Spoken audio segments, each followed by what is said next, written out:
I should start the YouTube stream. And we're gonna move into some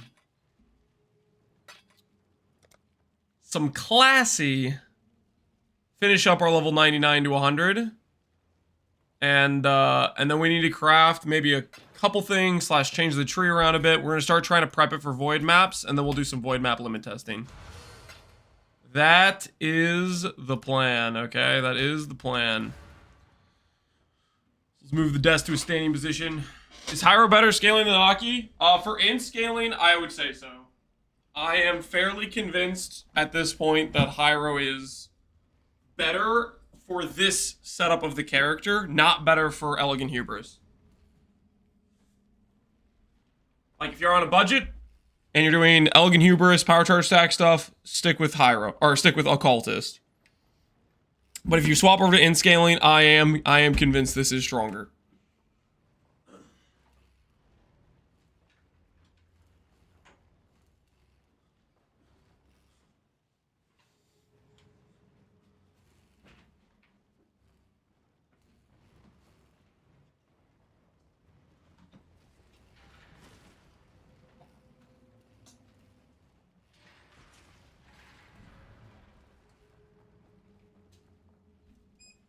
All right, treadmill acquired.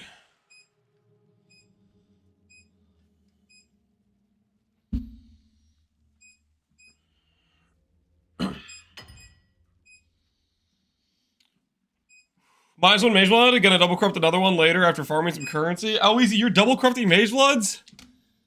Oh no. That is a dangerous... That is a dangerous thing to do, my friend. That is a dangerous thing to do.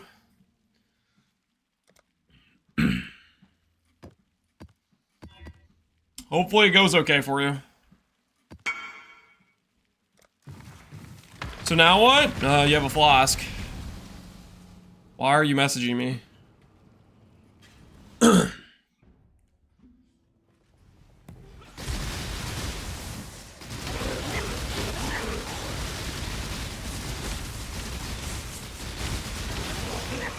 I don't get it. I don't get it.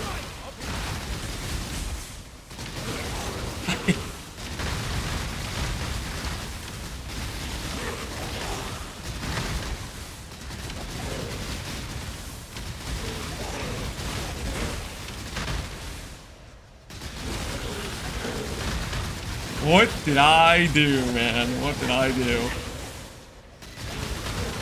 Is there a way off the Shadow Realm? Nope. Your best bet is waiting until I do a clear ignore list, because I accidentally ignore somebody and I forget their name, and I'm trying to solve that. You ever get off the ignore list, remember, don't be an idiot. Don't message me with random stuff unsolicited that I did not ask for. Okay? Pretty simple, really. Apply some normal social etiquette to whether or not you should message me. And the answer is generally no, don't message me in game.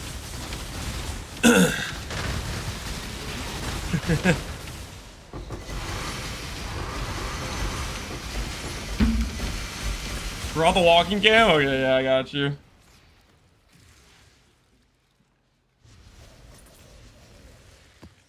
People PM you random stuff? Yep.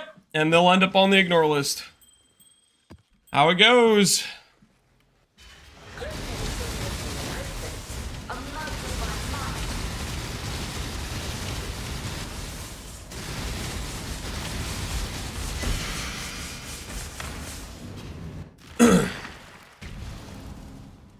I've ignored my own friends for being annoying and not lazy. You gotta do what you gotta do, man.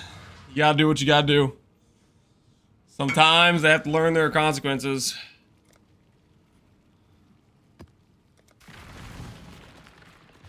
Positive whisper to balance things out. I do not want your positive whisper to balance things out. Be a normal person, message in Twitch chat, or don't message me, okay? How complicated is this? It's so complicated.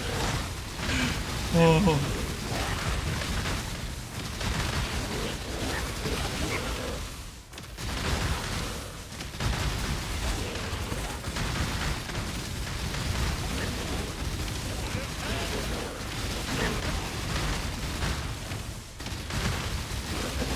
Maybe we just start off with it.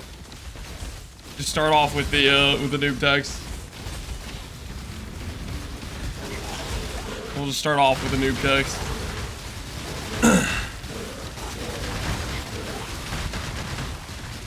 We'll get off to a good start. My axe. Yo, Mecha Noir, how you doing, man?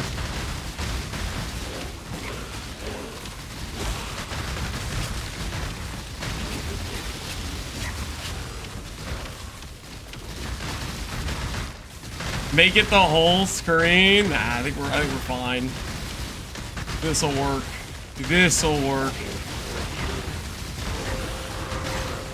I'm waiting for some poor trader to get Giga ignored. They don't get ignored because that's a normal thing. To message somebody to buy their item, that's a normal thing. It's not an unsolicited message about something random that I didn't ask for.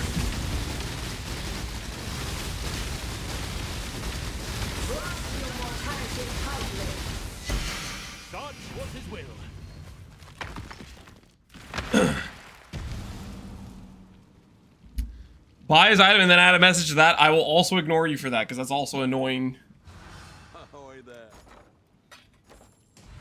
That is also not normal trade etiquette.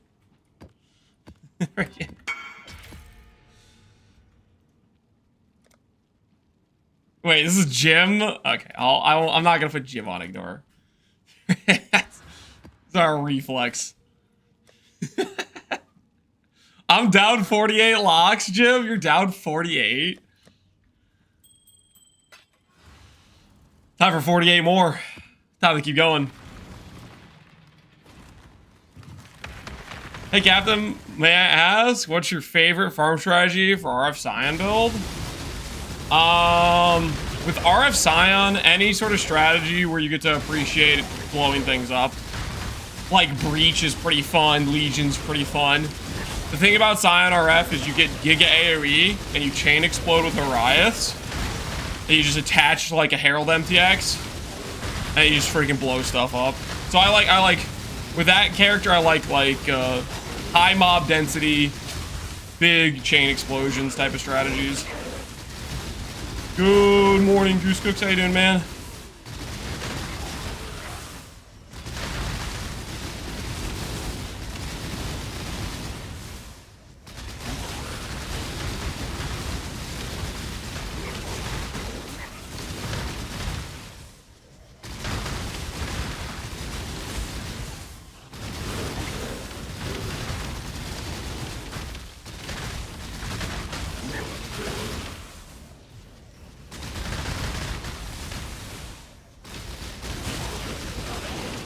I'm waiting on a new running sneakers. My current one hella falling off, so I'm so cooked.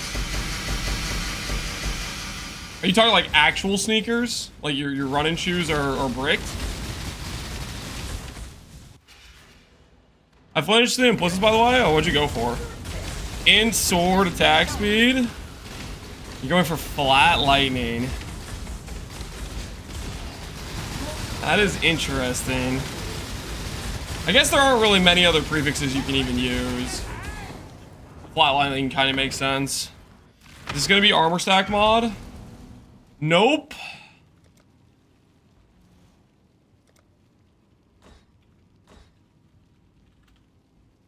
Long day. It is not armor stack mod. Maybe one more will be at 500. Looks like we're going to do some breach ring turn-ins.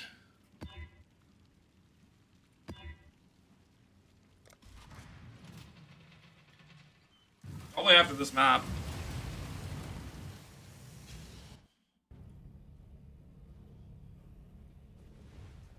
Limited Supreme Ostentation content-wise, it probably doesn't clear Void. Tormented Feared. Maybe it could if you really push it, but it would be a bit, I think it would be on the sketch side for it, to be honest.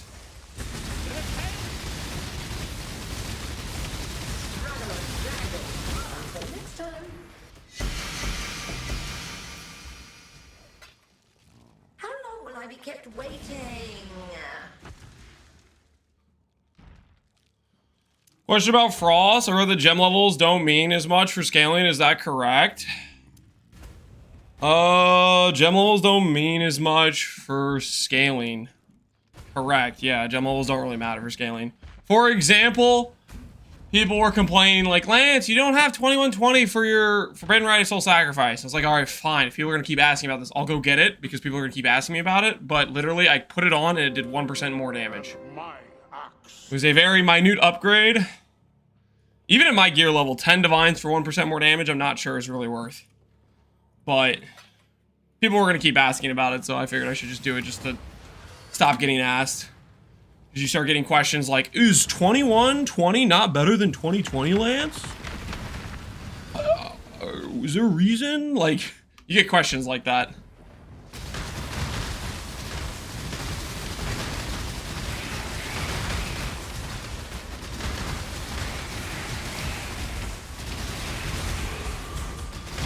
%1 intimacy on your helmet? Oh, you gonna make me divine my helmet too, Jim? Is that fine, fine. After this map, I'll divine my helmet suffixes. When this costs me like 50 divines to hit my suffixes, I'm gonna remember it was Jim. The chess piece, I am not. Dude, the chess piece is so many divines on average to beat that divine. Okay. I cannot afford to just blow 200 divines in the hope I get a better hit than I currently have on the chest.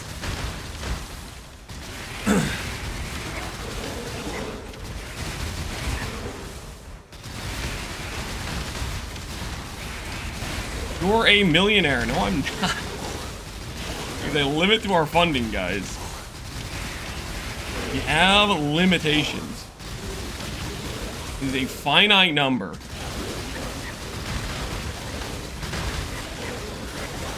We're not okay, how about this? Once we start like printing in void maps, then yeah.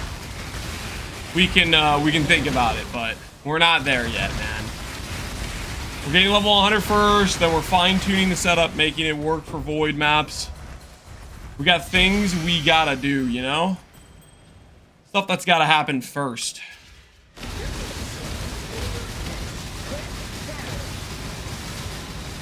I want to mirror the chest, but I also want Lance to divine it more.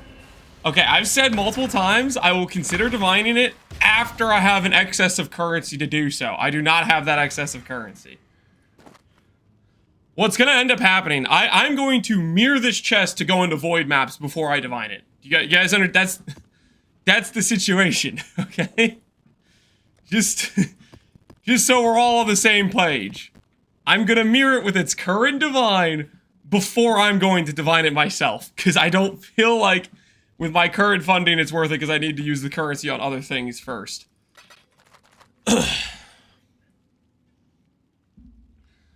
Just tip 200 divines. If somebody tips me 200 divines to divine it, then I will try to divine it on the spot for something better. If somebody wants to do that, but I am not interested in forking out my current currency on that, because there's other upgrades I want to make before I do that.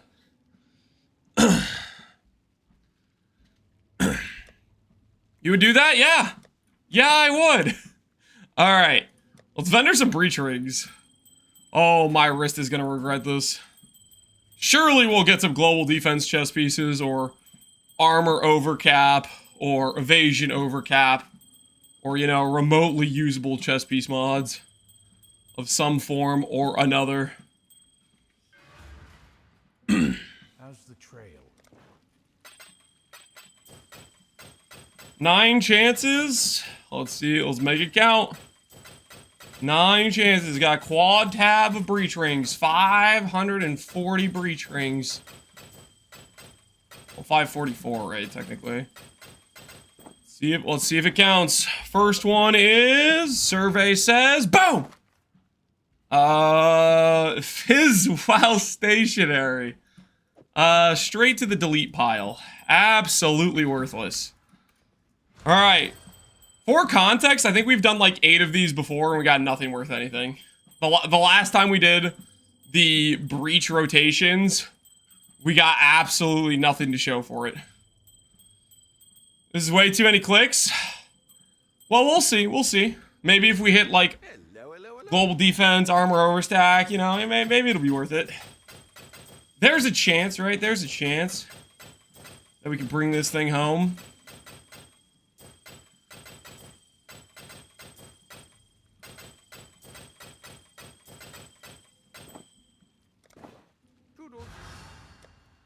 Hiya! And we got permanently intimidate on block. Worthless. Again. Oh, no, no, no.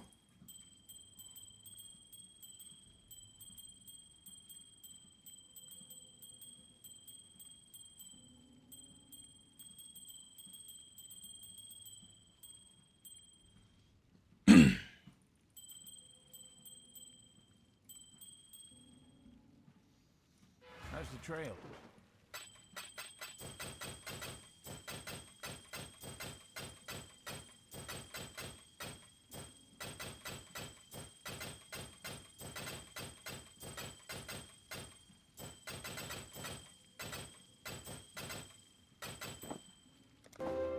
And my axe. Number 3. Arctic armor. Ooh. Yeah, now we're talking. Arctic armor. This is going great. Do I really need 10.1? You need as close to 10.1 as you can get. The slower your attack speed, the less procs you get.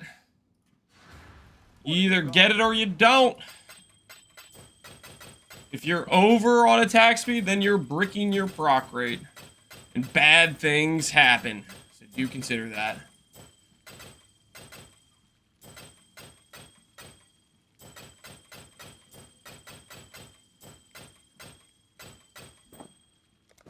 Happy hunting. Hey, our first global defense. Unfortunately, it's with life and mana. If we get lucky on the split here, we could theoretically get it away from life and mana.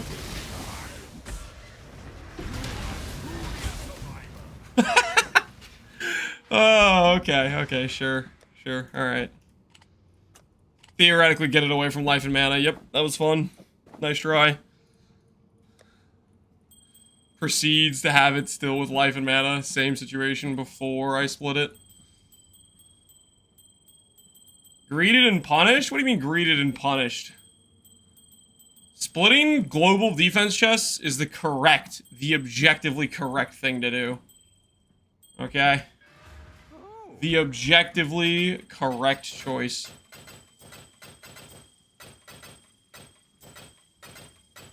You're not splitting your global defense chest pieces? I don't know what you're doing.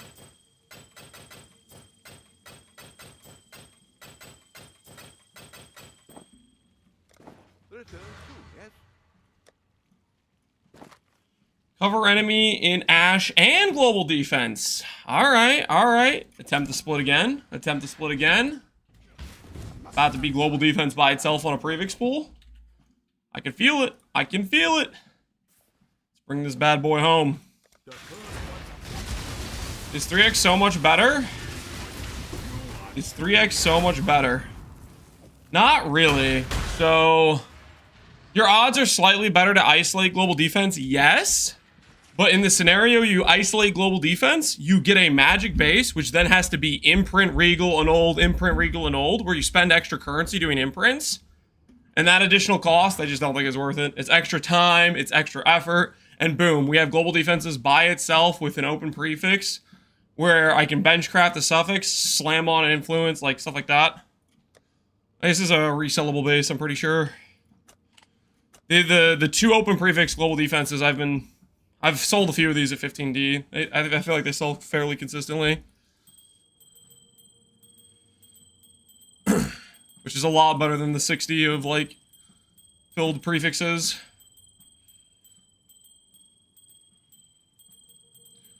Whereas you do the triple split, yeah, your odds are better, but then you spend a bunch of money trying to, get it isolated correctly.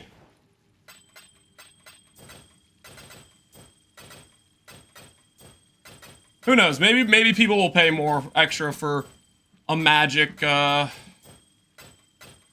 defense base. That might be the case. I don't know.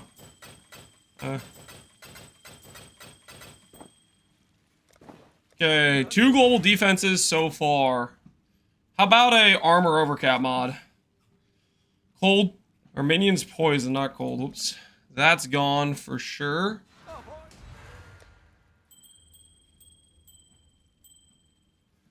Is it possible to draw for a boss drop grassy mail? The drop is a superior. Probably. The odds are probably pretty low. It probably has the same odds of any other chess piece dropping with quality, and the likelihood chess pieces drop with quality is not good, as far as I could tell. What have you got for me? Am I gonna recon those global defense places? Nah, I don't. Maybe if I hit one that's like an ideal recon, I'll make a fractured chess piece real quick. But I kind of just want to level the character, so we're not trying to profit craft right now. Really, we're just trying to sell the rings and move on, or sell the bases from the rings and move on. Armor, bypass. Yep, that's something alright. Yeet and delete.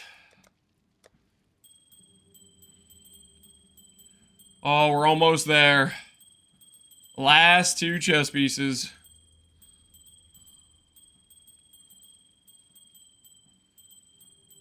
How much are those rings worth? Global defense ring or breach rings? I have no idea. If people are buying breach rings in bulk, I have no idea. I think you either vendor them yourself or you don't. I don't think people really want to interact with buying and selling breach rings. Who knows? Maybe there's people that sell them in bulk. I have no idea. The job never ends. That could be a thing. We have, hey, global defense. Global defense with open prefix.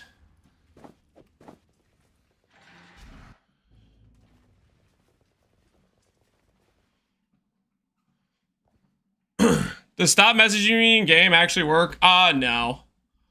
Well, I don't know. Maybe it does. Initially, people were like, oh, he has that. Let me be a troll. So it's just kind of like hit and miss, I guess.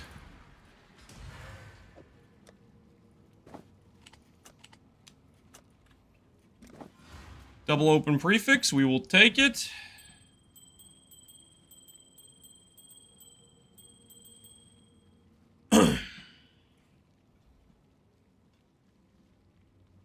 What if I call you in real life? It's a good thing you don't have my phone number.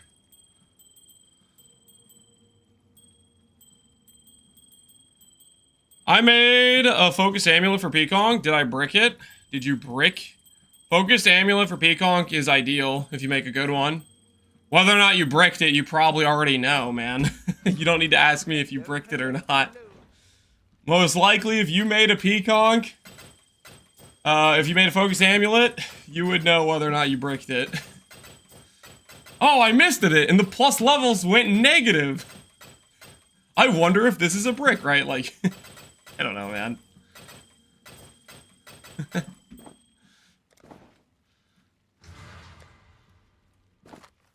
Sometimes we don't know. Alrighty, I think that is... This isn't enough for 1, 2, 3, 4, 5, 6, 7, 8, 9, 10, 11. Yeah, that's not enough for another chess piece. Alright! Cool. Let's get back to running some breach stones. We were at... Alk Vals.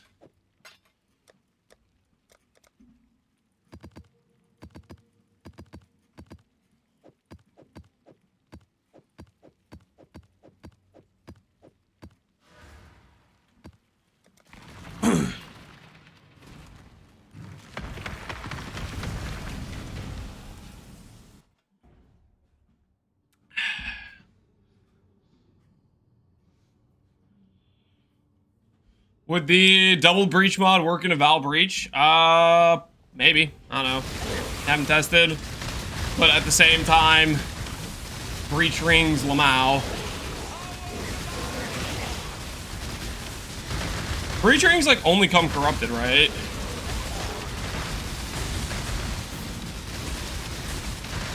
Kind of a joke in terms of getting those with good mods, I would say.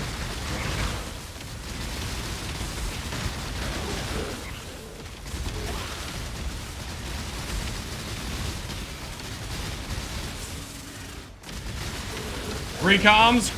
Corrupted doesn't work on recoms anymore. You couldn't even recom one if you wanted.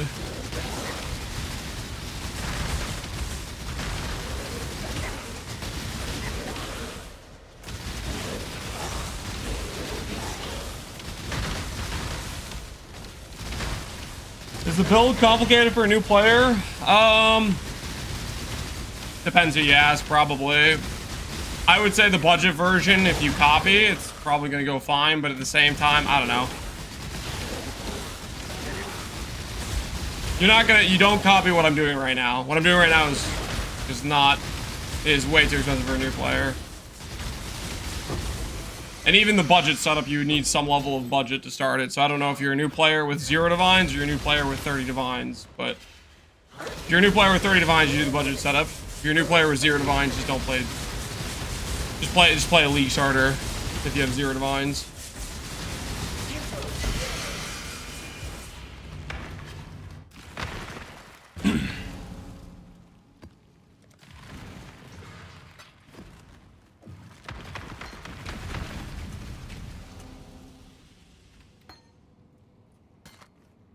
That's a decent roll. Maybe worth a divine. Maybe worth a divine. How's the higher version? I do believe it's better for inscaling than the cultists. I am convinced at this point.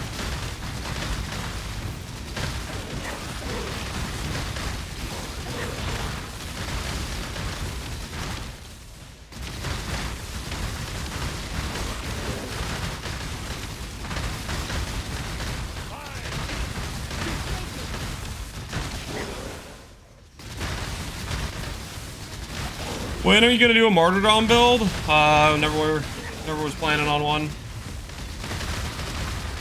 Are we gonna rip the character in Valdo's later today? Hopefully. Well, not rip. Hopefully we do Valdo's without ripping, but we'll see.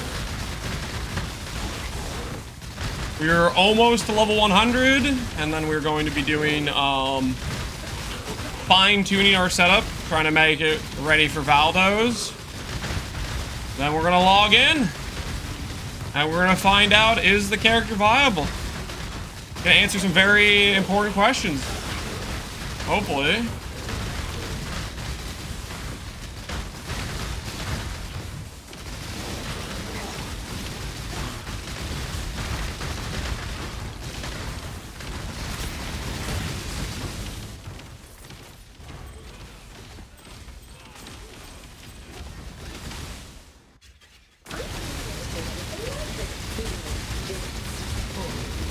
If you die, what's gonna be your next build?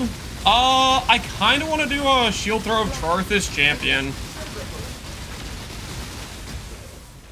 I kind of want to do a shield throw of Charthus champ. Champ changes make champ look pretty fun to me.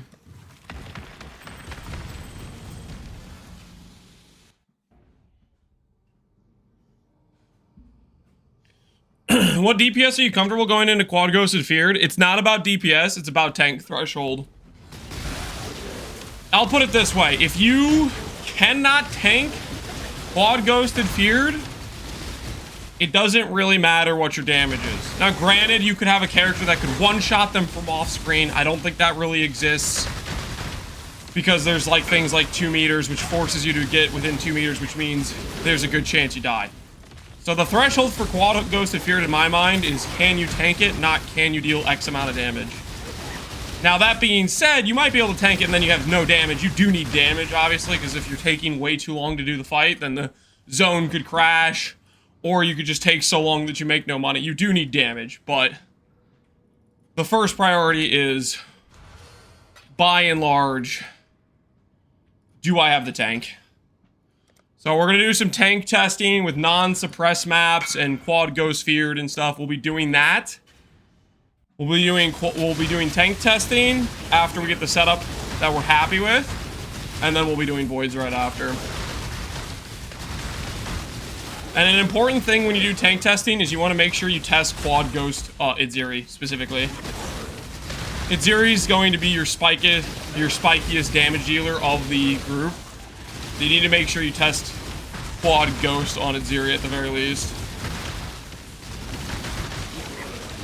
Like you do a quad ghost map and you get a 3 ghost Itziri, it's not going to be a proper test per se.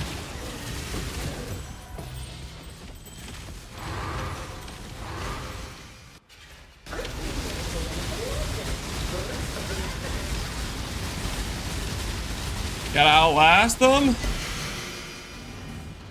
Yep. Is Elder quite scuffed for some layouts? There is one dangerous Elder attack, which is the spinny maneuver. If you look up spicy sushi, you can find some really good educational content about what not to do when fighting Elder. He has some really good informative clips for that. It's not too hard. Like usually like a third grader would have the understanding to avoid it, but Sushi intentionally died to it to make sure everybody else knows you don't stand next to a wall with Elder. But, you know, he had to do it so the rest of us could be educated. A real pioneer in the field, if you will. Technically, it isn't just a wall. There was also another very educational clip done by Void. You can also not stand next to a tree. A tree will also get you. He's an educational streamer just like Lance. Something like that. Just like tables? Yes. So Void tables when doing Void maps. Specifically, the laboratory layout. Screw that layout!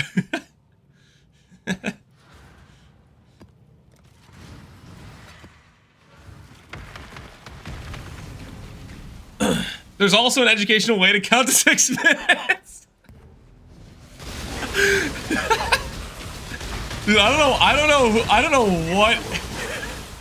Valdo Kaiserius. 10, 9, 8, 7, 6.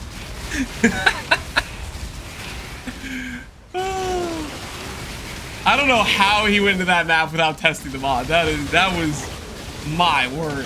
That was awesome as well.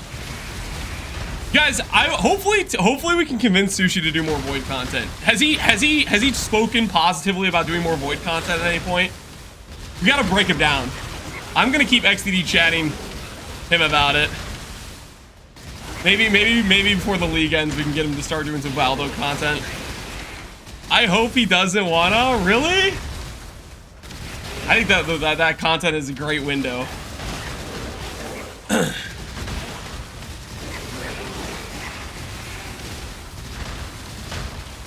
I wonder why he's counting. Yeah.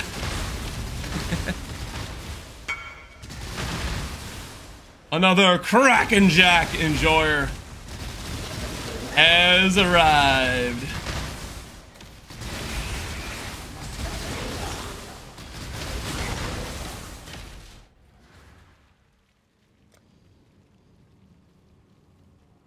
He doesn't want to lose his character because it kills motivation. I think that's fair. I don't know. That is fair. That is fair. Confirm. Do you take tips?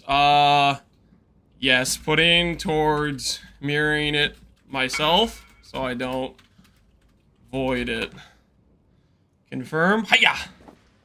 Enjoy, good sir. +1 to the Kraken Jack enjoyers. Yo, thanks, man. Holy... That's a good freaking 5% more of the way there. Progress being made towards mirroring it so we don't void it.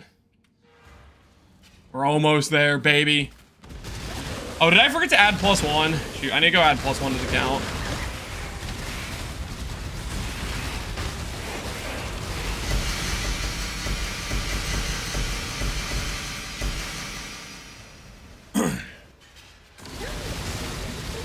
Why is there an empty socket in the body armor? It's gonna have an aura in there. It's going to have an aura in there. Ooh, is surrender worth something? Ooh, might be worth 4 divines. Might actually be worth 4 divines. That's pretty sick. Wait. Am I just getting baited by roll range? Hold on, let me turn this stuff off. Oh, I'm just getting baited by roll range. No, it's a 1 divine shield. It is a 1 divine shield. Baited by roll range. Unfortunate. Alright, and add 1 to the count. There's at least 28 other Kraken Jack Enjoyers out there. What do I change if I want to do Cyclone? You need to adjust your attack speed based on your current CDR amount. Look up Cast on Crit, Kiwi Wiki. It'll go over the breakpoints. You need to be exactly at the attack speed or slightly under. If you are faster than the attack speed of your current CDR, you are bricking almost half of your procs. AKA losing half of your damage. Which is not a good look. Good way to roll 35% increase fractured. Harvest alt spam. Cluster fractures. Is there a good way to roll them?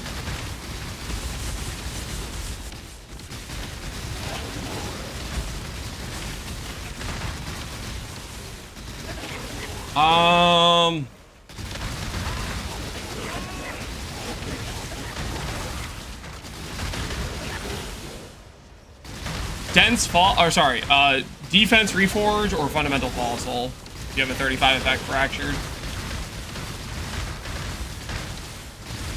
How can you play while exercising? How can I play while exercising? I have a standing desk, and I'm not like walking too fast, so it doesn't mess up my ability to control my character that much. It definitely does hit the precision a little bit, but not enough to like prevent me from having a good time and getting some exercise in.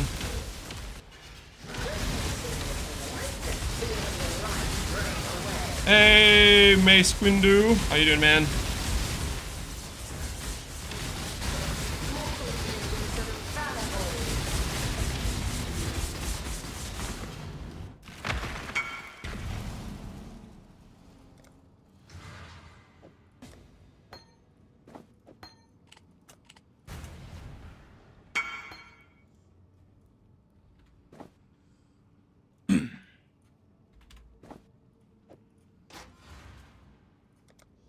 Hey Andre, how you doing, man? How far are you walking today? We've been doing 3.5 miles.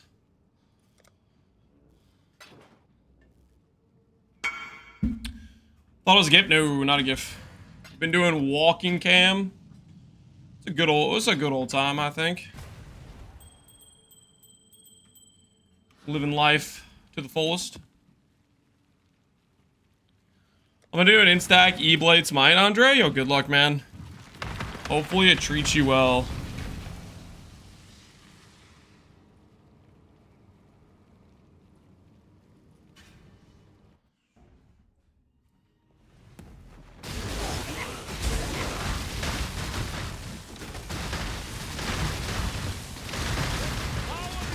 What's been your favorite craft this league? My favorite craft?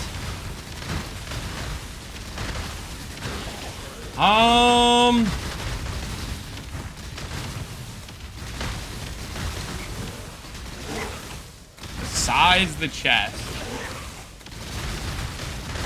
I always enjoy helicals, but I've done a lot of helicals at this point. The shield was like kind of excruciating, but I also really like the shield.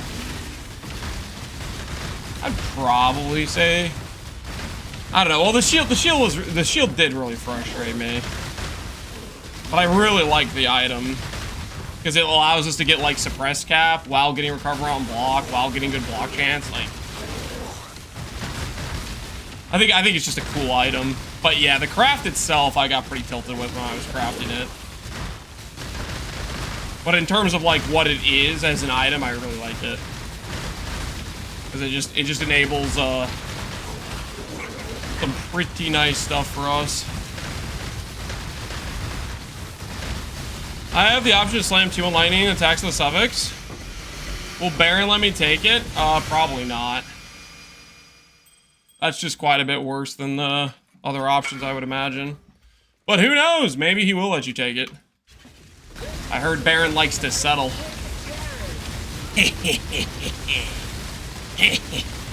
Gonna bait Baron into wasting money on trying to craft the chess piece. No, he doesn't.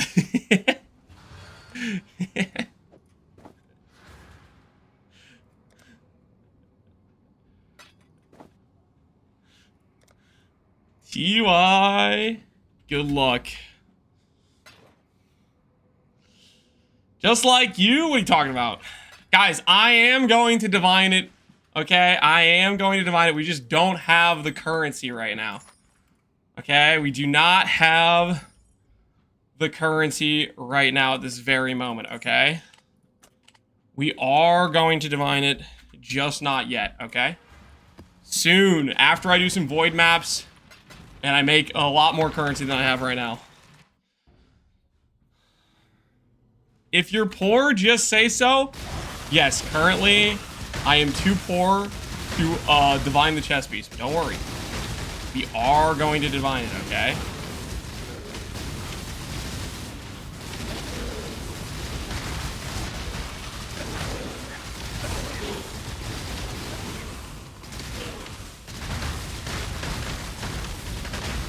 The imaginary void maps that we're eventually going to do, they're not imaginary, guys. They're real.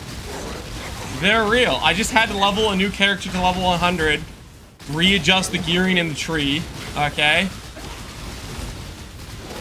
I did not do this just to stall. I did this because I like to do the best possible version of something, okay? And I was fairly convinced that Hiero could be better, you know what I mean? I did this for the level of the craft, you know? This streamer is a perma excuse yapper? Not excuse yapping, dude. It's just laying down the facts.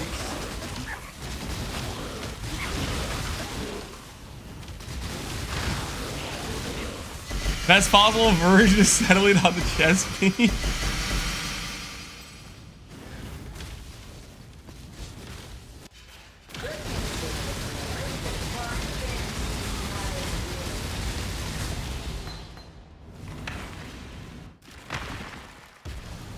I bet once he hits 100, suddenly Trickster's gonna be the next option. No, Trickster just is not the right option for this character.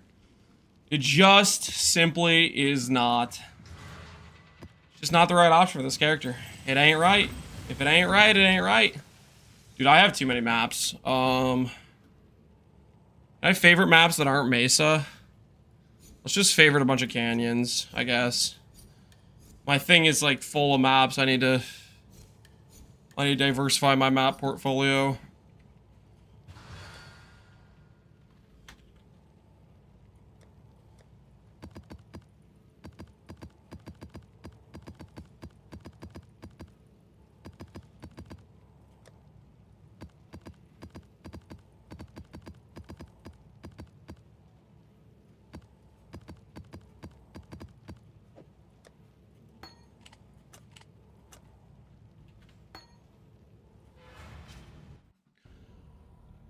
Does ES Overleach exist outside of Trickster?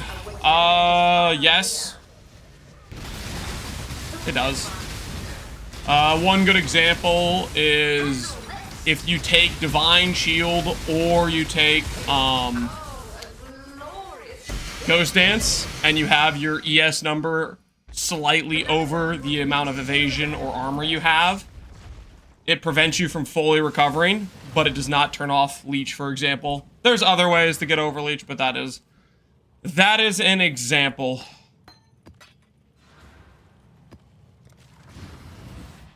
T0 Claw is over Leech. The Ascendancy Art.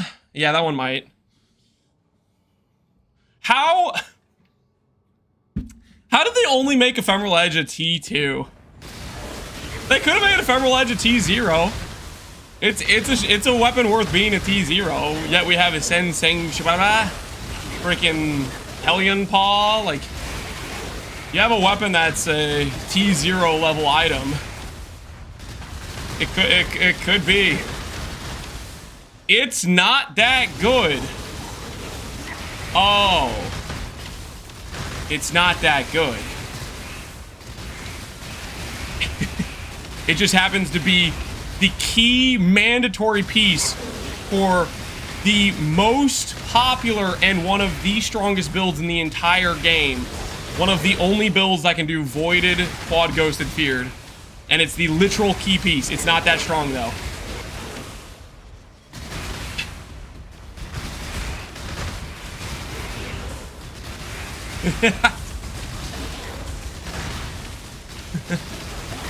I don't know, man. You might be right.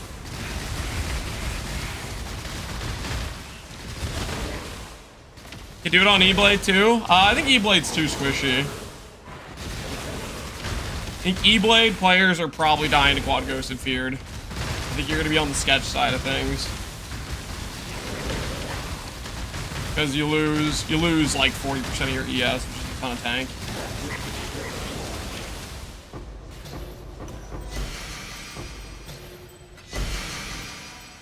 Like, don't get me wrong, I love E-Blade, but I don't think I would consider it a great quad ghosted feared option. Too squish. The E-nerf was a tiny little love tap, yeah. It was a 30% top. Well, the thing about it was like an okay nerf. It would still be insane without Doriani's. But then Doriani's was like, hey, guess what? You have more damage than you had before. Freaking, for some reason. Freaking Doriani's. Avoid that.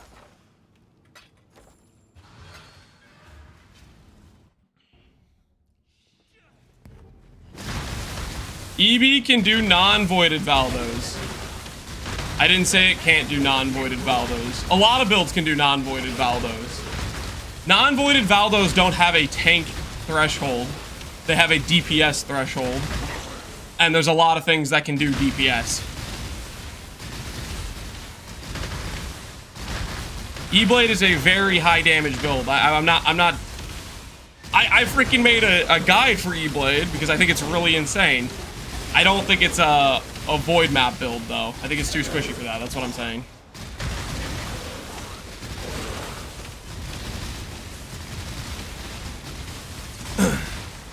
How many Emperor's Masteries are we running, Lance? The Jewel has a limit of 1. You never can run more than 1. Was there a point in the game when it had no limit? Was that a thing at one point? Where people were running around with like 20 Emperor's Masteries or something?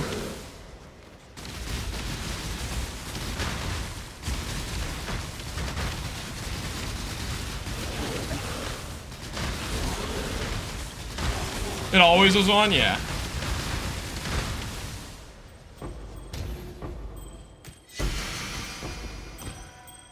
Imagine. I don't think it would change too much. I mean, the thing is you have really good jewel slots. Like, you don't use Emperor's Mastery over Walker's Eyes in most cases. You're not going to use Emperor's Mastery over Abound in most cases.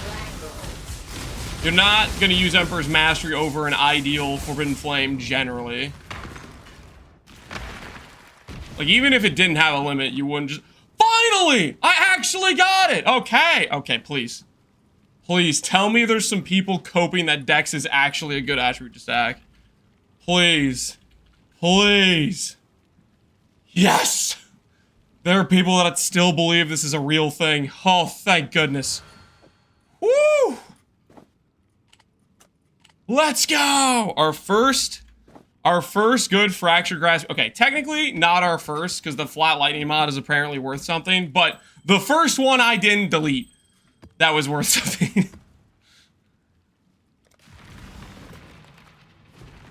Why? Who plays deck stack? I don't know. I don't know.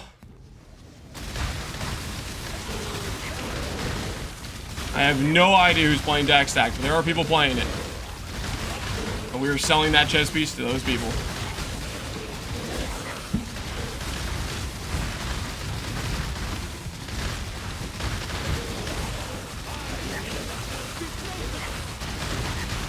Spectral Throw Enjoyers? That doesn't... Spectral Throw would just be better as strength or int, though, if you're gonna stack attributes. I'm trying to think of like the one scenario where the deck stack kind of makes sense. I feel like it's maybe the Hiero thing, but isn't there also a strength version of the Hiero thing? The totem bow?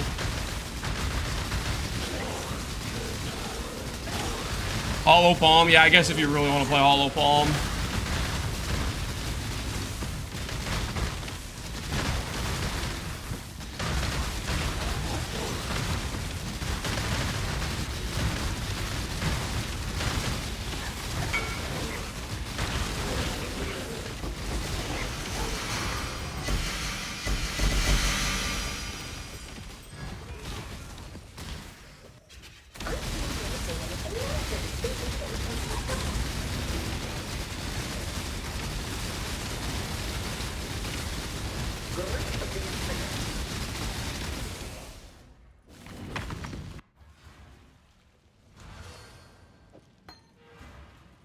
Replica Iron Commander, yeah.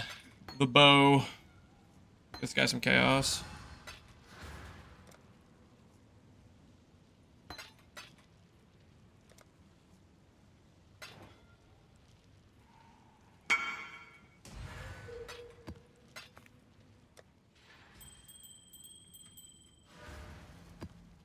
We might need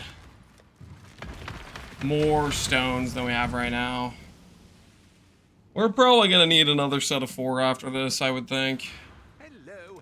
So we should probably do that. Blessing. Already a lot of blessings trying to buy at 1 div. Ooh, sale. Oh.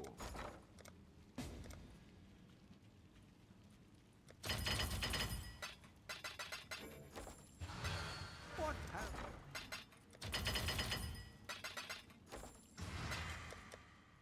All right.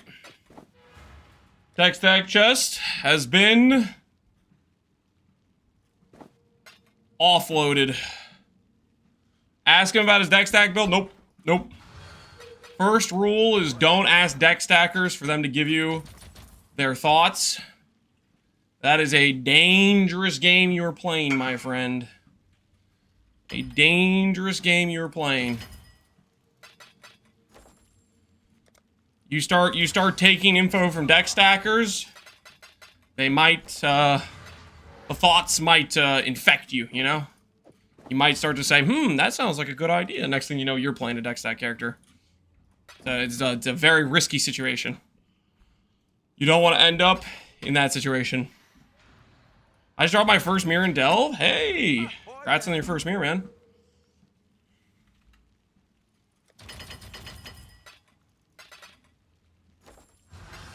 What have you got? Alright. Let's do it this way. Blessing of Zoth.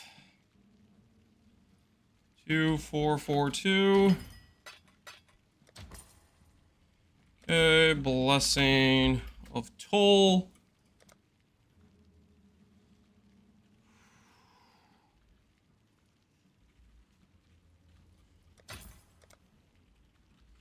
Blessing of Ash.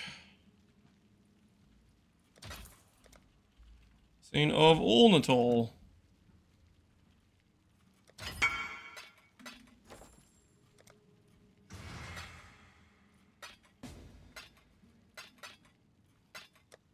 We're gonna probably need a couple more to hit here.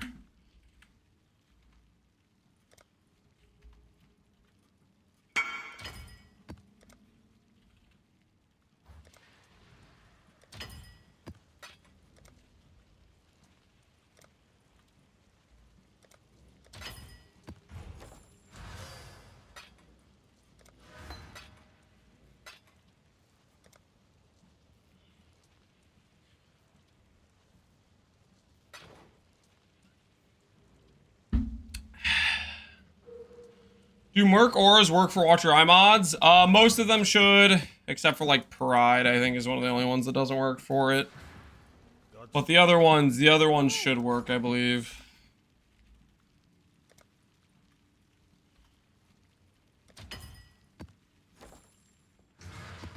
Alright, that should be enough, hopefully, to get us to the level.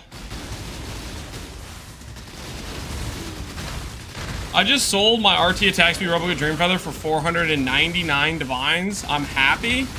My word. That is crazy money. These armor stackers are out of control financially. That's some wild money.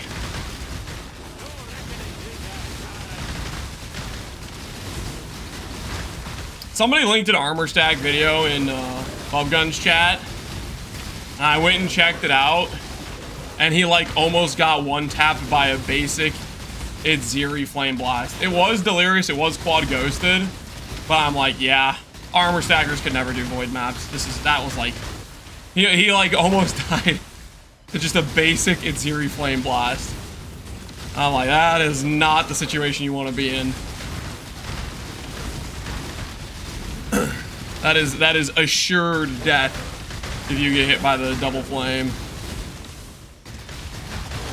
I don't get the hype behind armor stacker. It just does a lot of damage. That's pretty much it. It just does a lot of damage.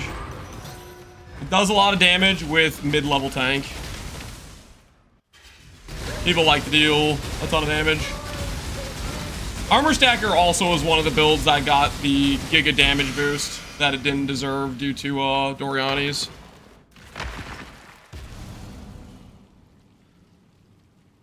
That being said, if we do the champ shield throw, it's either we do a perseverance setup for the champ shield throw, or we do an armor stack version of it. Is probably the way we got to go with it. Because I do want to do shield throw, and I think those two are probably the ways to go with it if we do champ. Perseverance would be like a cheaper, more budget way to do it, and then armor stack would be if we wanted to invest more into it. So we'll have to see. We'll have to see when we void how broke we are. If I can't, if we're pretty broke, maybe we'll just start out with the perseverance setup, because then we can just do a cheap version of the build, see how it goes, and then we can do an armor stack angle on it after if it's really fun. I still need a few more mirrors to make my instacker. What type of build are you gonna run out, Weezy? What type of instacker are you doing? When we void, not if. Listen. I mean, we'll see. We'll see. We might run the gauntlet. Goal events and mana reservation one, which is worth more in my build? Probably percent, but do your own research.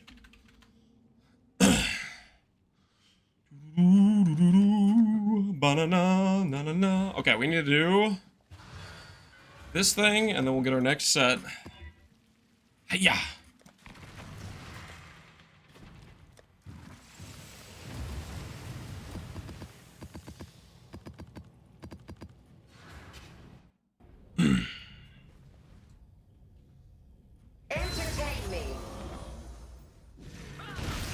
This flat lightning is less than 1% more damage and less than 1% less EHV. We can't even call this a settle.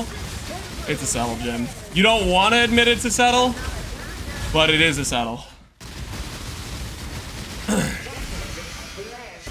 Actually, I will say this, Jim. I hope you do settle with that, because it'll make the tricksters have less ES on the leaderboards. I do hope you settle with that, because it'll make it easier to put the bugged abusers in their place. So please actually do click that. I have ulterior motives that involve surpassing the bugged boot abusers in ES. And if you settle on that, that'll help me. Swipers love DPS, exactly. How much of a fee? It's no fee. No fee. Hello, hello, hello.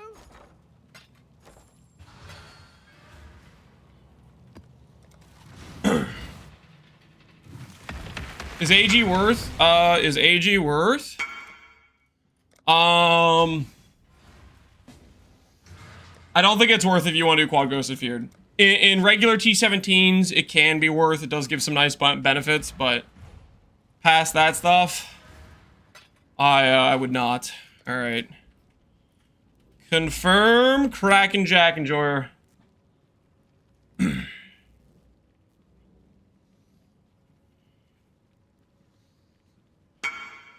Confirm? Oh, hell yeah.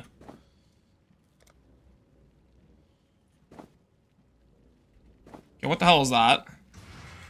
I don't want to, like, trade the wrong thing. Okay, dude. Freaking... This guy's gonna mess up my trade. Okay. I don't want to accidentally trade the mirror chest to this random guy buying an unbound ailments jewel. TY, good luck.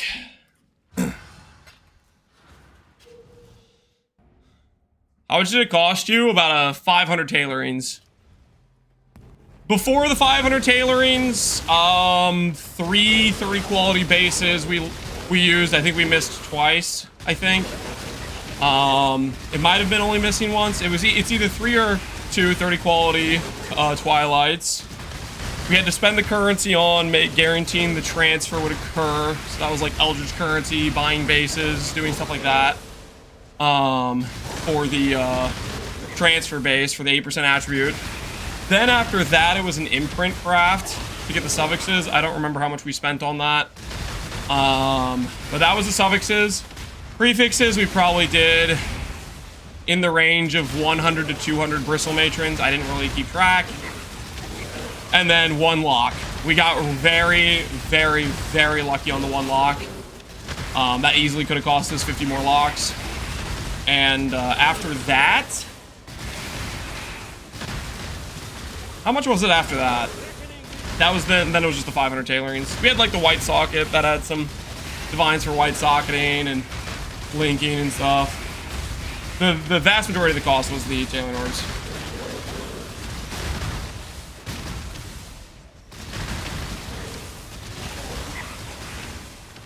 Can I reply to you so you can paste the chest of the POB? Sure.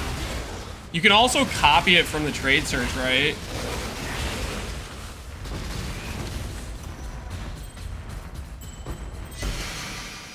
I think you can copy it from the trade site, but I could be wrong about that.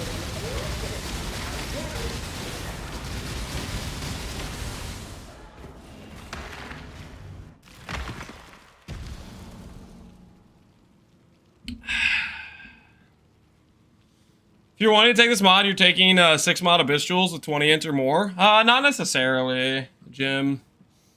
Like that attack speed? The attack speed's a lot more arguable because you have the attack speed and you have the int on the implicit. And it's more replicatable. A lot of the 6 modules are... They don't have T1ES. Their triple int or whatever is not necessarily well rolled, stuff like that. I mean, I guess we could check. Let's check. How good are the Abyss Jewels these guys have? Lightstep is the one with the Giga Chad, who's he, what's he? Yeah, he's using a mirrored one. He's not even using a 3 stat. He mirrored the Grimleer or whatever.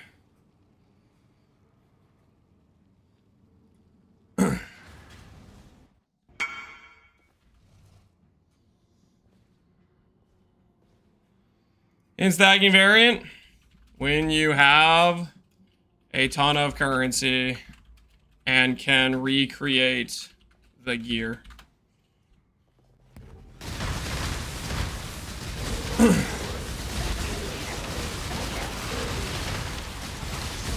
Dude's not able to read the text on screen. Nope.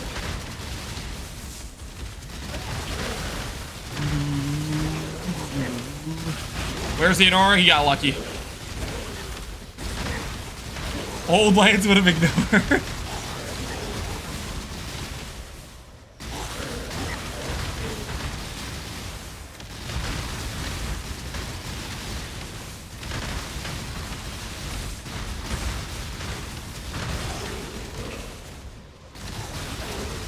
Where's the 50,000 ES I was promised? 50,000 ES is going to take gear and time, man. Whether or not we get there, I don't even know. I can tell you we'd have to settle on a lot more pieces than we currently have settled on. And that's the facts. We gotta make the number go up some more.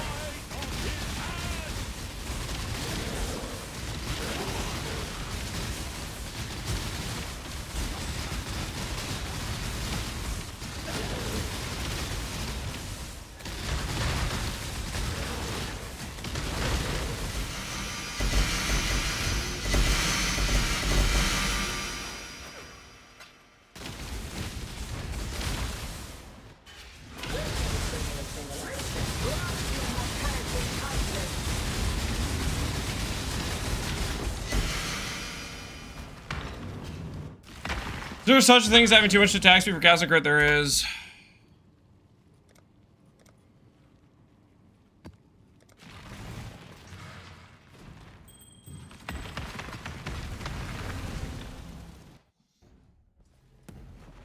I am not interested in the 5 follow-up questions.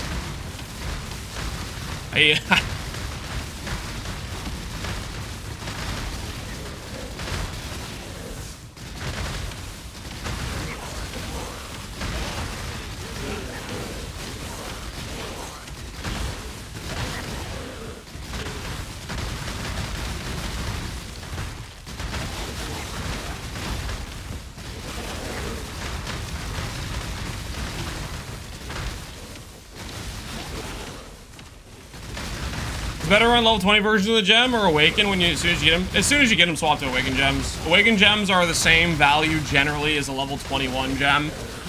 So feel free to swap straight to them. Sometimes they're even slightly better depending on the awaken gem. Like for example, awaken GMP immediately has +1 barrage over regular GMP. But a level 1 awakened is always better than the lower tier version or whatever, the non-awakened. How you liking Hiero over Cultist? I think it's going to be tankier and deal more damage. So, I'm fairly convinced this is better.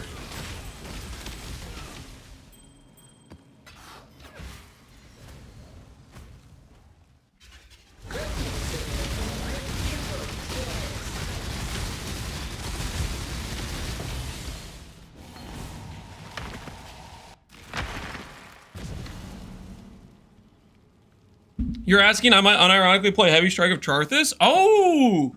You thinking about doing the Charthus build? Heavy Strike? Yeah, that could be pretty cool, honestly. That could be pretty cool. You'll have to when you get it all set up. You should have to link it to me. I'll be curious to see what your setup is and whatnot. Because it has pretty dang good effectiveness. I think the biggest thing about it is like the extra strikes seem kind of maybe questionable. I don't know what the clear on Heavy Strike's gonna feel like. Maybe it'll feel fine. Maybe I'm worried about nothing.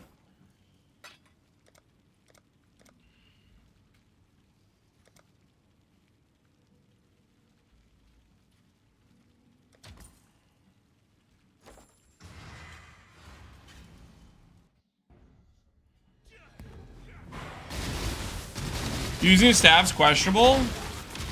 Well, you can do like a jug angle in stack. You do eventuality rod, +2 endurance charges, in stack mod.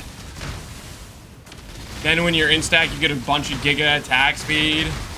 You get to do % spell damage scaling with like tranquility with all the in scaling.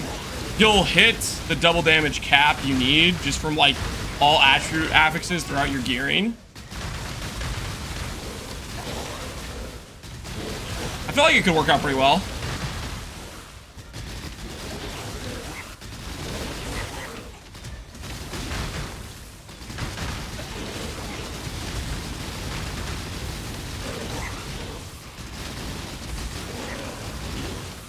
You mean strength stack, right? No, in stack.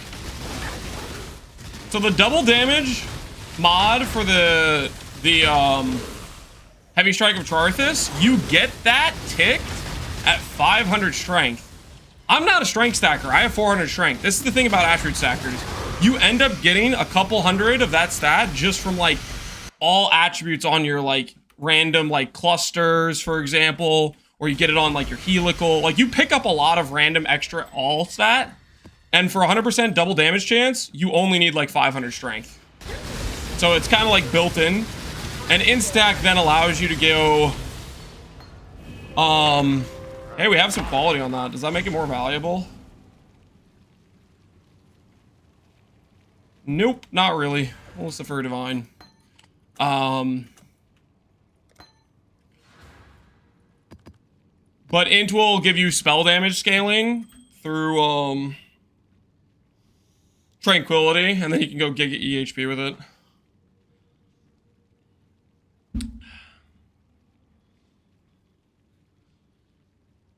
Is Hiero better only for the stacking variation? Correct. I would not play it on the early game setup. The budget setup I would 100% still play as a cultist. Only do Hiero if you have swapped over to Giga Chat in scaling.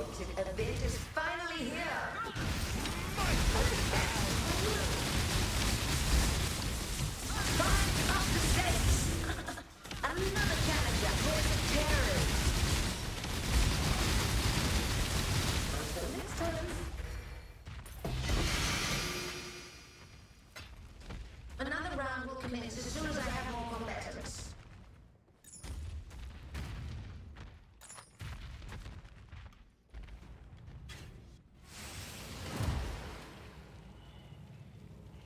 What do you think, Spark Trickster with Doriani's Merc?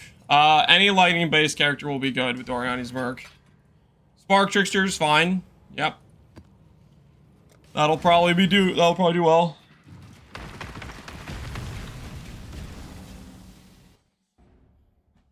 DD's from the int, by the way. Oh, it's from the int? Oh, okay, then you don't even need the strength then. I think I got him reversed. But yeah, you can still do strike stacking with it too. But I think Alweezy, you were gonna do int stacking anyways, is that what you were saying?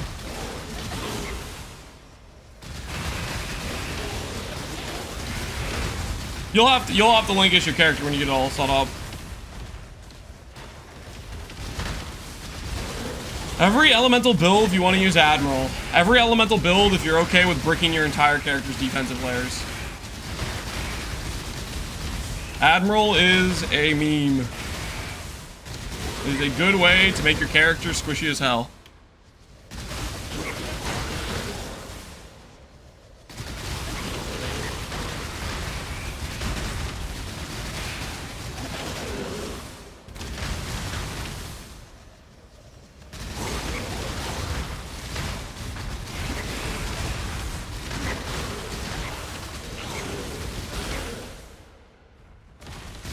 Is RF mana still a build? Yeah, you can do it. It's not as good as it was before with the mana per int mod, but you can just do an Indigon setup, which could be decent.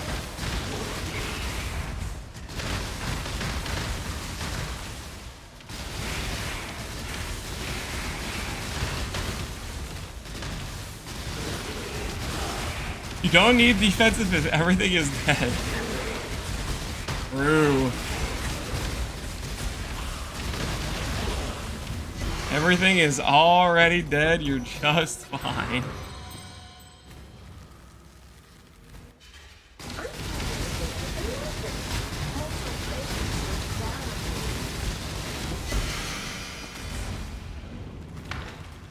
But also not true, because things leave on death effects and will kill you after the fact. So, kinda not true. On death effects are a real thing. They will hunt you down.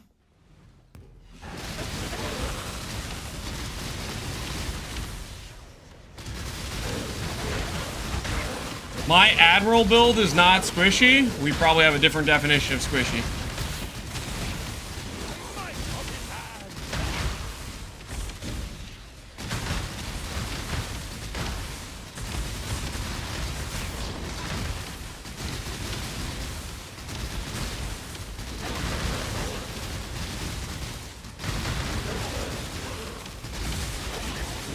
I don't have 34,000 ES. I don't think 34,000 ES is the requirement to be tanky.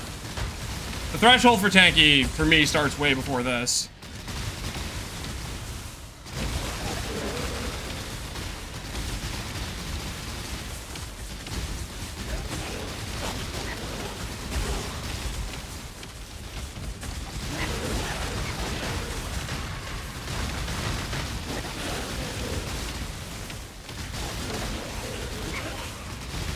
If a build can't do max delve depth, then it's squishy.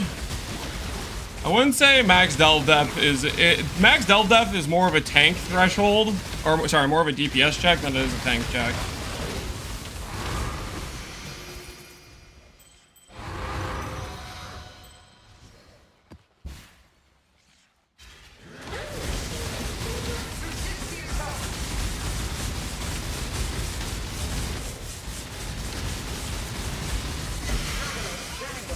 Keep the shield on the ground.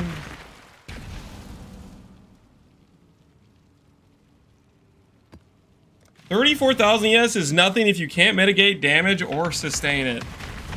I mean, if you have 34,000 ES, it's pretty easy to have some level of sustain or some level of mitigation on top of that. And even if you do not have mitigation on top of that, you're still at baseline 6 to 7 times more tanky than a 4K, 5K life character. The character with the life build needs a ton of mitigation on top of that to start to become comparable, even in the case where you're 34,000 with no mitigation. And it is pretty easy to add in mitigation on top of that. Getting to 34,000 is actually the trick, though, because that requires quite a lot of gearing.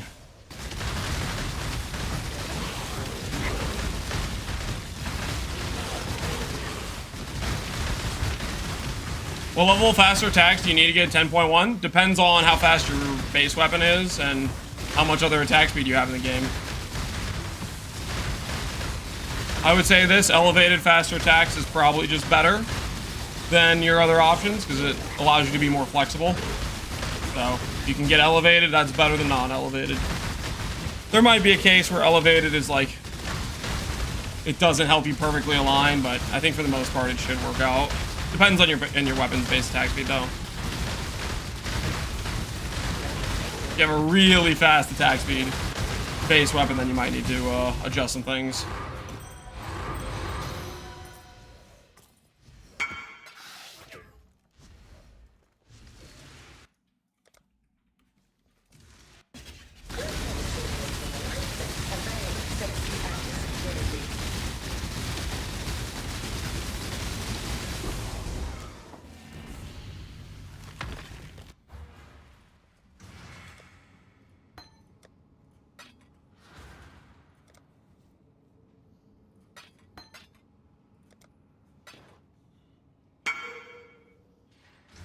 Thank you and good luck. Thanks, man. We gonna need it. Cold damage per power charge. I'm gonna say probably not valuable. If that is valuable, we've made a mistake. Phase 84, now I can swap to Frost. Technically, you can swap to Frost at level 74 if you have the amulet and you have some okay ES pieces. But if you want to wait until you have like Twilight Regalia and the other bases, then sure, 84 works out. What Merc set do you have? Exclamation point, Merc. Although the one thing we changed about our Merc is we added Osin to Merc. We made it an investment yesterday, and I think it was the right call. I think it was the right call. We lost some block, and we lost some crit multi, but we gained consistency.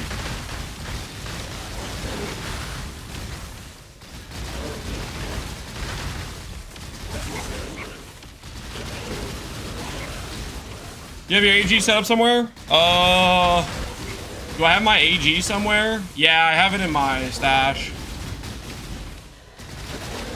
I didn't do anything with it, he's still there. I'll probably use him in the future if I make like a minion build.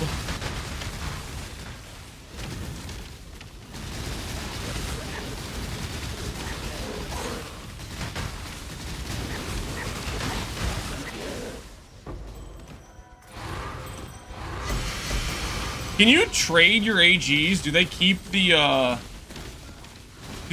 the gear on trade? Or was the gear just gone if you wanna trade it basically? You can't take the gear off, right?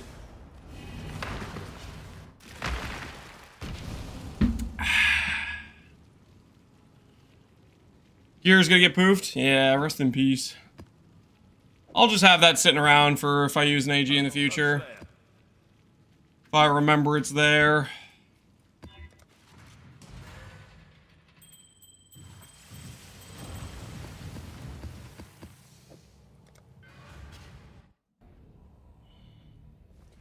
It's stored on the character, not the gem. Okay, makes sense. Wait. So I can't even transfer it in between characters? So if I make a new build, it won't even matter?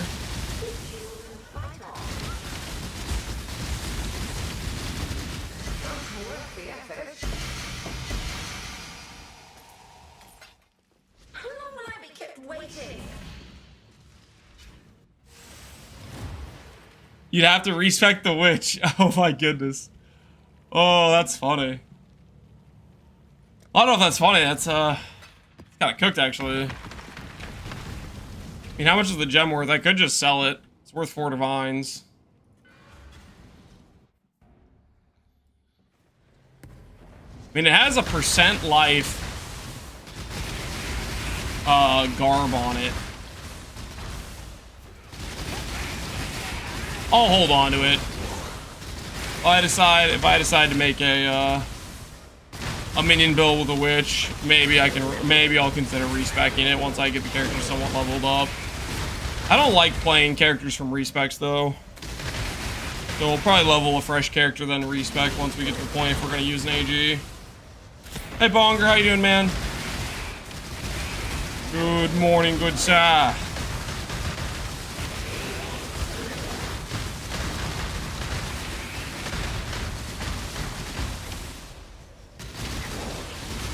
Dark Monarch would be no AG. Yeah, that's a good point. You know, I might just sell it, honestly. I might just sell it. AG was cool, but the likelihood I get to use that again is... The only scenario where I see myself doing a minion build is probably Golems, and that would be Dark Monarch. So that's a good point. We probably should just sell. Just let it go. The AG served as well, but it's 4 divines versus non-4 divines if I just let it sit. We probably should just let it go.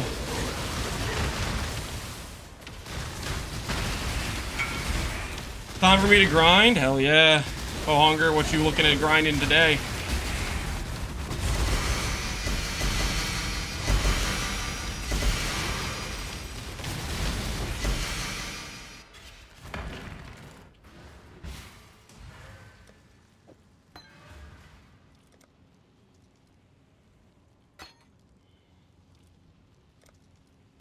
Rally Cry, Perfect Needle, Impale stacking, build, go for it.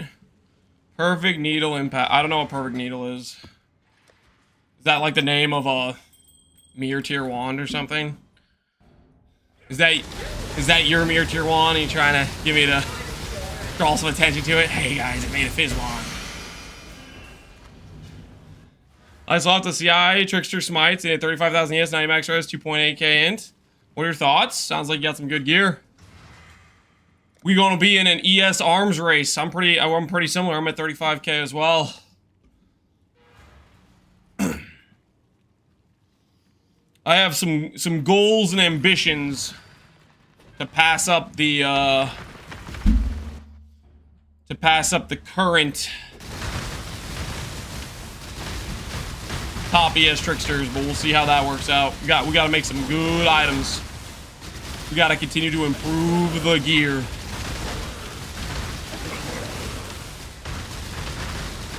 Need 42k to make Sushi feel small. Is that how much Sushi has? Is 42k right now? That's a good first step. Making Sushi feel small. 42,000. Probably depends on like the items he's wearing if he swaps some gear around.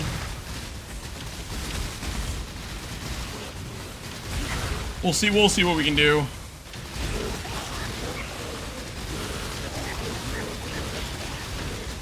Tell you how lucky I got? How lucky did you get? Kind of RNG fiasco are we talking about here? Speaking of lucky, it's been a hot minute since I've dropped an amulet, guys. Do you think we're cleaned out on amulet drops for the rest of the runs? Are we past our RNG prime?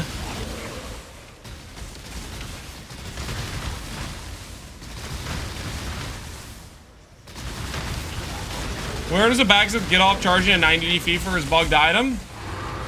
I don't know, man. He went to bug abuser school.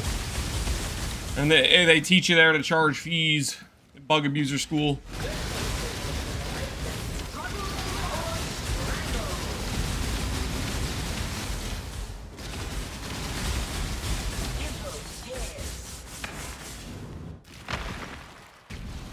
He's on his way to the airport. Yeah, I think he said he was doing vacation with family or something, right? He's got some stuff to do.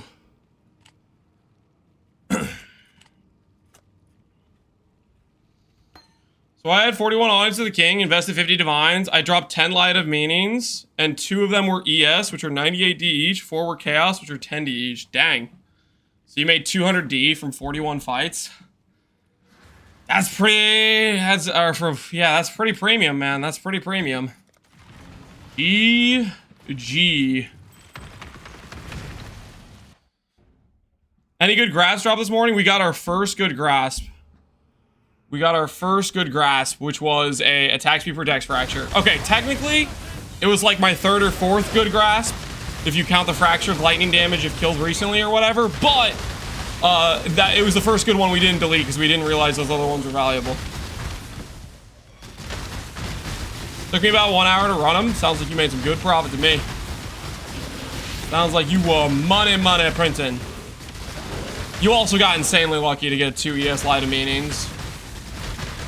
Like, you could have easily gotten 10 jewels and gotten 0 ES light of meanings, right? Like, there's more than 10 variations on that jewel.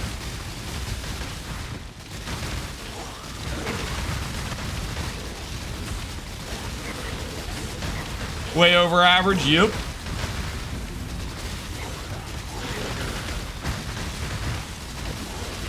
Are those weighted against ES? I don't think they're weighted. I think they're equal drop rate. There's just more than 10 variations. So if you got 2 out of 10 jewels, that means you're over average. Like, there's cold, fire, lightning, fizz, chaos res, all attributes, flat life, flat mana. Like, there's all these variations, right? I think they're all evenly weighted from what I can tell. But getting 2 out of 10 to be the best version is, that's pretty nice. Is un-ID'd scam a thing? I don't know.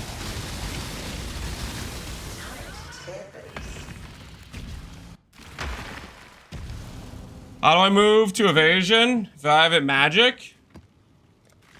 If you have it magic, how do you move to evasion? You do some imprint crafting to try to force on a flat of a pure armor ES or hybrid type that does not match the body armor trying to transfer it to. And then you put a non-native onto the body armor trying to transfer it to via essences of screaming or shrieking. And then you null off the extra prefixes. If you don't want to get that complicated with it, keep the base magic and then put a flat mod of a non-native onto the base you're trying to transfer it to, get rid of all the extra prefixes, and just slam for the 50-50 on the transfer. You don't want to spend the extra time imprinting to try to improve your odds. The MyX, or Ebium. Appreciate the sub, man. How you doing?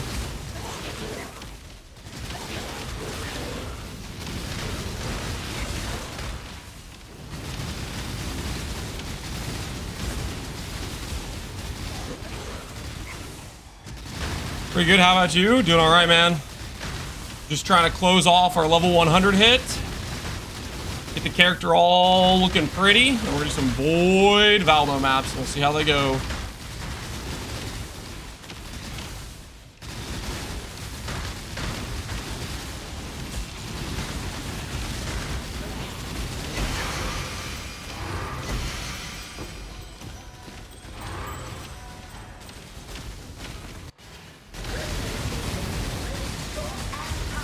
I failed 10 fractures in a row. Kill me? Nope.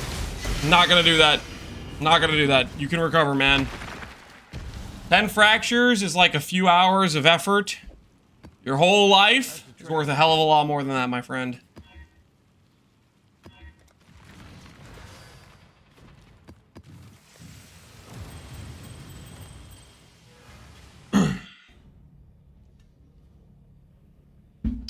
What if he used locks? Well, then it's still not comparable. How long has the league been out?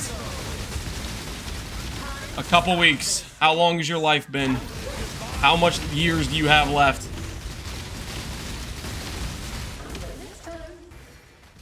Just run the numbers, man. It ain't worth it. It ain't worth it. Now go retrieve more challenges for the next round.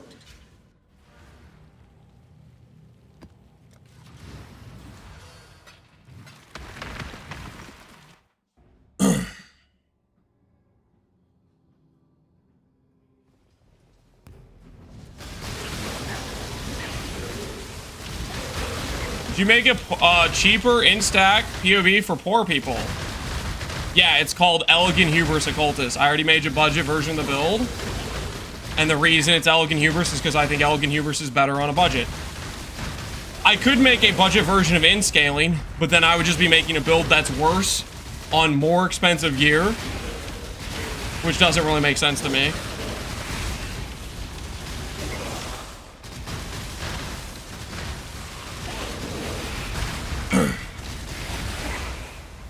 It doesn't make sense to put that time into something that would just be a worse option and cost more for the supposed budget recommendation, you know?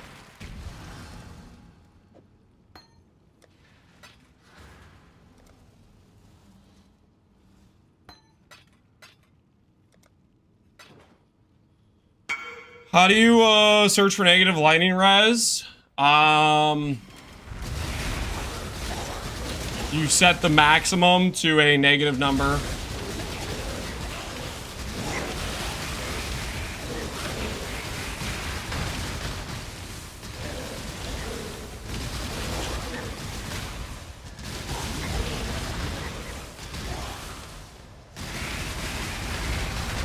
Is Tumbler better than Witch after all? For the in-scaling, yes. For budget setup, no. You're ready to go to the int setup? Then go Hiero, I would say.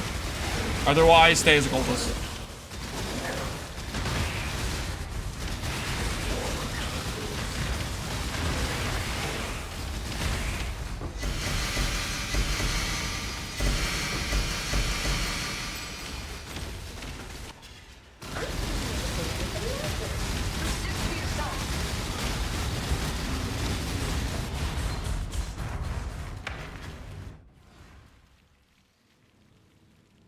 You got pinged 200 times for native lightning max res? Maybe you underlisted it. That is a distinct possibility, I would wager. A distinct possibility. It's a slight underlist.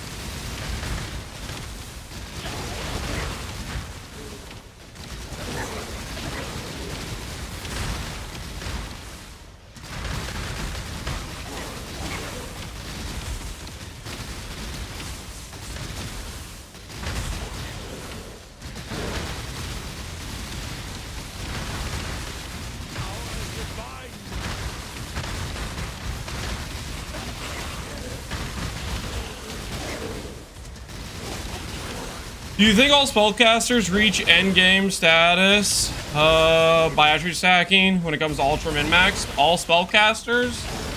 Aura stackers might still have ES scaling. Honestly, most builds in the game probably go ES in late game outside of like a strength stacker. If they're properly set built, would be my guess. Most things you can take the character and just make it better by putting ES gear on it. There are a few exceptions that exist, but not many.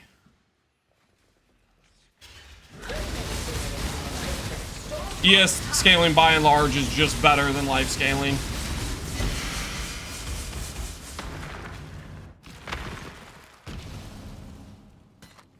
Hey, a 12-12. Maybe worth 5.5 div. Cool. It's our first 12-12 of these runs. I will take it. Not bad at all.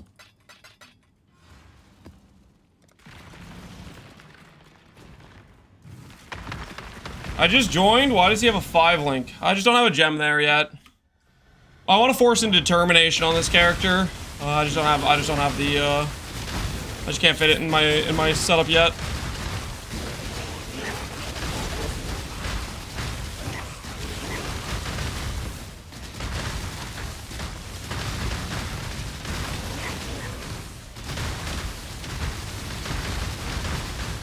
I love ES because F Chaos, hell yeah. Very based reason as well.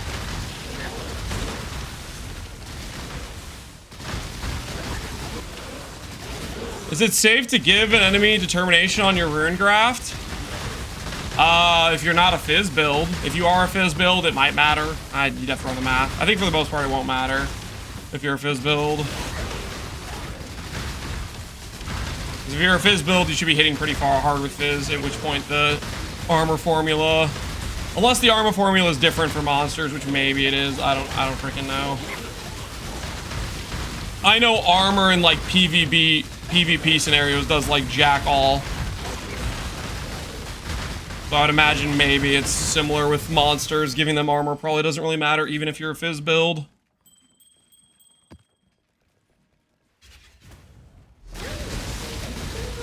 How does your build compare to Pal's build? No idea. I haven't played Pal's build. I don't know how good it is. All I know is he went power charge stacking. That's about all I could tell you about Pal's build. I cannot assess the power of something I have not personally played and haven't really looked at.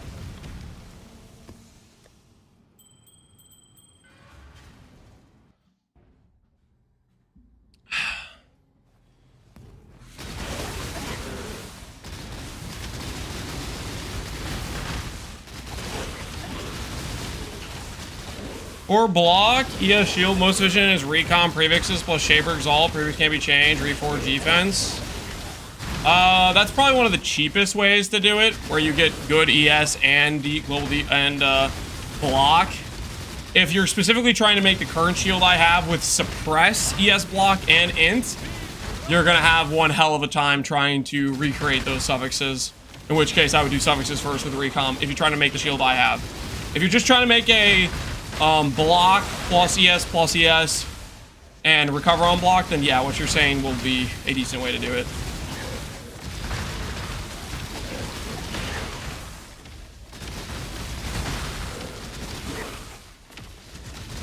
Is ES and PV1 not as much, if not more overtuned than PV2? I would say PV1 life builds are a lot more balanced. I think ES is still stronger when you consider like actual good gearing, but life builds in PV1, you can actually scale life. You get percent life as an option. There's a lot of decent defensive options that you can pair well with life builds, like suppression, endurance charge, armor evasion, progenesis. There are, like, you have good options. In PV2, I feel like you don't even have options. It's just, yeah, life builds in PV2 are just kind of a meme, I think. You have no percent scaling.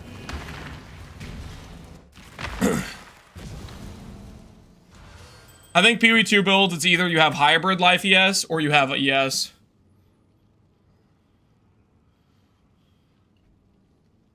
Petrified Blood, yeah, you can do Petrified Blood, Blood Notch in like PV1. You can't do that in PV2. PV1 life builds can have really nice shotgun mitigation, Defiance, Blood Notch, stuff like that.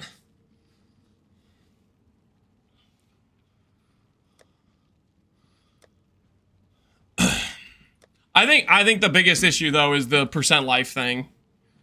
It's just like the view of saying like life build percent life isn't a meaningful stat, and that you can have percent ES because it's a defense, quote unquote. The fact they view ES as like not a raw EHP, the same as life, and they try to lump it in as the same thing as armor and evasion. I don't know. I just don't agree with that, and I think that's part of the reason they're just completely imbalanced, because life is, or ES is blue HP. It's not quote unquote a defensive mitigation layer.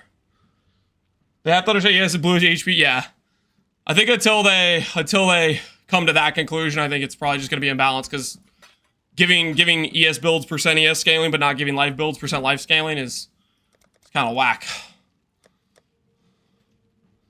My Golem buff says differently.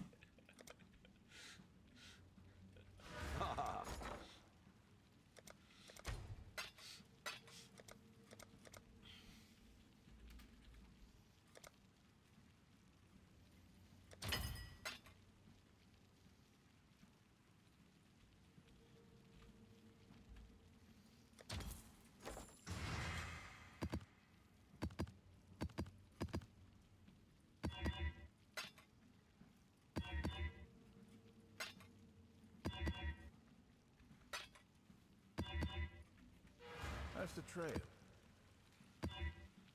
This is the only period 2 defense that doesn't have a real soft cap effectiveness formula. Stuff is wild, man.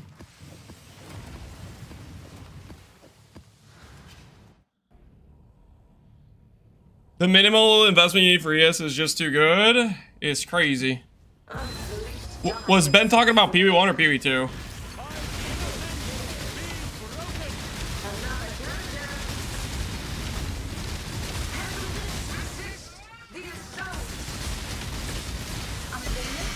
PV1? Yeah. PV1 was like, it was more comparable between life and ES base before they gave us the new bases. But the new bases were like just a flat 50% more multiplier to ES builds, pretty much. And life builds got slightly better life rolls, right? But the slightly better life rolls were like a net gain of like 10% more life.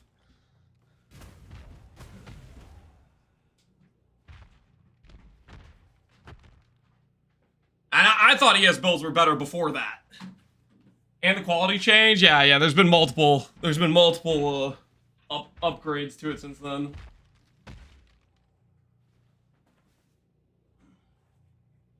And then you factor in disgusting items like Ephemeral Edge or E-Blade or Frost. A lot of these builds, they get like scaling based on where you invest in a defense you get damage to. It's unethical. Alpha mod to a better base. You have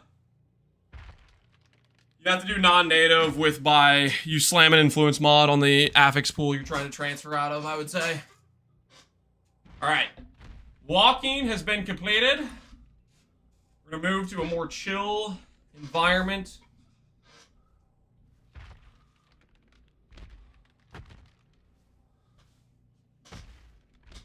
Can I ask you about the bases, Sana? Sure. Link me your crafting question you're asking about. At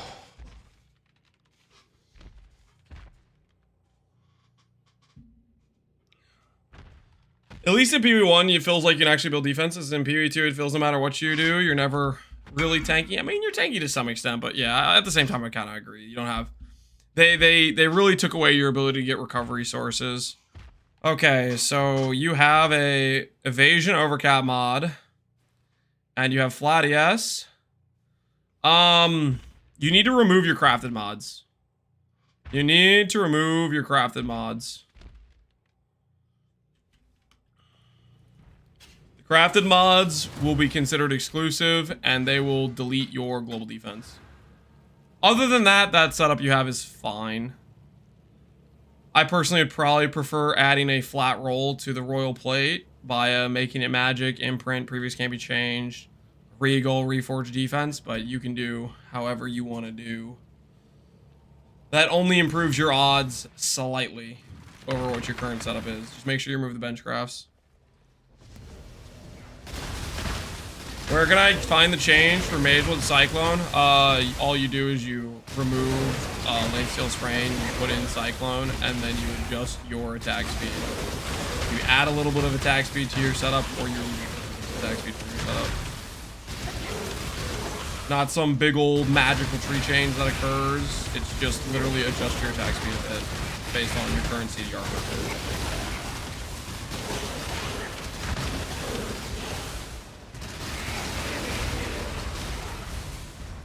Do you plan on leaving a void map if your merc dies because you have no crit immunity? I probably would just swap Solaris and keep going, to be honest. If my merc dies. Depends on how dangerous or how rippy the map is.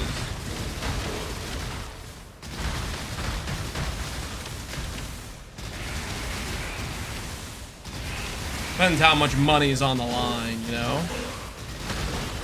We're also gonna find out how survivable our tanky our merc is.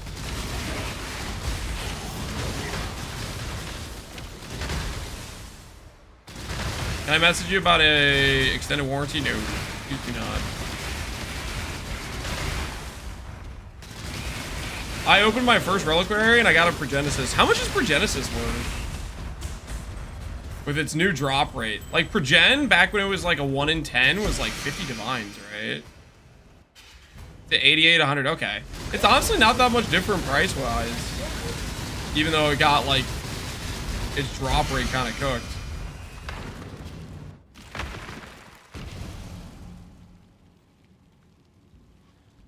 Did they nerf its drop rate? They swapped its drop rate with the, with like the wand or whatever. It's like a 1 in 50 now or something.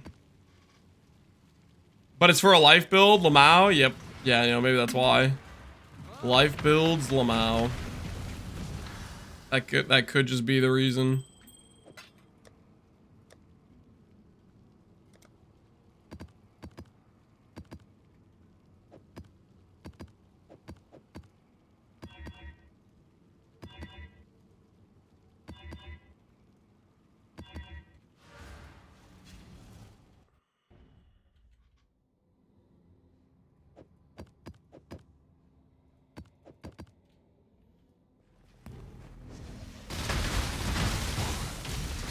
Ever dropped 2 from about 160 to 200 fights? Yeah. So it's probably in the 1 in 50 to 1 in 100 range. I'm just guessing 1 in 50 just because that's what they normally do for a lot of the rare drop rates. 6.6k life is plenty. Is that what your wife told you? Before she went on a date with her friend? That it's enough?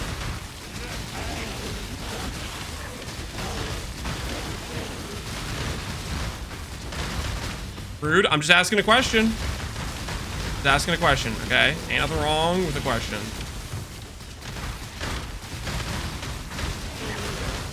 He's a nice guy. He bought her dinner. I'm sure she was treated very well.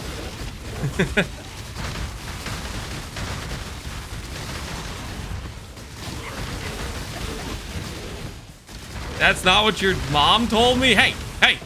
Don't you bring up my mom, Chopper Tony. That's too far. Hey, a divine orb. I'll take a divine orb.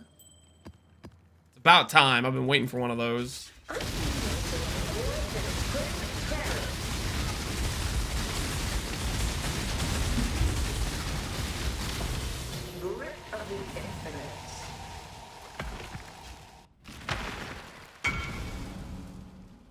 I want to become a Kraken Jack enjoyer? Hell yeah.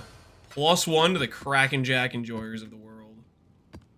Let's freaking go! It would be great for the chest. I said I will divine it after I've made some money in Valdos and I have extra cash laying around. We are not divine rich enough in my mind. Confirm Kraken Jack. Confirm. Click. Enjoy, good sir, enjoy. Good luck out there. When are you starting Valdos? We're gonna get level 100. We're gonna swap a couple things around, then do some limit testing, and then we'll do Valdos after that. Did I ever kill this guy? +1 rogue mag. Oh yeah, we gotta add to the count. +1. Or at least 29 Kraken Jack enjoyers out in the world out there. Living life to the fullest.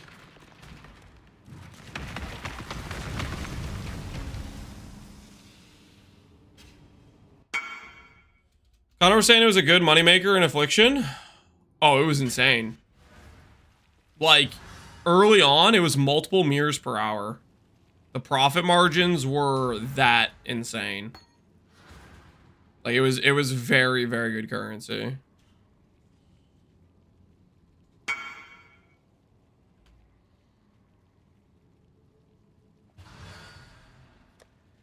That was when Valdos first came out. Yep, Valdos first came out, and there were a few things going on that league.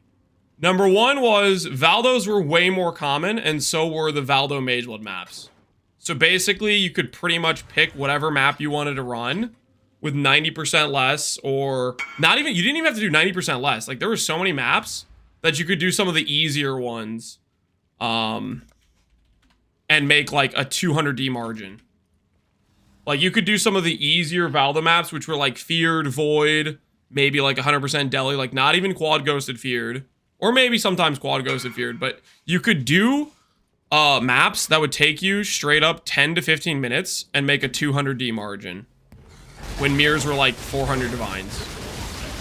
Like it was wild currency. But that was also like initially, like early enough on, people just didn't really have builds that were good enough to consistently do the maps. Was part of it too. So it was just like you just got incredible margins basically. Tropical Island speedrun, yeah.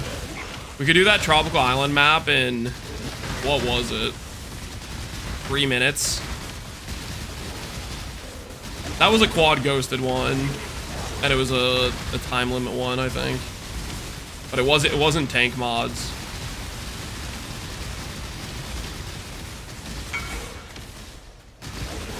Tire worth it? Yeah, I think so. Does eye level simplex matter? Does the eye level matter? Yeah, it matters. You need to be able to roll the mods you're trying to roll for.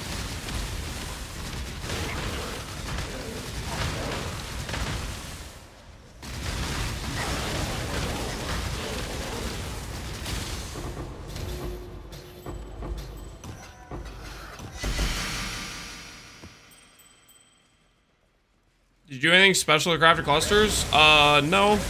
Just fracture the mod, one of the mods you want, and then do reforge defense or fundamentals is what I'd recommend, something like that.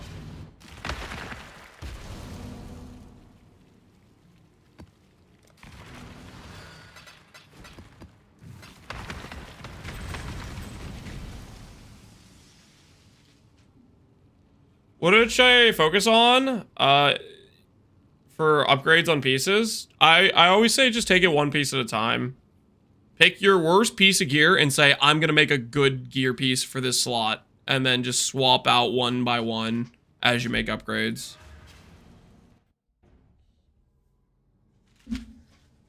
Find whatever your worst piece is. That means you have the most room for improvement and upgrade that piece. I'm going to swap to pants. It's getting a little breezy in here.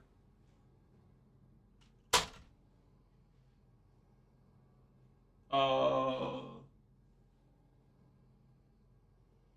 found my pants. For a second there, I thought I left them upstairs, but we're good. I did bring the pants downstairs.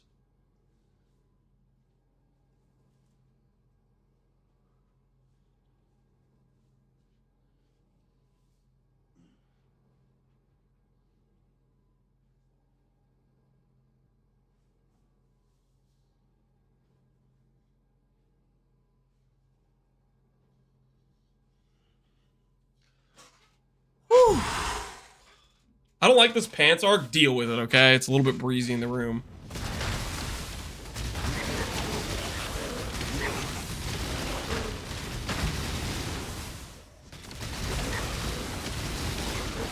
Applied nudity? I'm not getting nude. I have shorts on and I'm swapping them to pants. What do you mean implied nudity? Freaking, is that against TOS? Is it? Freaking. Look at what they allow on this platform.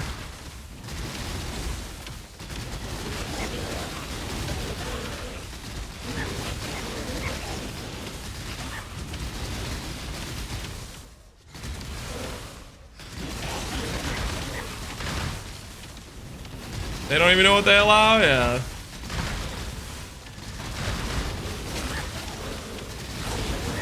I'm sure the guy saying he's gonna swap from pants to shorts with no camera on is their top concern.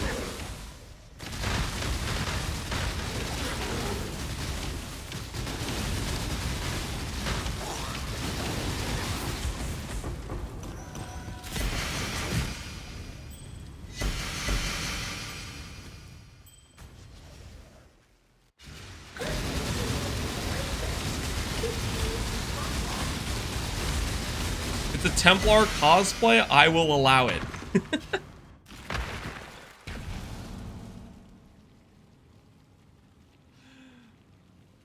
Understandable. Understandable.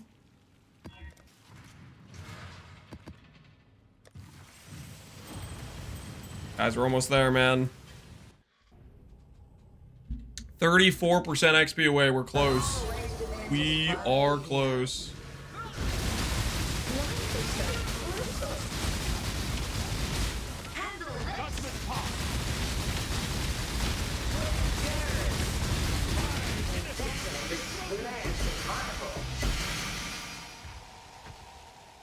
Repeat my challenge. Gather more combatants.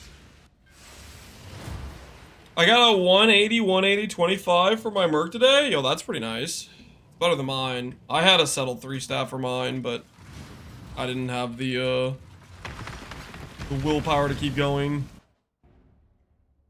Getting 100, so when you void, you name in lights. I'm getting 100 because it makes my character stronger. Before running very rippy hard maps. Oh, we will also be naming lights if we die.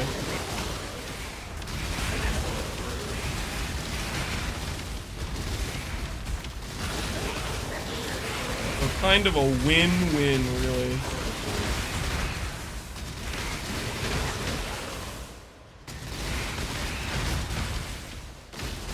Like naming lights the most important part. I don't want to die. Naming lights is like you're planning on dying. The goal is to not die, guys. The goal is to not die. Naming lights is you have failed.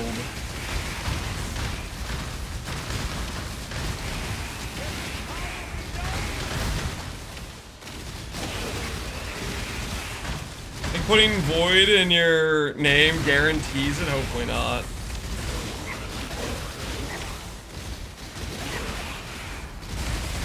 Peacock character didn't get it. The Peacock character probably wouldn't avoid it if I made it level 100 and grabbed it like a couple suppress options. Well, basically if I just made a suppress shield. If I just made a suppress shield, that character does not die there, but the plan was always to kill it and I didn't want to put extra effort in. That character was, we were just gonna run it until it died. There wasn't no intention to have that character survive. This character I would like to see make it survive. I want to do the hardest void maps I can, but I also want to successfully do them, not necessarily to die. Dying to the 99% suppress? Yeah.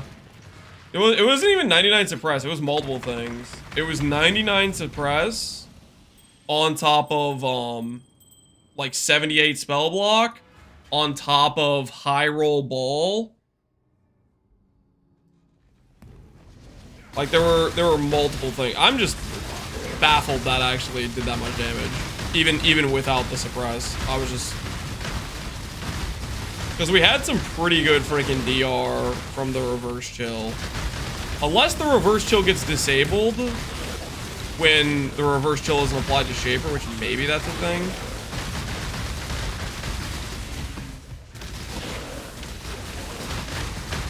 It might depend if the reverse chill is both on me and the target hitting me. The Shaper was off screen.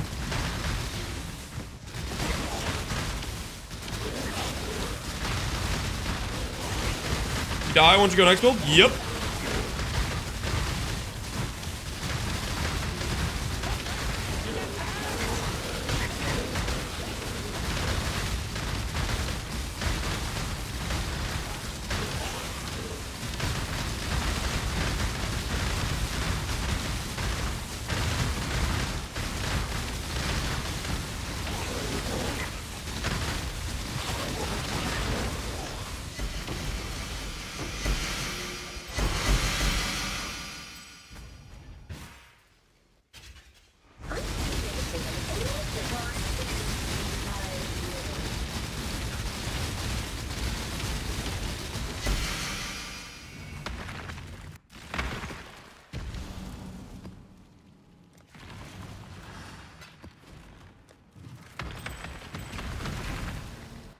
Which unique spent the most chance orbs double influence for you?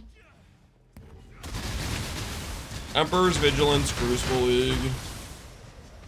That was the last time I used chance orbs the way chance orbs were designed to be used. That's probably has a chance of changing this league due to this character wanting to get a hunter influenced mage blood.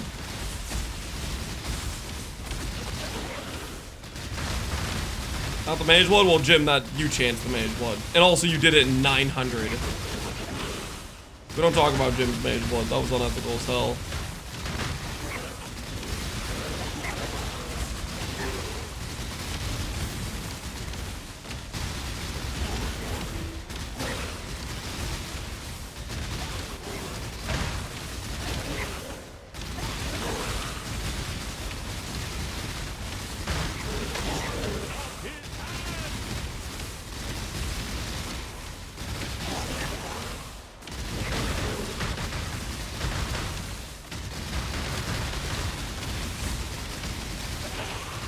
How much time do you have? The area becomes fatal. I think it's 5 minutes to 6 minutes. Can't remember exactly. You will get a countdown in the last 10 seconds from Valdo Kaiserius, though.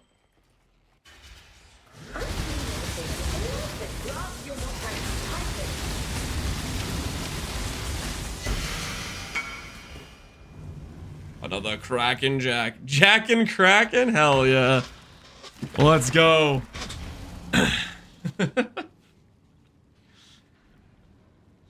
we got a Kraken Jack enjoyer.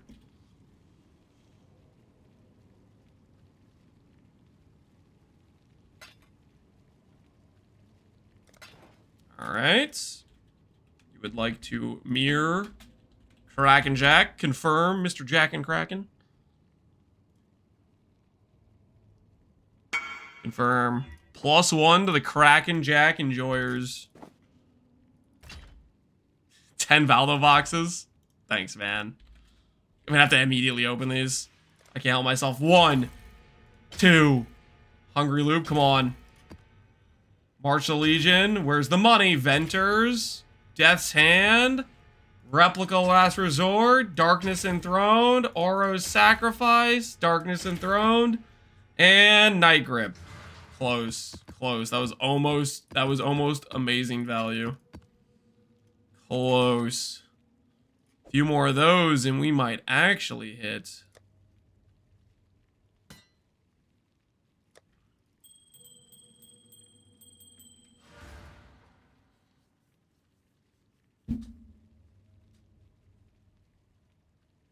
Rogue marker count? Oh, yeah. Add one to the count. What are we up to? Ooh, a nice even 30. Cool. Cool.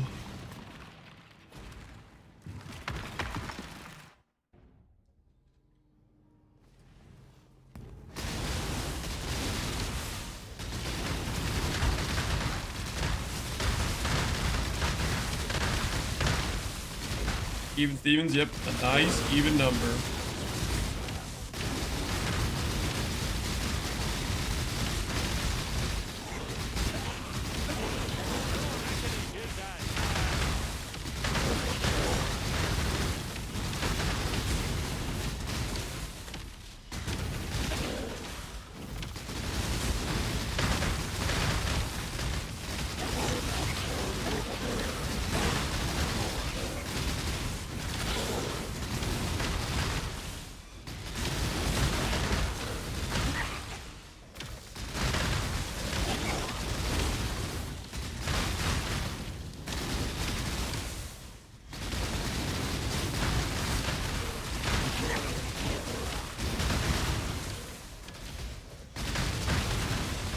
I gave a lead off Chrono Tyrant for a box.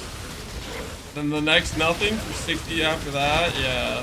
Chrono Tyrant's still like giga money. The Fiend. The Fiend. What are you worth in the current league? 1.6 div. Oh my word. Headhunter. Oh, Headhunter. Headhunter.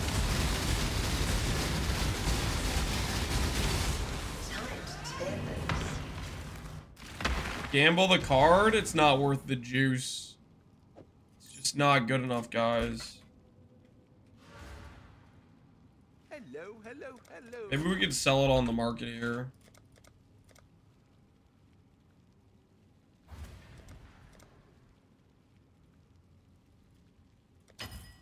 Alright, boom, worth 300 chaos out of that bad boy.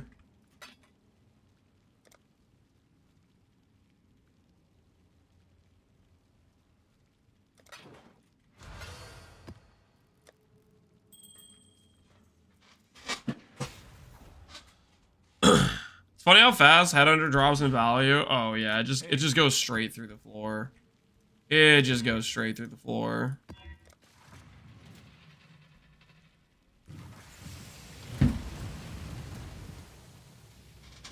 I sold a Fiend card for 10 day of early league. Well, that was probably back when HH was a 100D item, which was like, you know, 7 days ago or something, right?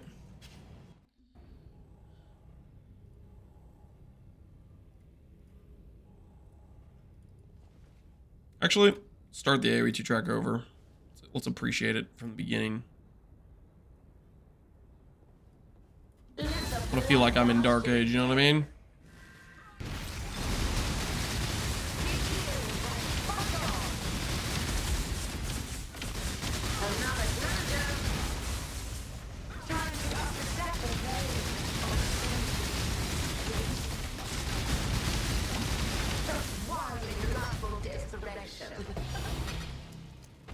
Hey, a Blessing of Ash. Nice. Cool.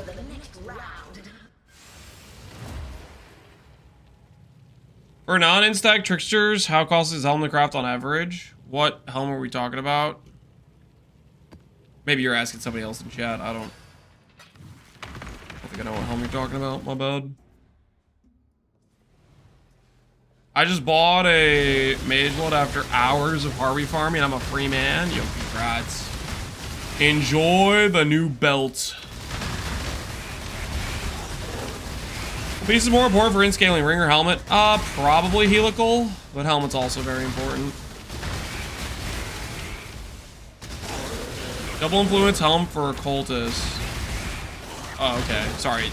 Your initial message was trickster, so that's what was confusing for me.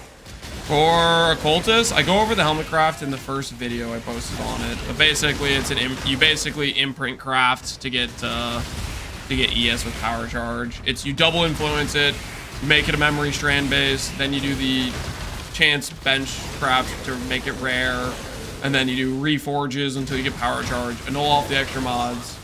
Then previous game change scour to make it a magic base with +1 power charge, and you imprint craft from there with reforge defense.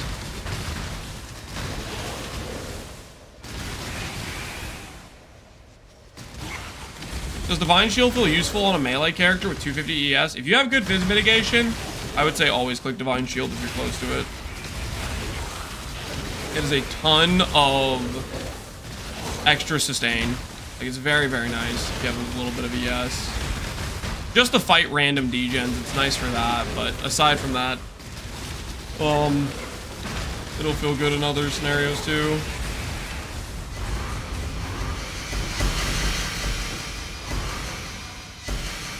As long as you got some good Fizz mitigation, I think it's a worthy click.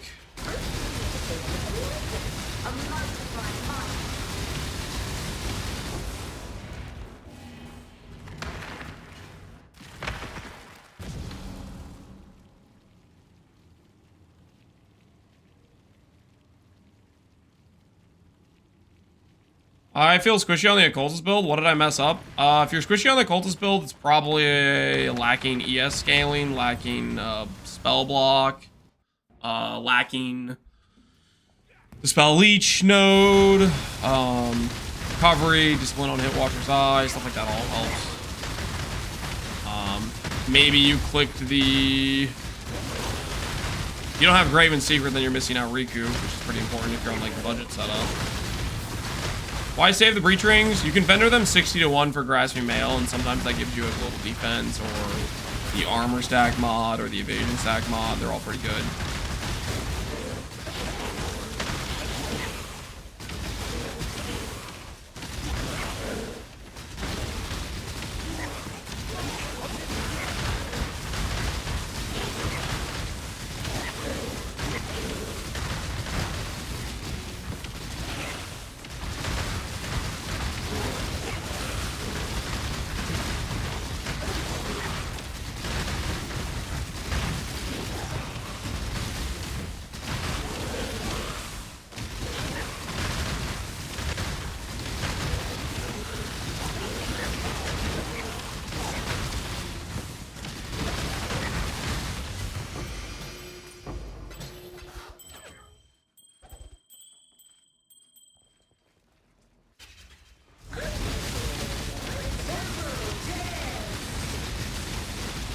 Do we need a stacking on Templar? Listen, I started out a cultist, but Templar's just better, man. We did the comparison for int scaling. Templar is just better.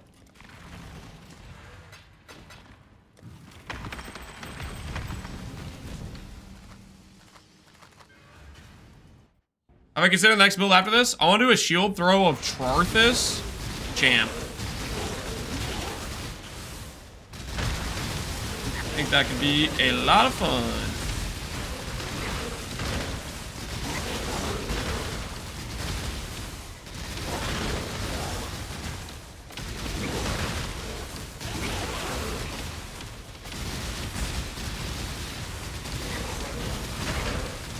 Will I use the Goddess Wand? Goddess Wand's an option. I'm not sure if I would use Goddess Wand though. I think there are better options. Like, I think the best option is probably a Replica Dream Feather, to be honest, for example.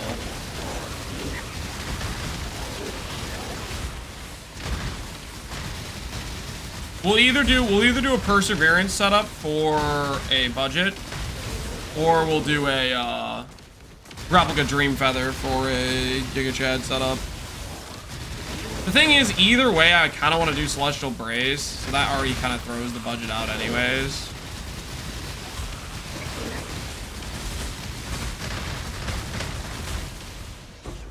You know what I mean? We'd already be cooking the budget with Celestial Brace, because that's like a 50D item. Do you have any interest in making a Mana Storm build? No, not really. If you're going champ, you have to go to the Brace. Yeah. Like, I want to take advantage of the new champ nodes, and it feels wrong to not use Brace. Hey! One to close us out as we're ending our final breaches. I'll take another one of those. I'll take another one of those. Yeah.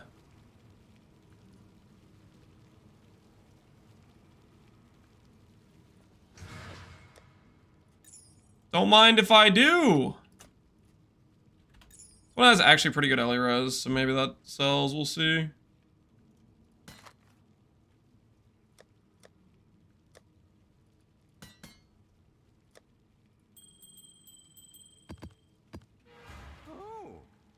What build uses that? I've been told anime weapon. 12% int usually sells for divine, I think.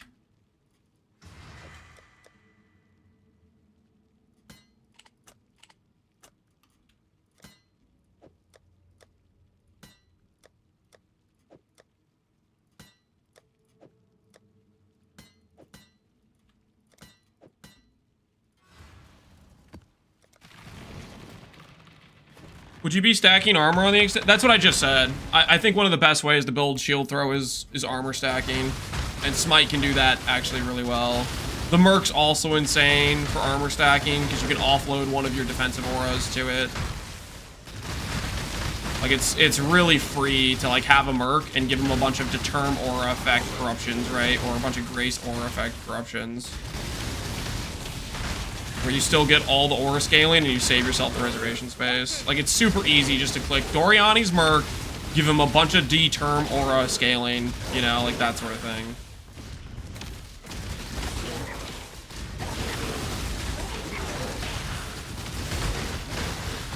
I think the one limitation there is if you do Doriani's Merc, then you're more limited on your, probably more limited on your D-term scaling. Because you have to have at least one ring to hit the minus res necessary, I would say. You need like a really Giga Chad negative ring. Probably with all res plus lightning res helical type of deal.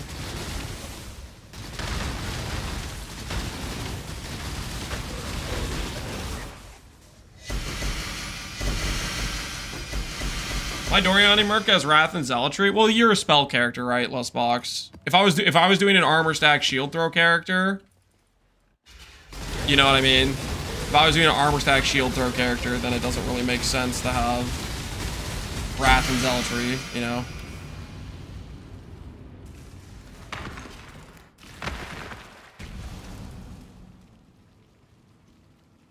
Amulet just dropped Ulnatol's Vow. It's like a 1 in 50 from Flawless Breach Stones. And it is.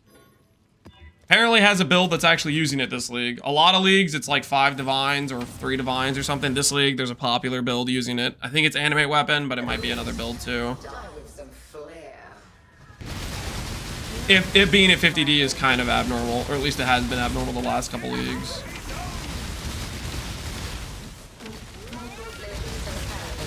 One in 50 Celestial Lance. Yeah, we've gotten some pretty good luck with dropping it. Now go retrieve more challenges for the next round. Well, these are kind of our final runs here. We might need to do one more set after. Okay, we might need one more set after this. We're only at. We need one more set, don't we?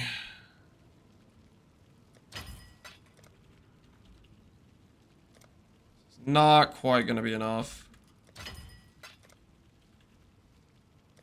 One more.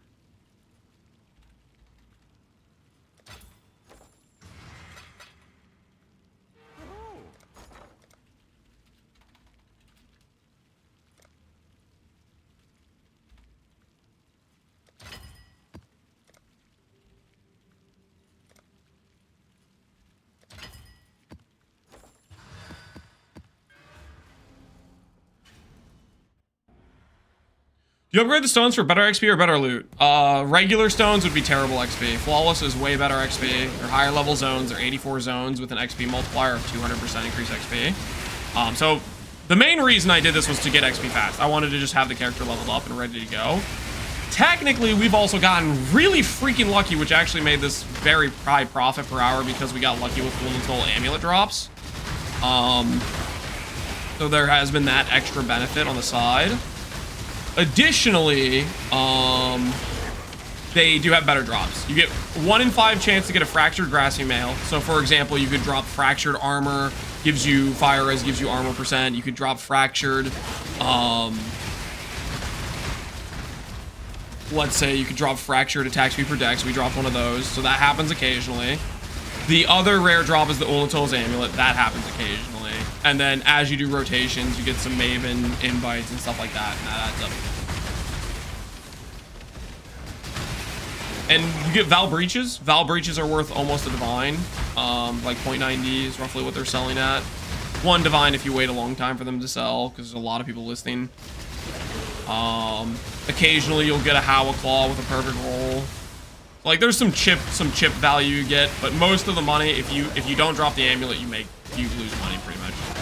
It's pretty tied to that amulet. If you drop the amulet, you make money. If you don't drop the amulet, you lose money. Hey, that's kind of cool. We'll end on a couple Enlightened Corruptions to send us off.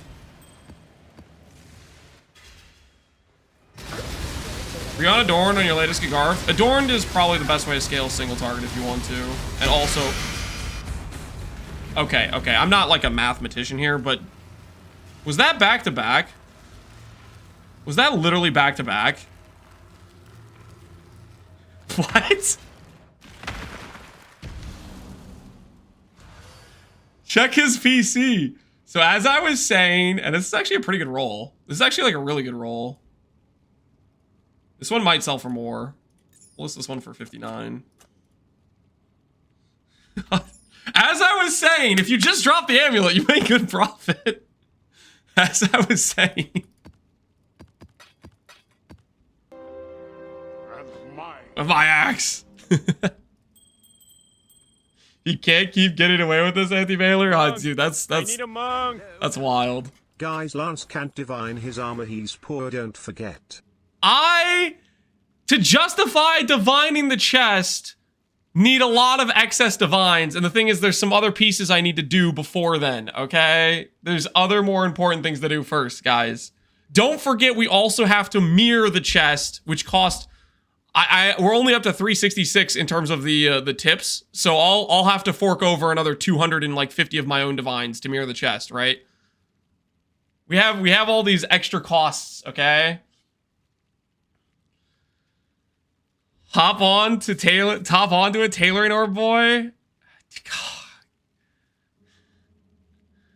Guys, I don't know, man.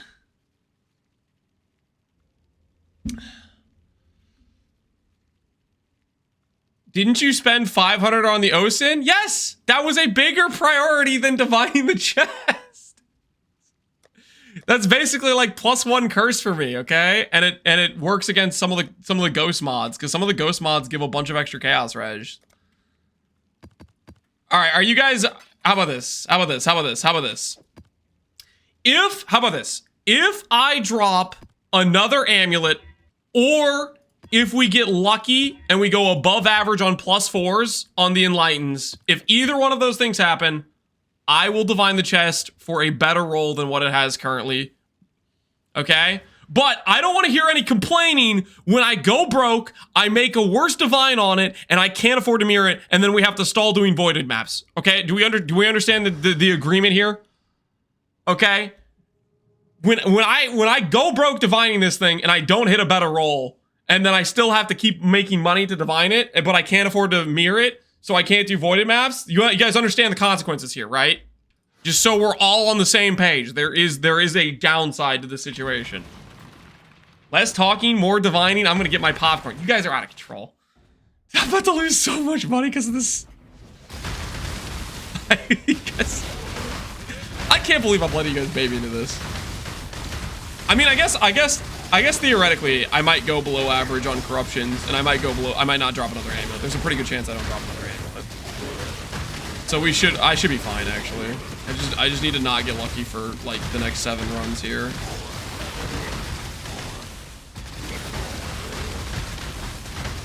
If you divine it, all mirrored ones will be shagged. All the mirrored ones will be shagged? That's not true. They all had free service, and I did say many times I would divine it in the future when I had more currency to divine it. I was planning to wait longer because of, well, one, I didn't expect to make money from doing these breach maps, to be honest. We've gotten very lucky. We've made like 300 plus divines net profit from these breach maps. I was literally just supposed to get levels from this. I wasn't supposed to actually make money. So that was like, number one, I wasn't expecting that. Number two is you guys have bullied me way more than I expected as well. And I thought I was gonna just like coast into farms of void maps to then be able to more respectably not spend all my currency, you know, and wait till I have a better footing financially. You even know your chat? Yeah, well, I didn't think you guys would be this effective. I underestimated you guys and overestimated myself. You're saying the bullying works? Yeah, I am admitting your guys' bullying has worked to some extent.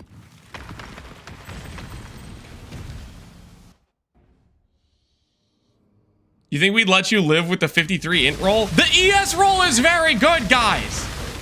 It could be 12, 8, 55, and if it said 1400 instead of 1453, that would be a massive net loss in power. The flat int roll, believe it or not, is not the most important stat on that chess piece. You're an int stacker? And the ES roll matters, guys!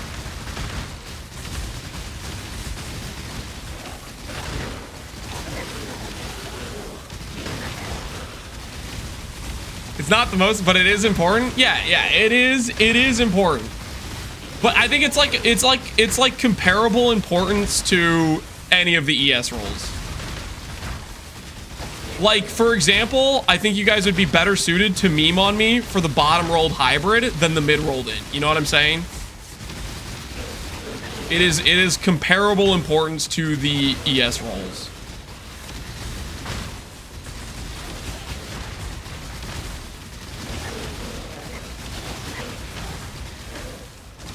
Who's the chatter who has their copy listed for 110D more than a mirror? Ain't no way. Somebody's listing it for over a mirror? It's literally free service. What? The hell, man? Hey, man, maybe Lance will log off and somebody will be desperate. When Lance logs off during the night, I'm the only source, baby. This is just business. This is prime selling hours. It's for those who got ignored. Oh yeah, the people that found their way on the ignore list, they have to pay the premium to the reseller. Shock reflection. Oh, nice. Shock reflection. Woo. Perfect roll. Maybe 12-12. Perfect rolled 8-8. Almost what we were looking for. Very, very close.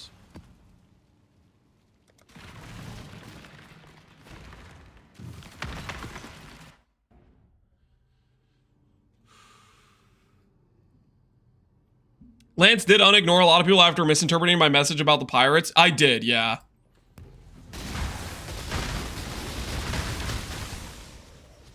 I think I'm okay with being a little bit more freezy beezy with sometimes letting the clearing the ignore list, but I don't know, if it gets too much of a problem, we might have to just keep it more of a permanent ignore list, you know.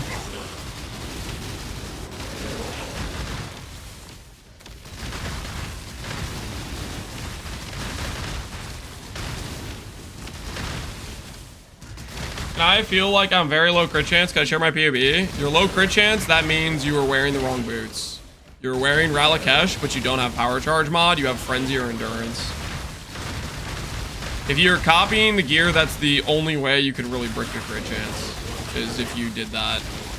Otherwise, if you have like the power charge gear, your crit chance is pretty much solved innately by following the gear. The other route where you could be a little bit low on crit chance is maybe you don't have crit chance on your sword. Like if you're on the real budget setup, you don't even have +1 power charge on your helmet. That could maybe mean you're at like 80% instead of like 100. But most likely it's you have the wrong boots on. That's usually what the issue is. I'm on the Hiero. If you're on the Hiero, no hand holding. The Hiero does not come with hand holding. The Hiero is the don't play this unless you have a lot of currency and know what the hell you're doing. I'm not here to handhold people doing mirror tier versions of builds.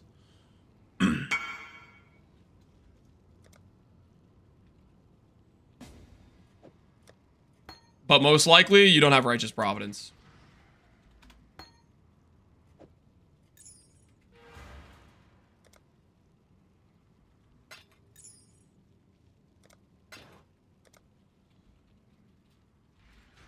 The other thing it could be is you don't have your Battle Mage's Cry Merc. What have you got? Not gonna help, helps a little.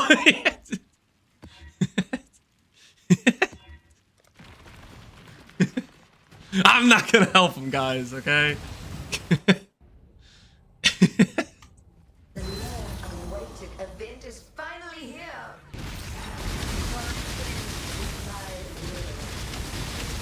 Another countdown. Time to up. Twin terrors. A dazzling display of survival. Lance is only gonna hold your hand with 2 fingers.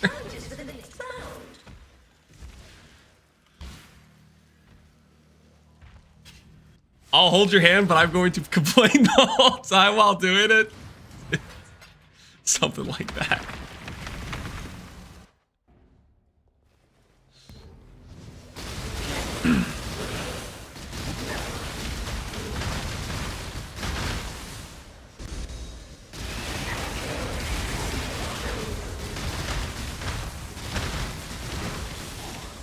Am I gonna need another set?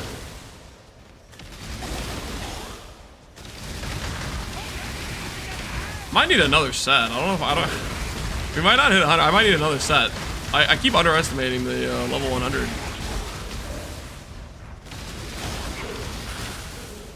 Does Arcane Blessing do anything? Yeah, it gives damage.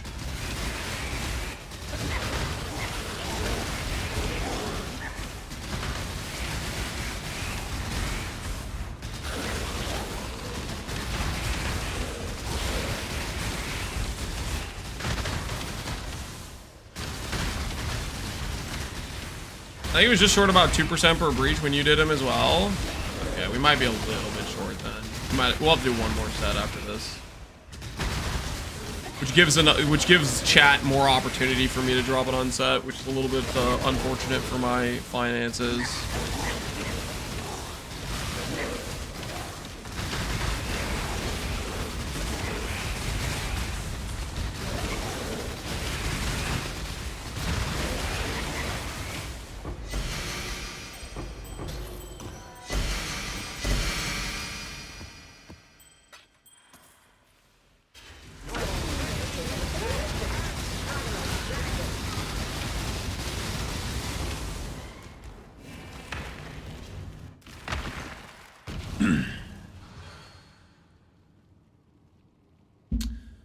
It seems like there's crazy exponential compared to 98, 90. Yeah, it goes up quite a bit. I don't know what the difference really is, but I mean it's a fair bit more, right? Okay. We'll get out one more set. One more set.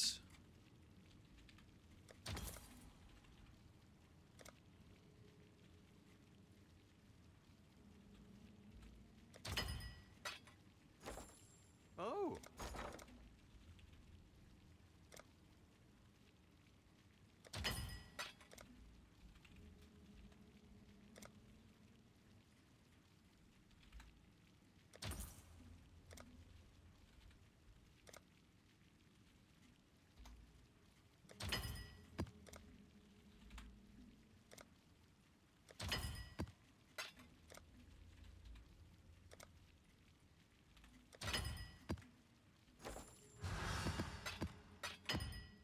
Hello,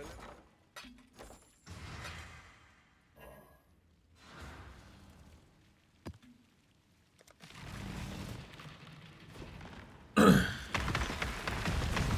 Is Lance muted? No. Does this Atlas matter for this? No. Breach stones do not care about your Atlas at all.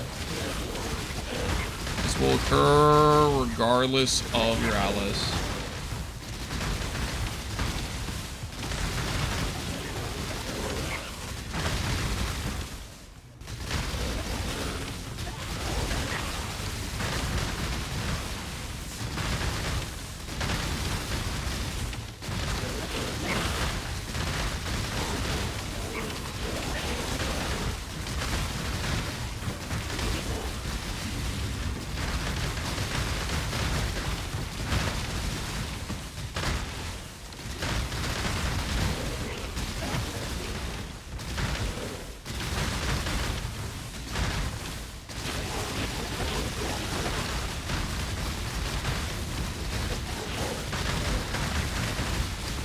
The XP per run. Someone said earlier it's about 2%, which I think is probably accurate.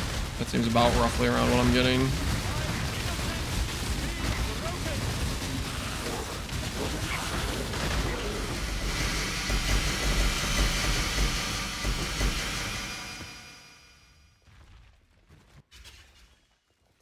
Video of you crafting it. I did it on stream. I don't know how many days ago. But outside of the video that I did on stream, however many days ago that was, you can check out the first video I posted on the character, which goes over the crafting method.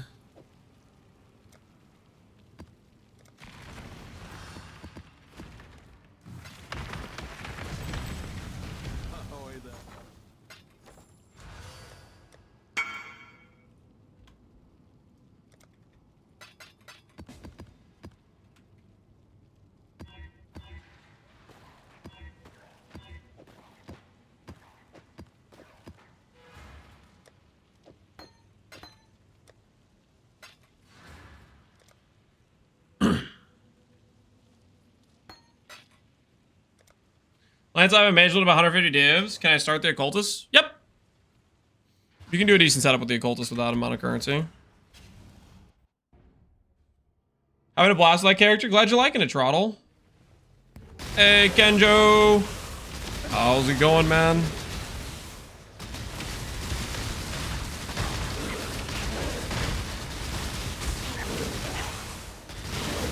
Am I gaining or losing currency? I am gaining currency, but I have also gotten very, very lucky with the Umatol's amulets. On average, I think it's maybe not necessarily a break even. Maybe it's break even, maybe it's slightly gain on average, but you'd have to run a lot. I was expecting to lose money doing this. We got very, very lucky with Umatol amulet drops. I also didn't realize Umatol's amulet was worth so much.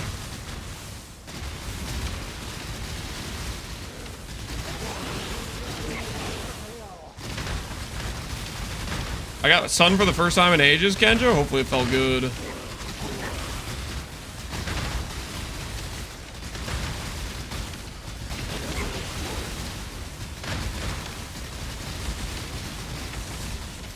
What do you usually farm from currency? Depends what time of the league it is. This league, I started out with Expedition. Then I went to T16 Maven rotations. Then I did T17 boss rushing.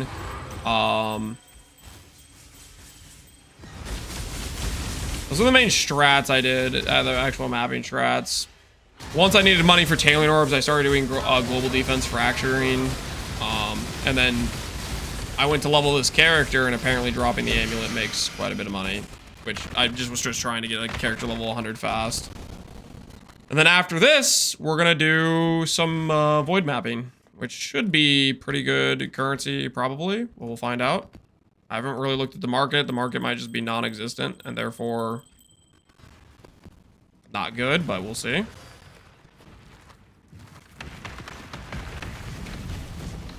You have ES Leech or just regen? We have ES Leech from this one point, and we also have regen.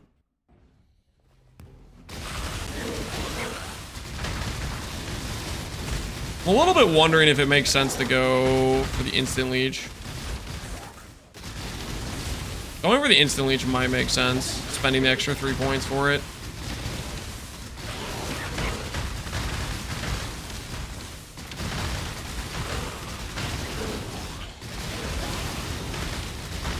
We'll have to do a comparison test with and without instant leech. See what it feels like.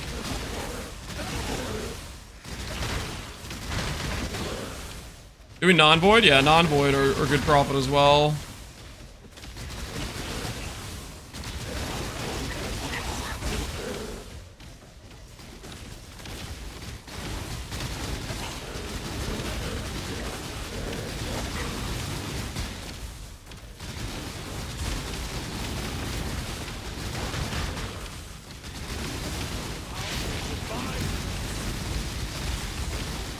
Sometimes you get rounded to the nearest decimal. Yeah. That's why when I hit 10.1 earlier, I ended up decreasing my attack speed a little bit just in case. I didn't really want to check POV. But it could be that you're slightly over if it says 10.1 on your sheet.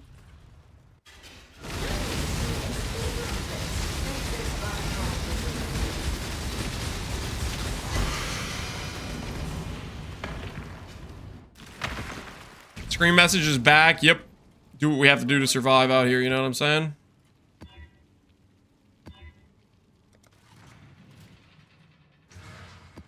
Alright, these are the last 4 tries at another amulet drop.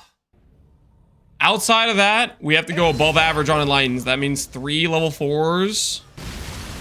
That means 3 level 4s, guys, out of 8. That's the next chance you guys have at me divining the chest further to allow you guys to get some alkyl of G's from me losing a bunch of money. Now go.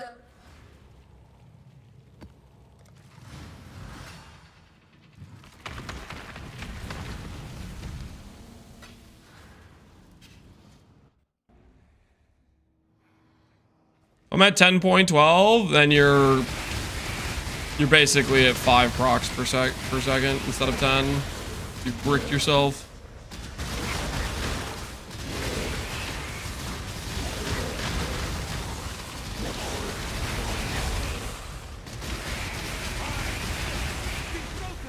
Switching to Cyclone while on 6-link, still doable. If you can balance your attack speed based on your current CDR, yes. If you can't, no. I would say if you're at 52 CDR, probably not doable. If you're at 14 or no CDR, then I'd say it's probably pretty doable. You're gonna need the faster attack support for the 10.1 breakpoint most likely, though. If you're at 52 CDR, you probably need to make the gloves.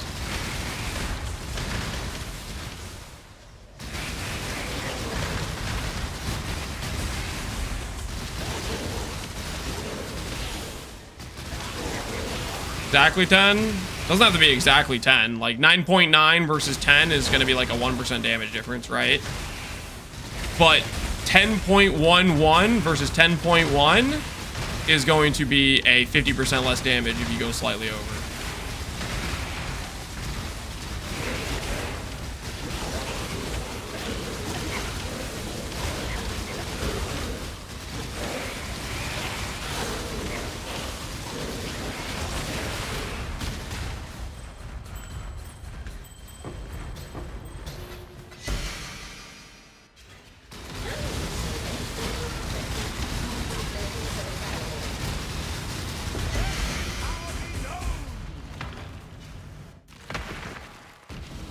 Do the grassy male 83 versus 84 make a difference? Not really. It will allow you to hit T1 res rolls when you vendor them all, I guess, technically. Either way, the grassy male value is dictated upon recombination, so 83 versus 84 versus 82 doesn't really matter. You can recom an 86 chess piece. You know, not really gonna affect much.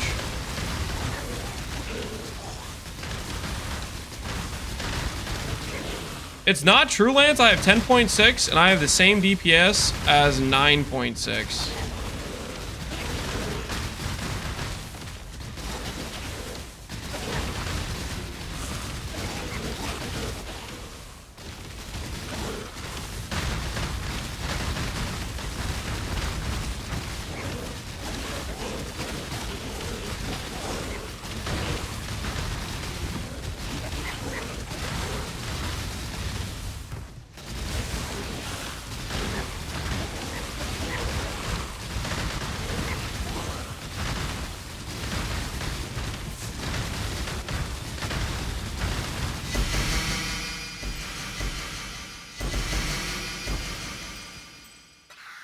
I'm just gonna ignore that.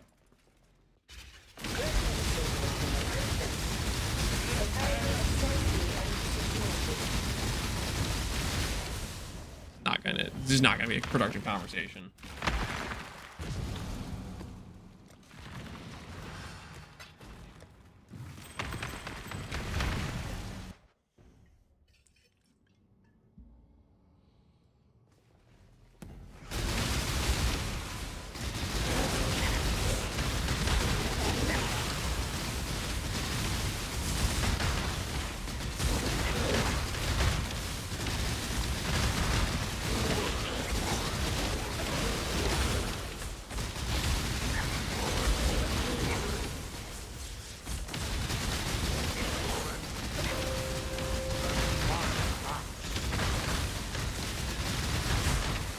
I tested it.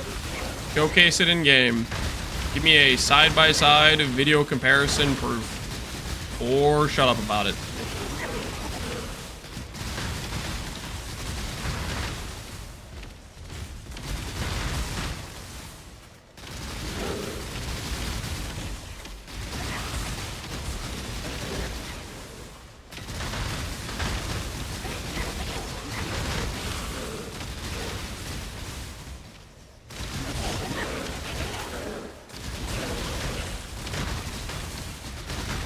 Where can I link? You have a YouTube video to link?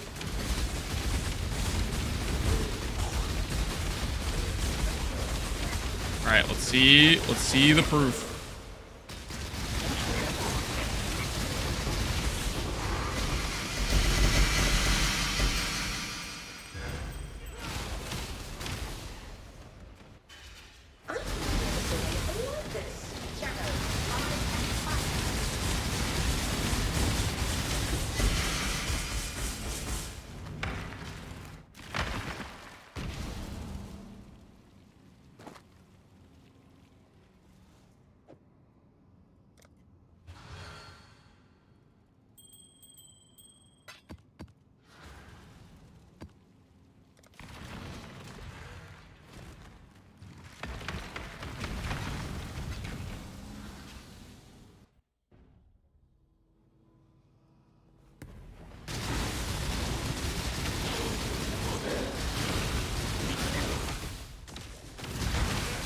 Alright, he has video. Is this just going to be a rickroll?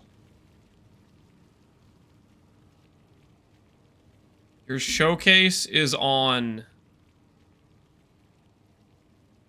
Okay. I need you to give me a showcase of actual fighting something. Like, kill a Minotaur. I'm not trying to count balls on how many are on screen.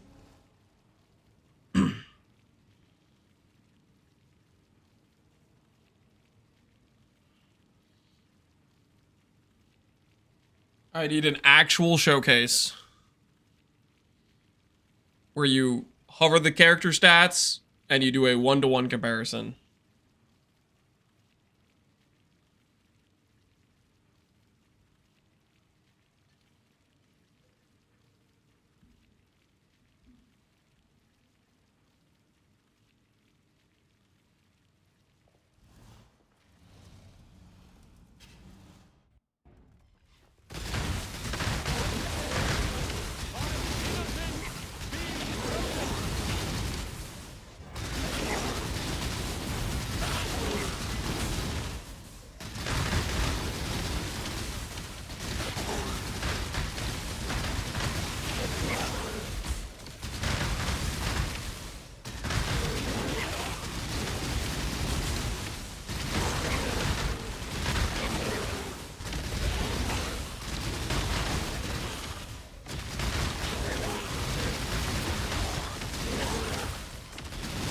Who cares about DPS when visuals?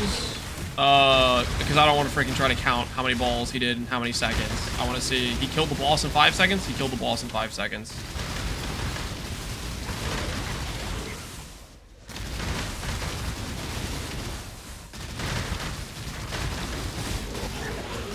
And by the way, this isn't me versus him. This is him versus the entire accepted mechanics of how Castle Fair works.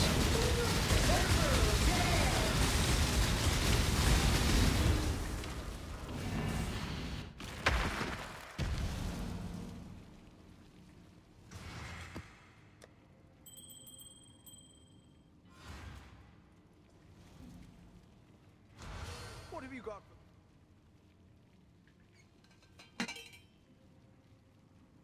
The crime rating has changed and no one noticed? Yeah. This bait used to be believable, yeah. Alright, I need to get water. I'll be right back.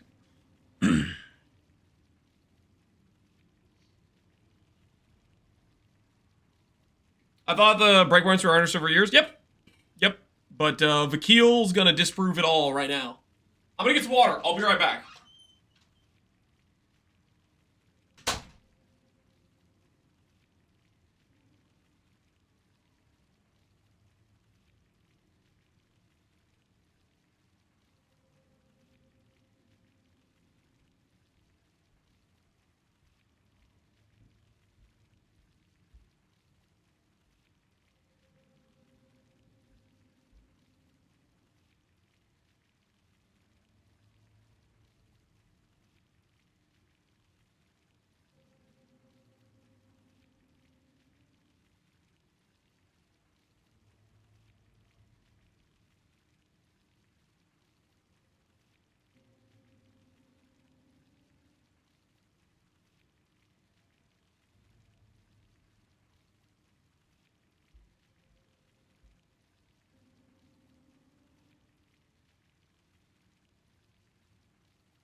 Guys, I don't know what's going on, but let's chill. Either he'll give us a proof of a demonstration or he won't. Godslayer.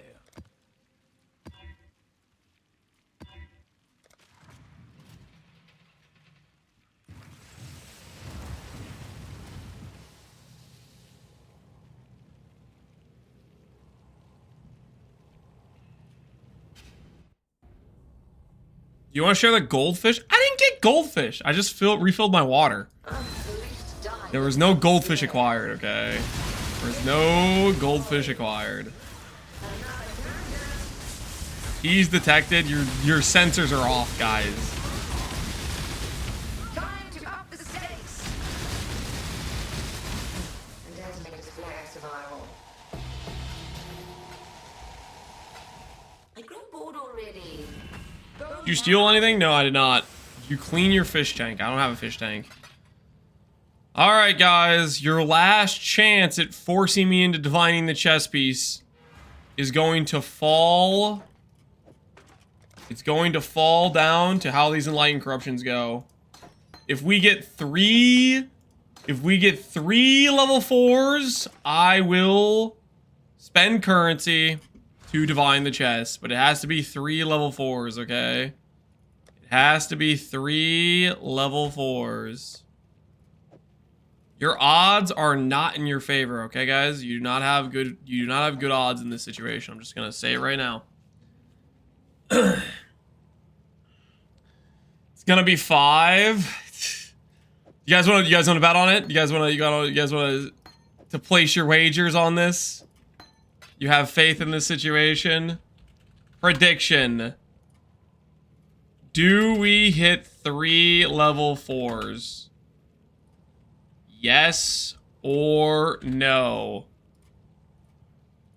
Place your wagers, guys. Place your wagers wisely. You have some options, guys. You have some options. What have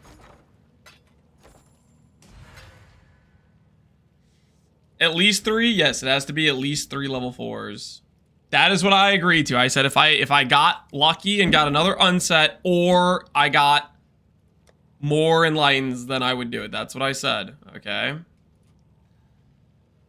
Alrighty, let's go grab ourselves some Doriani chambers. We have a couple already ready to go.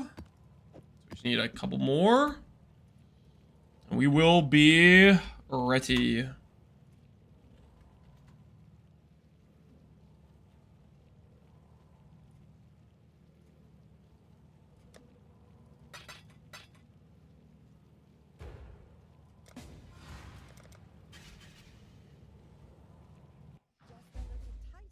Should I ask if we hit 8 for 8? We're not gonna hit 8 for 8. That would be insane. I have proof from the video that the 10.75 is less. Wait, Moxie, you actually analyzed the video?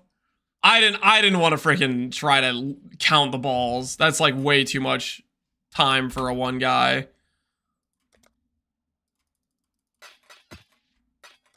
I'm down to look at it if it's just a 1-to-1 damage comparison, because that doesn't take freaking forever for me to count every ball and be like 1, 2, 3, 4. Oh wait, I missed a count. Gotta go back and redo it.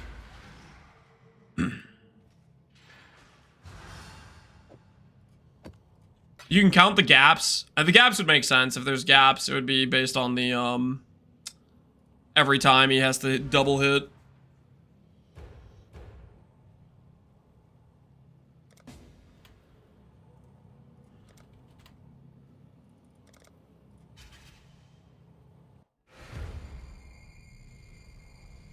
Is it okay if I don't care? Yep. That's reasonable, I would say.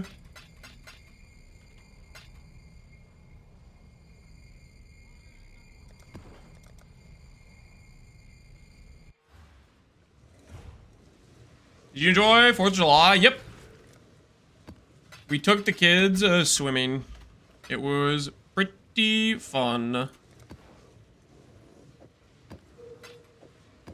I think the only thing about swimming right now is Nolan is a bit of a hazard to himself. He has way too much confidence in his own abilities. So it's a little bit stressful with Nolan, but Lance is doing really good, and Charlotte's a lot more cautious, but she's a lot of fun too. Oh, we had a good time. Yeah, it was pretty fun. Can you grill us some hot dogs next year? I'll give you a solid maybe. You named your kid Lance? Lance isn't my actual name, by the way. I just like the name Lance. Hence, I named my kid Lance. And I named my kid Lance before I think it was before I named this channel Captain Lance. Well, it would have been close. I might have made this channel before we named the kids. I just like the name Lance. Do we know your name? Hopefully not. There might be some people that know my name though. I've probably leaked it on stream a couple times. I'm not trying to.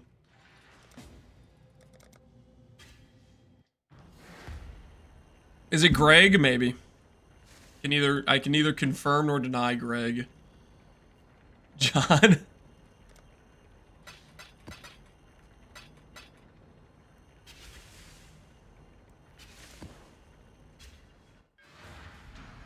Sir Gregory, it's Captain. Okay,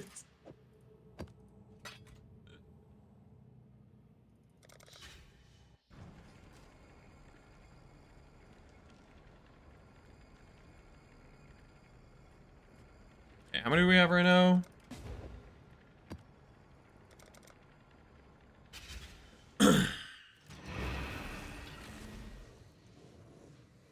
I just call him Dad. I am not your dad, Mr. Judd. I am not your father. Alright, this will take us right to 8. This guy's kind of not leaving his map, though, so we'll go to the next guy. Invite when ready.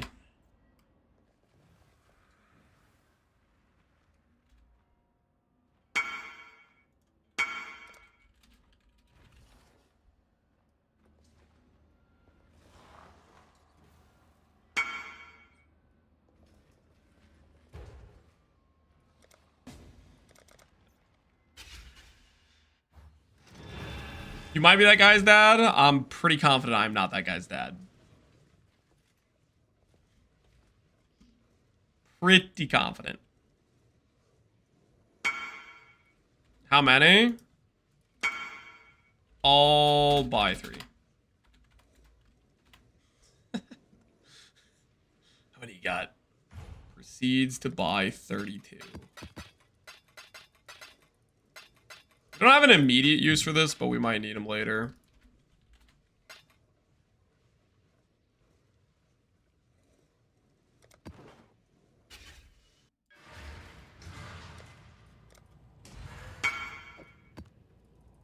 Alright.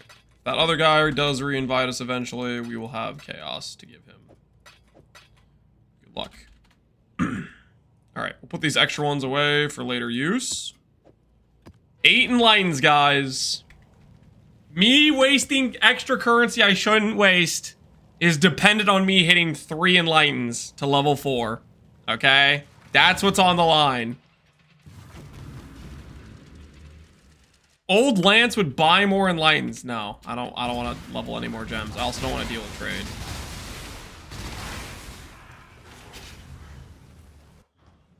Hi, Dad. You can do it. Not your dad. Not your dad, by the way, just so we're clear.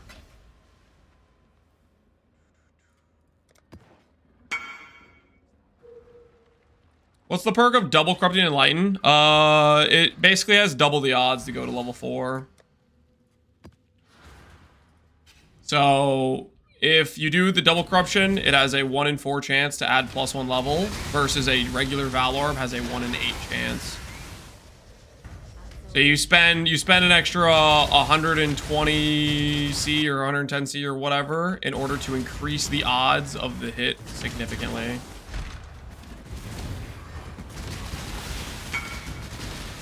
That is what it is doing.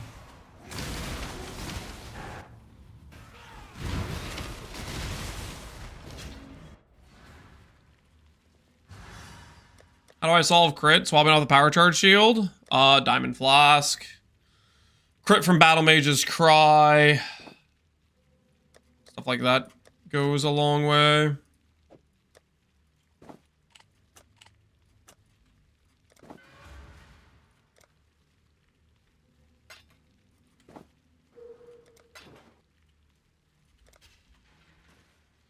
You get both the +1 and -1 outcomes to increase your odds of nothing happening? No. That is not how the corruption chamber works.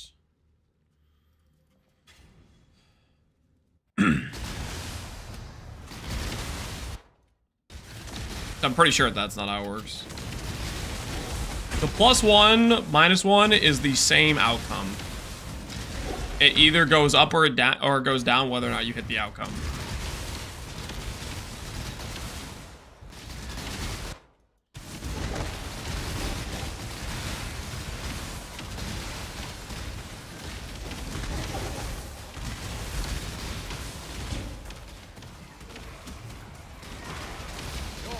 All right, first one, we're safe. 7 more to go. 7 more to go. For my own financials, let's try not to hit 3 level 4s. We need to hit exactly 2. That's the best case scenario for me. Exactly 2.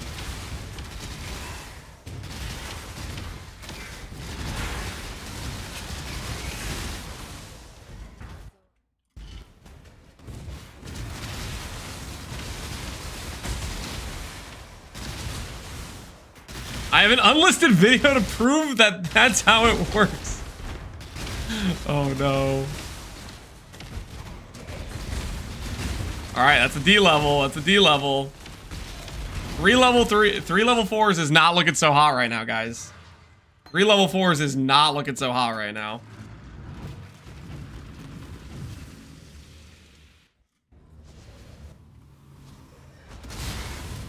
The prediction was 3 D levels? No, the prediction was 3 level 4s.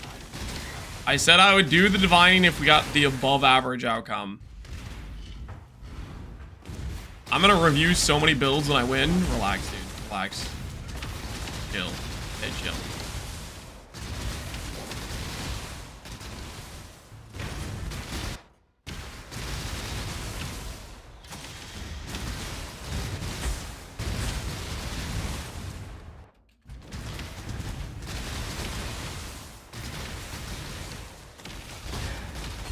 All right, there's another D level. It's not looking good. We're down to 5, guys. It is not looking good for the divining the chest. I think I might get to hold on to some of my currency. I think I might be getting to hold on to my currency. Is Lance sandbag? I don't have control over whether or not it goes +4 or, you know, level 2, right? I don't have control over that. Did I switch clients real quick before we started? Maybe. Okay, maybe. Was it a tactical decision on my end? Maybe a little bit as well. Oh, I didn't realize I hadn't hit level 100 yet. Oh, well, we hit it now. GG. GG. No +1. Oh, the gates are closing. The gates are closing on dividing the chess piece. The gates are closing.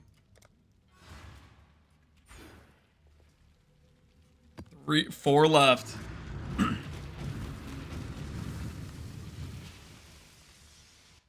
We're gonna get to see void maps today, hopefully. There's a couple final pieces, basically a couple clusters I have to correct, but other than that, we should be pretty much ready to go. Time for the reverse sweep, guys. That's a reverse sweep. You guys have that much cope? I mean, I like the level of cope you guys got, but reverse sweep sounds crazy.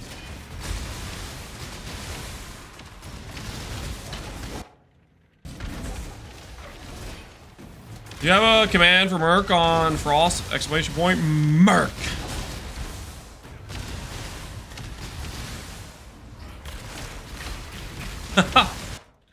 So you guys have to hit 3 in a row now. You have to hit literally 3 in a row now. I'm sorry, guys, but you're cooked. You're actually cooked. There's no way. There's literally no shot you guys get to see Divining of Chess today. I think I'm safe. I think I'm safe.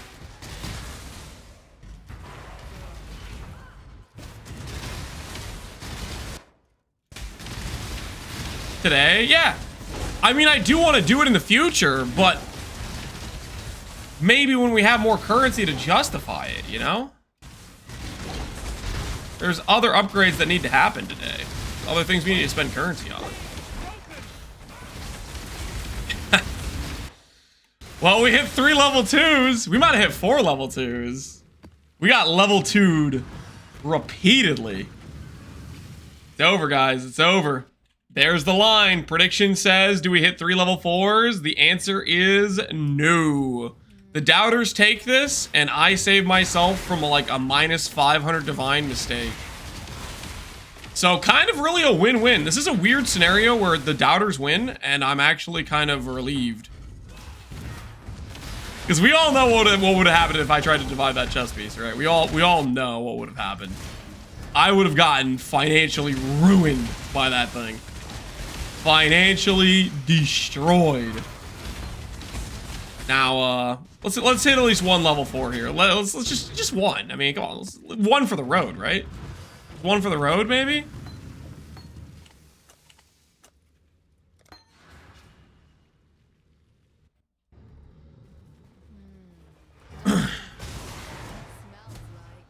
If you can guess the number I'm thinking between 1 and 1 million, you don't have to divide the chest.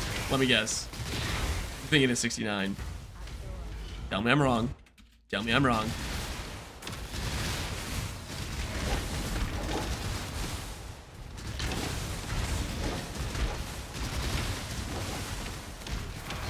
Dang, not even 1 level 4. Holy. What happened to my RNG? It was actually 69, 420. Dang it. That was my other option.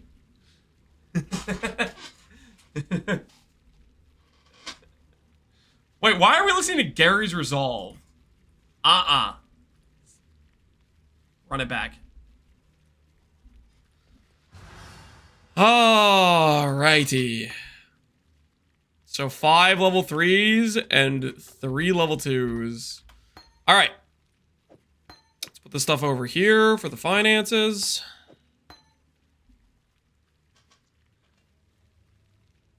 What did Gary do to you? Gary did nothing wrong. Let's make these all 0.9 so they just insta-sell.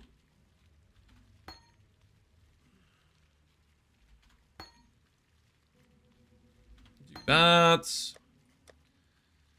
Sell our Maven Ritz. How much do these things go for?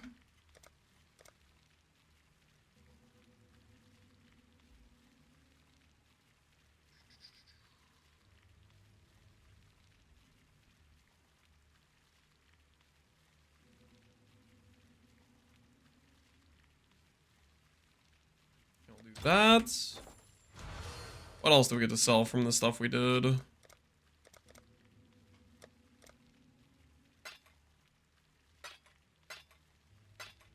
Sell our fancy chisels.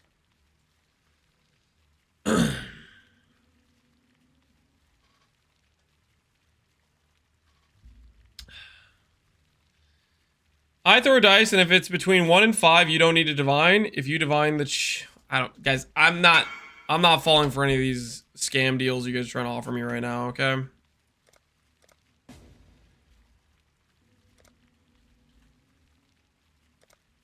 Back-size chisels.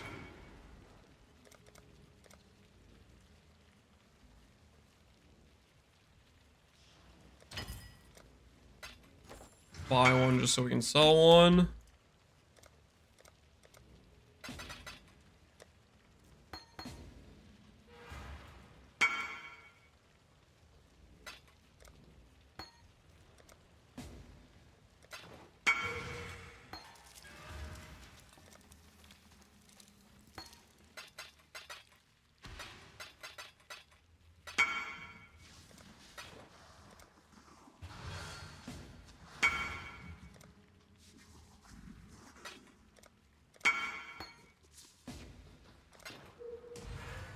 crazy how fast these things sell once you put it 0.1D less.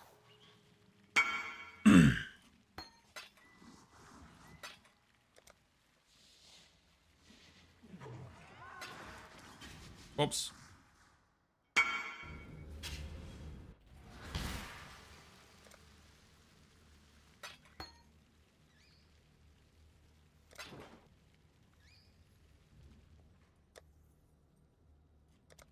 Viewers? This isn't viewers. It's just how much that market moves for people that want. Like, you have to look at how many of those jewels are listed at 1D each versus how many are listed at 0.9. There's like none listed at 0.9. There's a ton listed.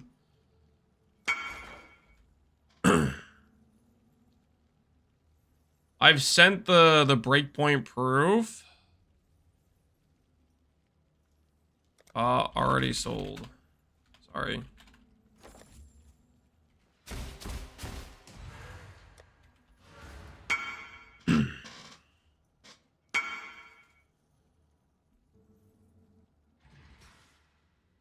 Check the timestamps. Okay. Category approved. 10.23 versus 9.95 on a Minotaur. I do like Minotaurs.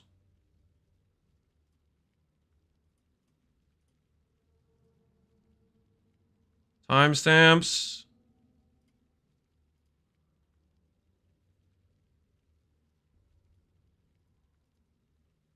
So you start at 58 seconds, roughly.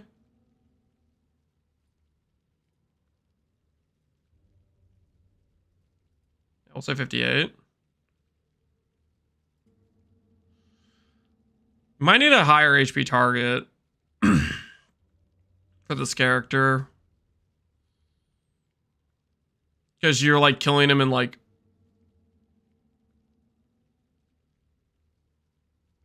So that was 2 seconds.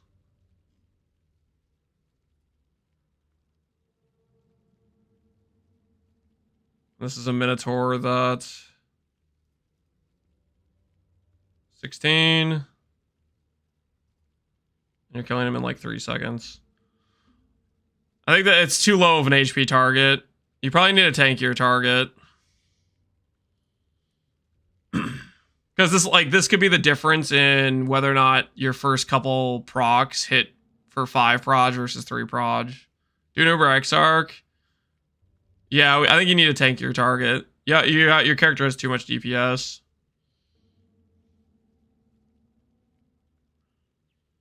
Wait till damage for DR falls off. Yeah, start the Exarch fight and just walk around him for like 15 seconds and then attack him.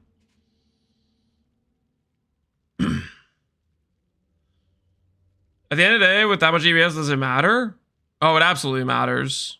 What do you mean? There's a lot of content where more DPS than this matters. The whole point of the DPS test is you need to like be able to... Like, this could be a number of things in terms of... I don't know which one... Like, technically the second kill was slower by a little bit, but ultimately it could be... You killed him in like freaking 2 FR procs. One versus the other is real hard to tell on a test like this. It's too low HP.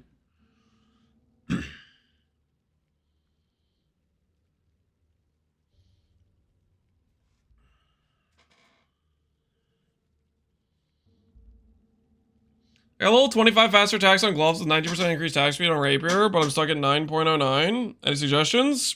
Get some attack speed on jewels. It should be 2x slower, which it's clearly not. You didn't listen to what I said, did you? So, like, for example, FR doesn't always hit 6 times versus 5 times versus 4 times versus 3 times. Depending on where your position was and how the FR tried to shoot out, you could have a situation where one test, you had both procs hit maximum projectiles versus the another test where it didn't. Like, you killed him in, like, 2 procs of FR, which is, like, that could have extreme variance just in terms of how many projectiles it took to kill the Minotaur, you know what I mean? So you would need a more extended HP test to even out the variance on projectile hits. And 3 seconds versus 2 seconds is 50% longer. I don't know which one was what, but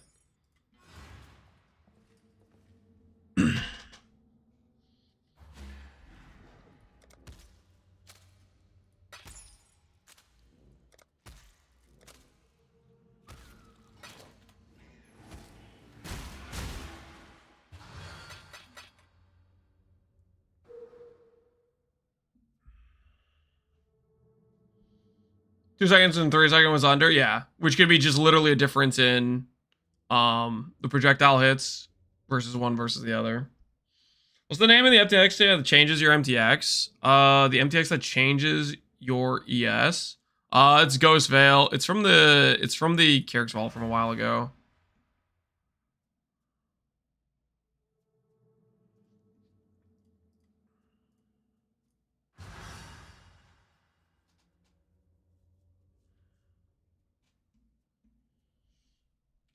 Here, how about this? I will do a Minotaur kill with this character, and I'll brick my attack speed and unbrick it. So you don't have to spend the fragments to do a higher HP test.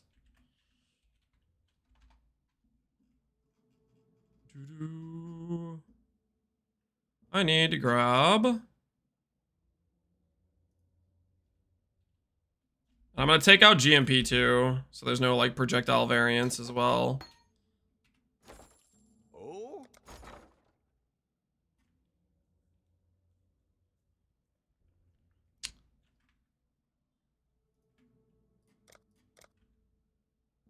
$3.8 for Avarice.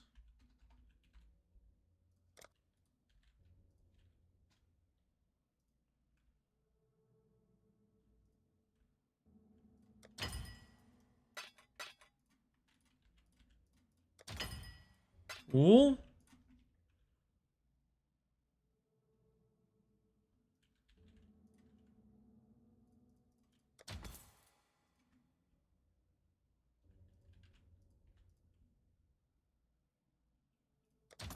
Sell those.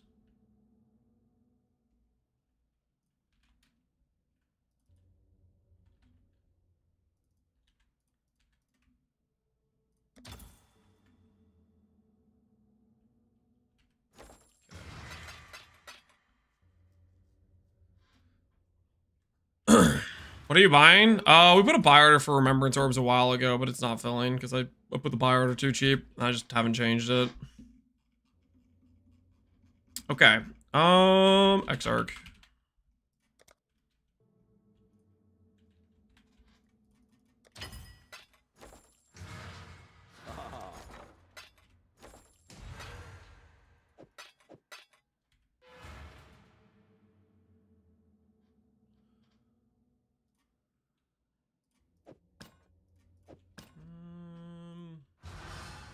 We can break it and unbreak it with just a jewel.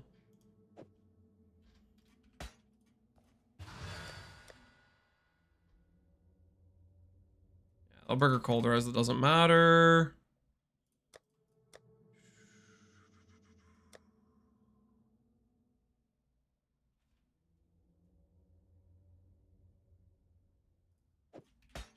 Grab attack speed jewel. I'm here.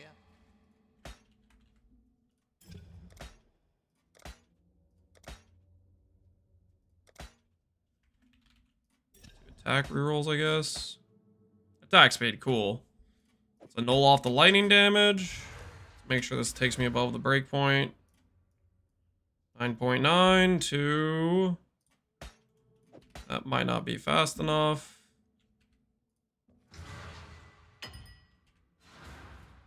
Oh.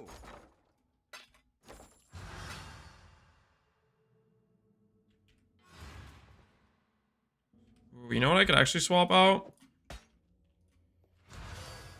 My old Abyssal Jewel gives 8% attack speed, right? Where do I have that at?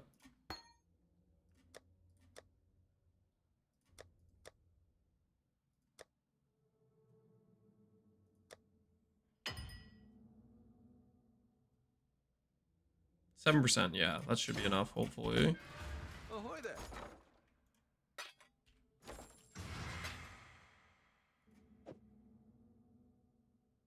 Well, it's gonna give me int and stuff.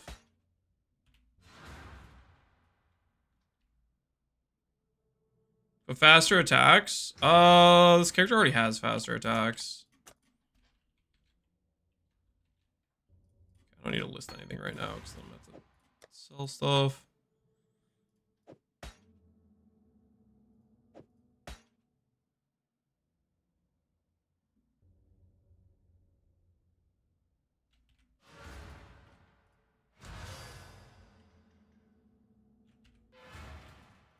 Just get a slightly faster attack speed roll. There we go, that'll work.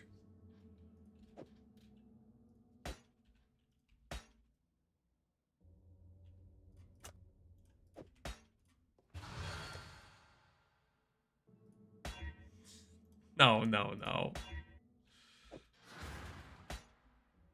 Alright, 10.2 versus 9.9. Alright, good. -2 divides. Okay. We have no other stats on there besides the attack speed, right? Yeah, just the attack speed. Alright, so first setup, 9.9. X-Arc.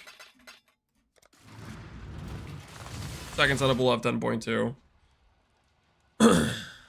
He made it into another detour. Defiance ends here, Yep. hatchling. We will win this. Alright, we're gonna wait for the 20-second mark to start attacking him.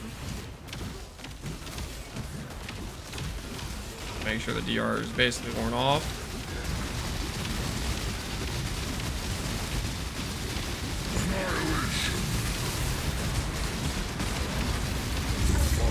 Alright, 30-second mark got him almost a half HP, roughly. So in about 10 seconds. GMP back on for the rest of the fight. Not even one phasing him. But I put GMP on. Alright, but I took GMP off so it would be a single projectile. Oh, okay.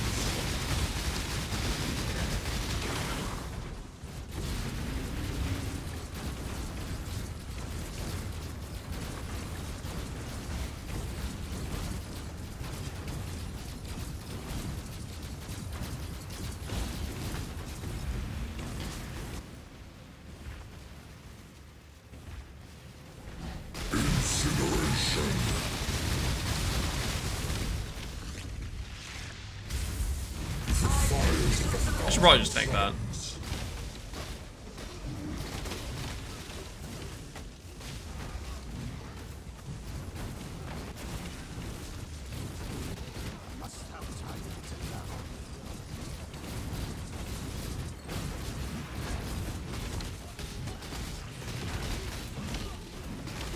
Can't take incineration. I think we do currently. We did earlier at least. Alright. Now you put on attack speed jewel. Take out GMP.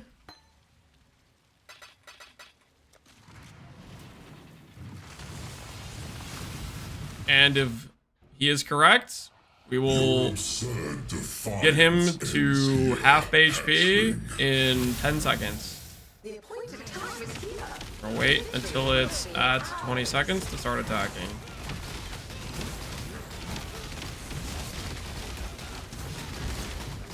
And 20 seconds.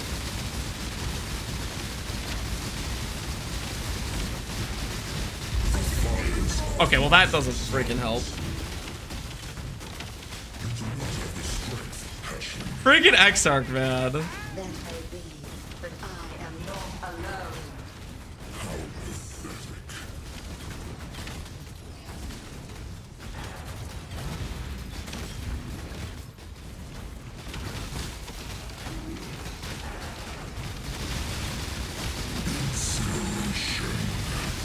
Alright, let's see if we mess up our one death count. Not mess up our one death count. Others arrived to challenge me.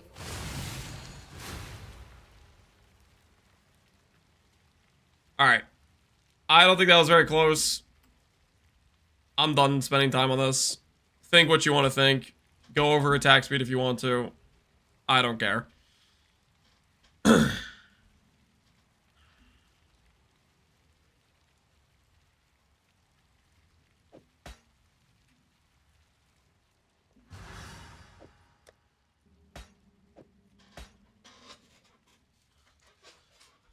What's the difference between Light Steel Spread Up and Cyclone? You have to adjust your attack speed with Cyclone.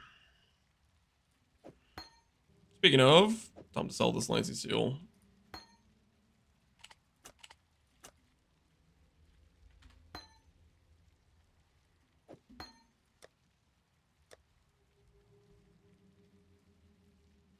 This guy's gonna disprove the tie cap next, maybe.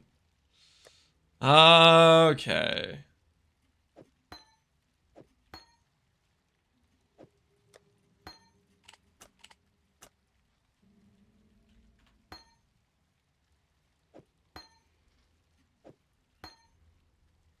Anime Guardian, you served me well.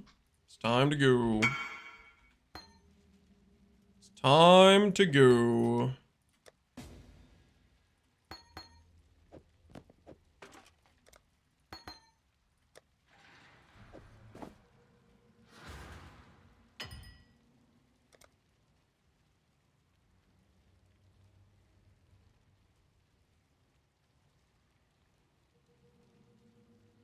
He's saying being under is okay, and saying over is bad.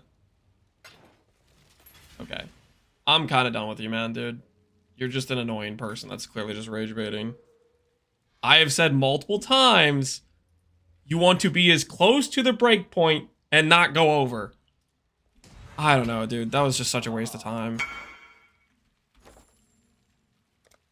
You want to lie about what I'm saying? I let you try to prove yourself, and you couldn't really do it, and it's just, we've just wasted a ton of time.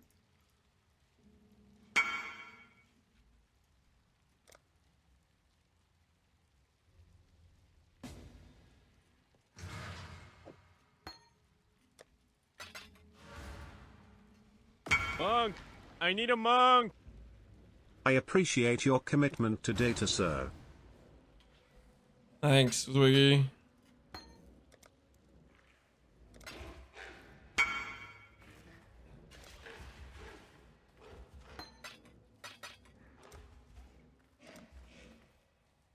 Maybe do some price checks to cheer yourself up. Nah, I'm good, man. I'm good.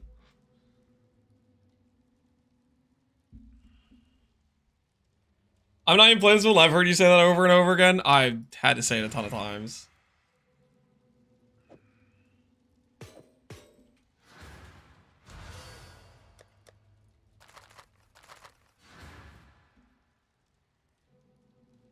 All right.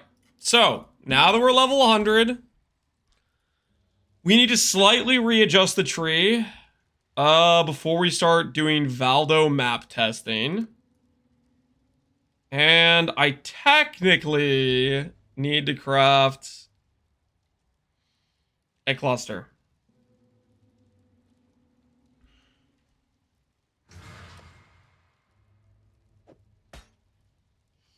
But I'm going to try to do it in a time-saving way, okay?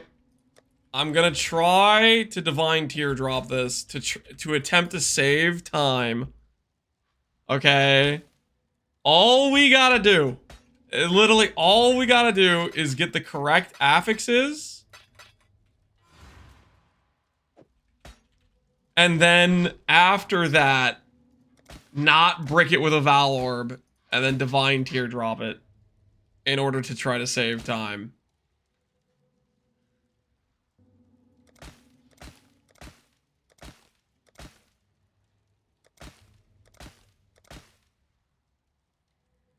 You're gonna hit CB immune? I mean, that would be pretty cool.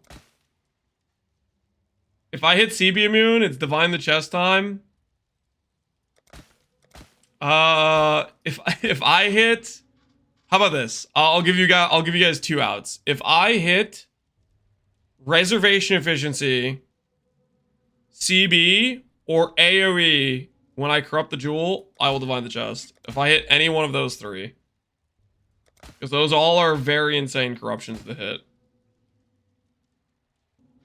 What are you trying to do? So I'm trying to hit the ideal affixes and then corrupt it, and then use Divine Teardrops to correct the tears.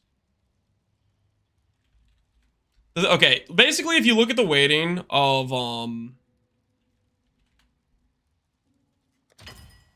man, juice is pretty expensive. Harvest farmers are probably kind of printing. Alright. So basically, if you look at the weighting of small clusters, it's just horrible, horrible, horrible. So what I am attempting to do is I'm attempting to get effect plus flat ES plus attribute, and then corrupt it without breaking, and then upgrade the tiers. That's the idea.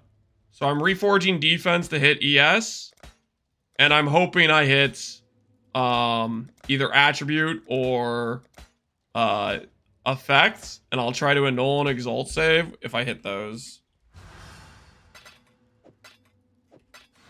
Hail.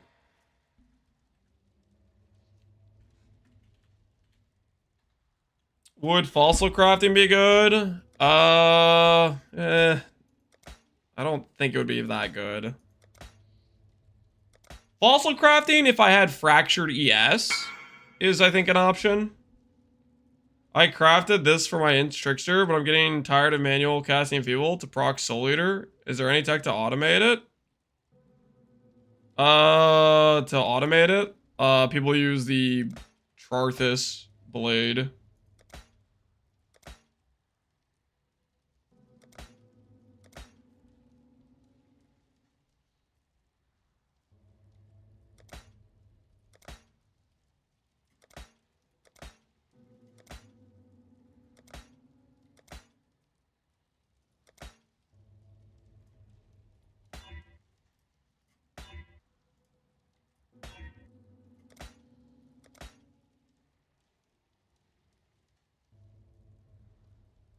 Playful Tataris, yeah.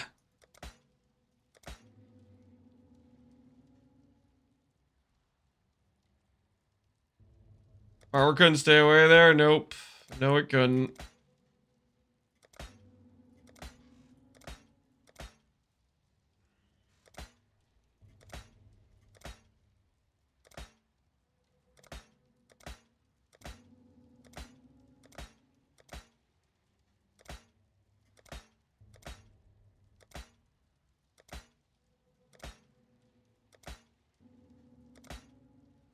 Crafting these things is pretty despair.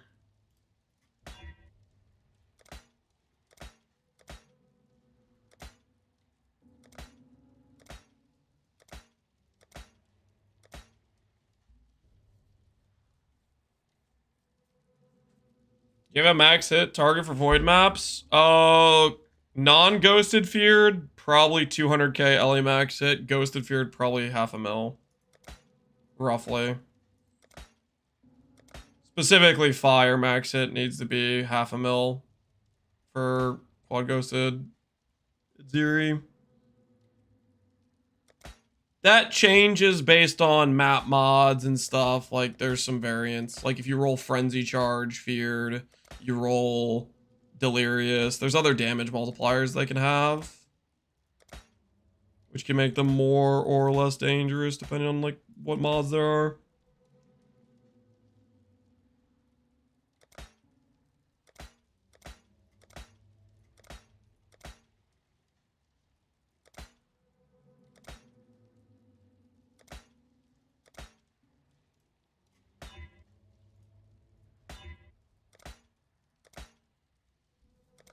Could you remove mana modifiers? Does that help me craft the cluster quicker to remove mana modifiers?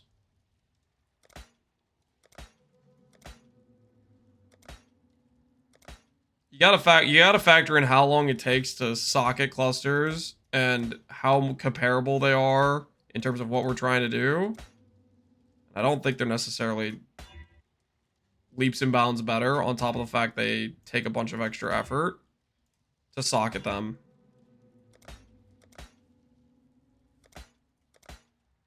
Every single click for those requires like 3 clicks of like placing the resonators out, socketing them.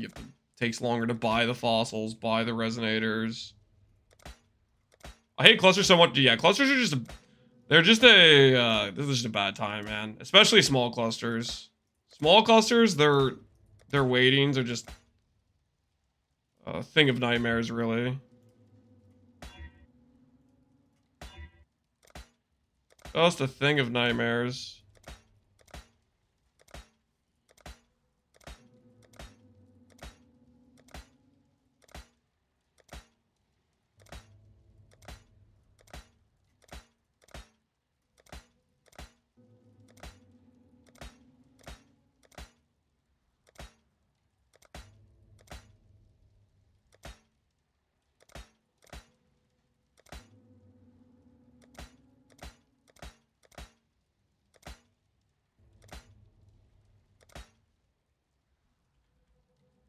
Steve, the dyslexic clown, is at 9k depth. Dude, Steve's unstoppable.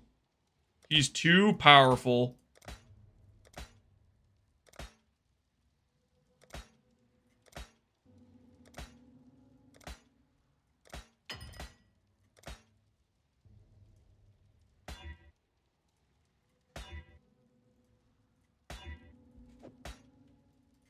Oh.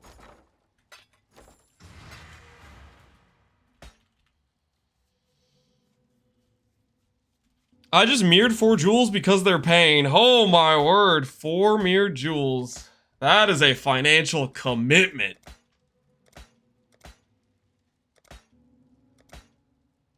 It did save you a bunch of time though, so crafting the clusters is pain.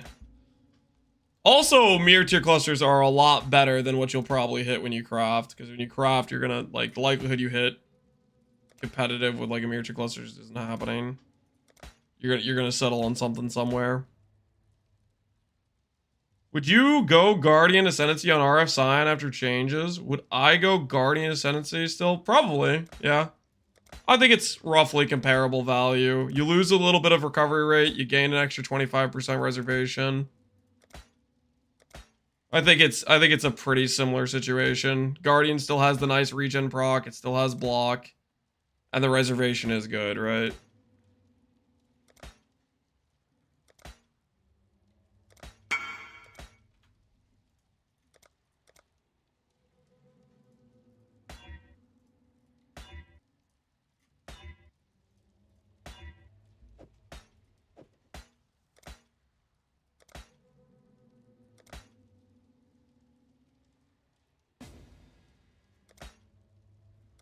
Teardrop RNG can cost a lot. There's a reason I have 14 fractured int. So that way it's basically just me trying to upgrade all attribute. And then effect is like a 50-50. Well, technically I tried to upgrade ES too, but ES I don't care as much about the roll. So we'll see how it goes. We will see how it goes. Can multiple originator threads be active at the same time? I don't think so. You'd have to be running a lot of different like layout variety for that to happen though, I think. I don't know if it's possible. Maybe it's possible.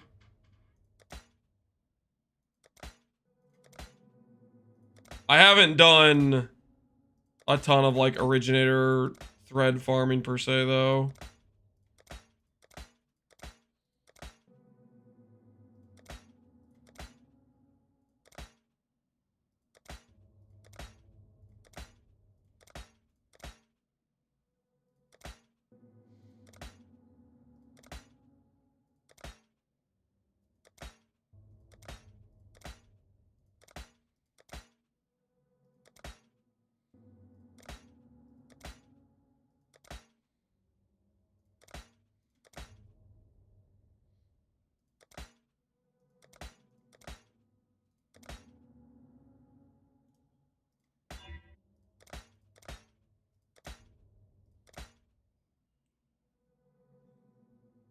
If cluster mods get bricked with a Val Orb? Yep.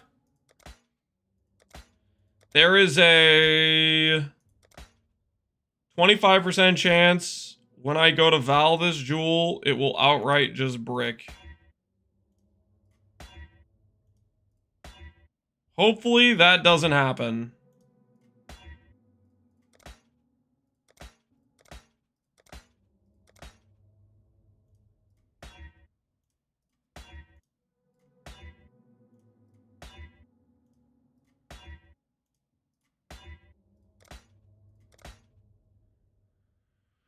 What mods are you looking for? Effect, all attribute, and ES. Doesn't matter the tiers. We're going to try to divine teardrop because crafting clusters is hell, especially small clusters. Like, just look at how much juice we've spent. We've spent almost 30,000 juice, and I have not successfully made a jewel with just the mods I'm looking for with bottom tiers. Not even like looking for like good tiers or anything. Just try to get the 3 affixes without even looking at the tiers. We haven't been able to hit.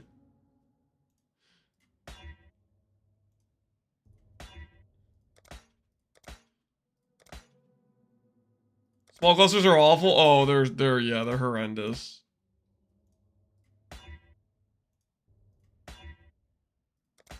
They are not a pretty picture.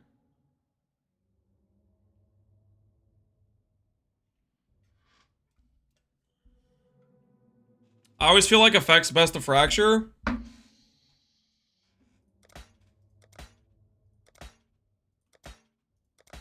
I think usually it's one of your weakest possible fractures based on weighting, and generally if you're going to settle on a mod, a lot of times effect is the one you want to settle on. Well, that depends. If you're doing a cluster that needs the attack speed like the 3%, then you need the 35 breakpoint. But if you're doing like an attribute cluster, then you don't.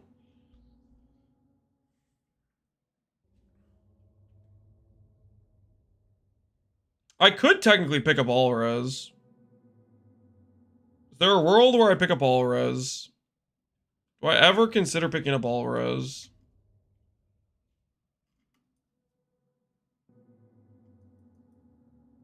Not really. No, I kind of want attributes because I'm gonna have to change it later if I settle for this now. I'm gonna have to change it later. That's just settler talking. I have to annul it.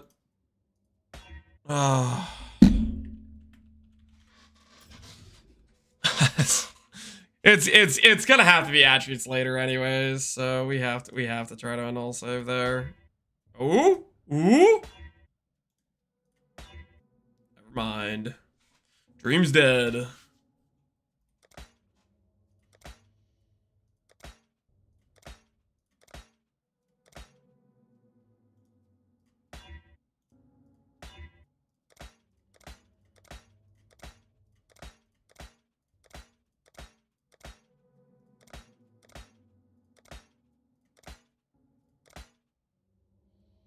Wait, 3 clusters with primordial bond fractured? Screw that mod. You made clusters while fracturing primordial bond? Fair enough. Fair enough. Does it have a pretty bad weight? It doesn't have that bad of a weighting, does it? I guess if you're trying to make some really min-max clusters. Glowing defense from necrotic. Split it. Try to get it isolated. And then put a non-native mod on the other chest piece you're trying to transfer to. You can have slightly higher odds if you force on a other non-native flat mod with the grasping mail, but you can also just send it.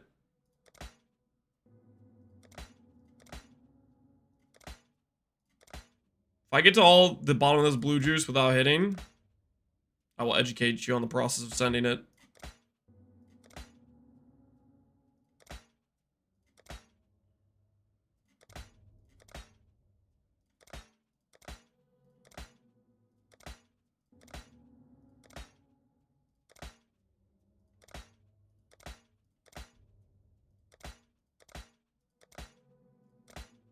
All right.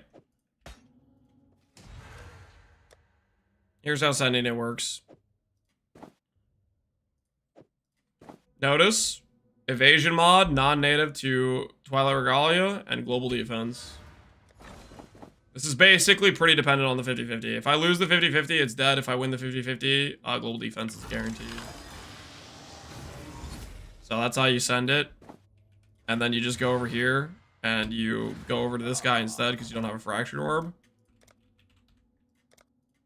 And then you just click this, and then you just hit. And then if you fail to hit, you grab your backup 20 quality base. You go over here. Transfer it off. You grab some of these things because you need those to add an extra affix. You go back over here. You buy the discounted fraction orbs. You're only going to need 1 though. And there you go. That's how it's done. You have to intimidate the game by buying more than you need. That's actually a strategy. Like, if you do it 1 by 1, that's how you end up going 15 orb deep without hitting. But if you buy 6, then the game's like, yo, this guy's serious. And then it just lets you hit the first time. If you saw how I missed when I only bought 1. The game can sense fear, right? So that's why you have to buy more.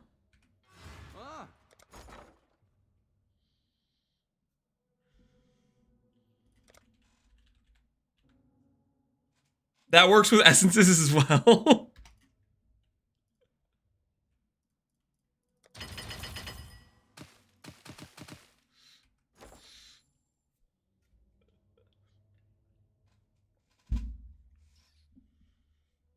That mod's only 60D. I've sold a graspy mail with that mod for 60D. The margins are slim. I don't know who you convinced to buy your graspy mail for 60D, but you swindled that man.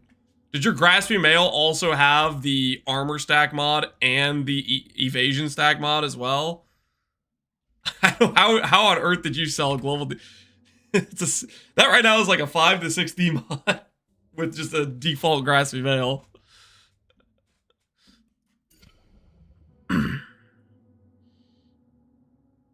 Where should we message you in game? If not in game, in chat, like you just did. Chat bypassing has been out of control the past week for who knows why.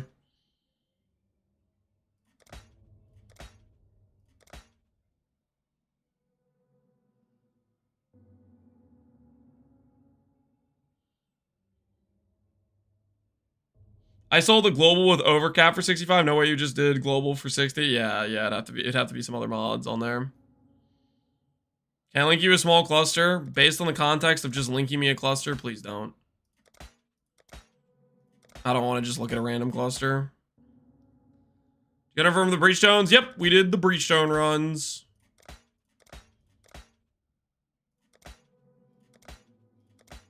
The old breachstone runs. All attribute. One day I will find the effect mod with all attributes in ES.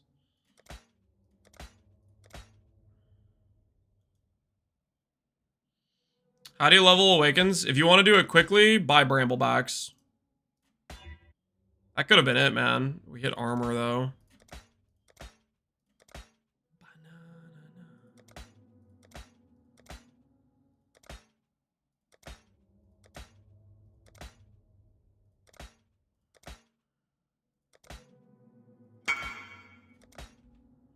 Is this the right setup? Armor, global defense. Remove your benchcraft mod. Your benchcraft mod counts as exclusive. Other than that, yeah, that gives you like a 50% success rate of the transfer. If you miss the transfer, it has a maybe another 50-50 chance to survive because global defense has a 1k weight versus the flat mod has a 1k weight too.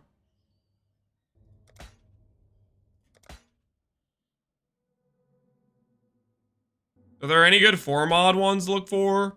Depends on your build, but there are good. There are good 4 mods.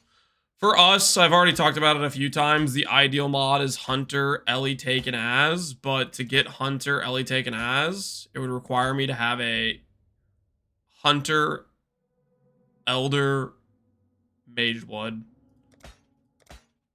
which would require me to also be an insane person to try to chance that.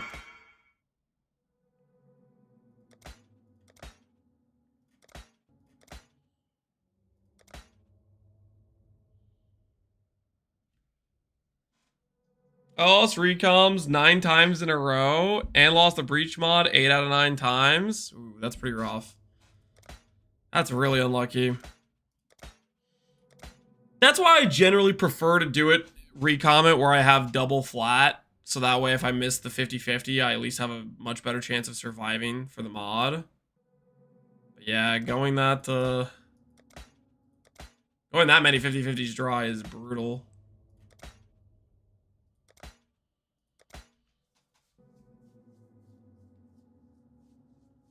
What prompted you having that stop message checks? Oh, people have just been spamming me. Just like way more than normal.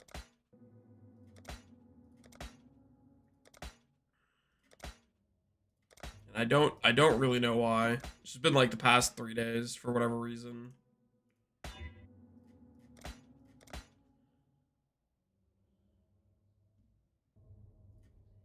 Gary.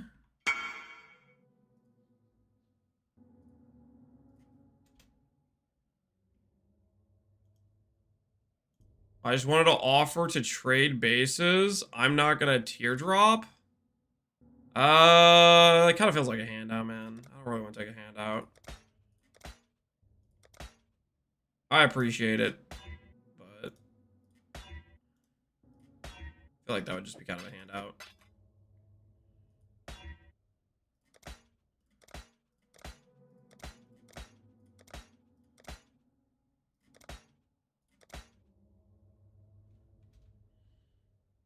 Secrets, rest in peace. Anyone else, like, every time you, like, somebody voids, you want to check out what they're doing?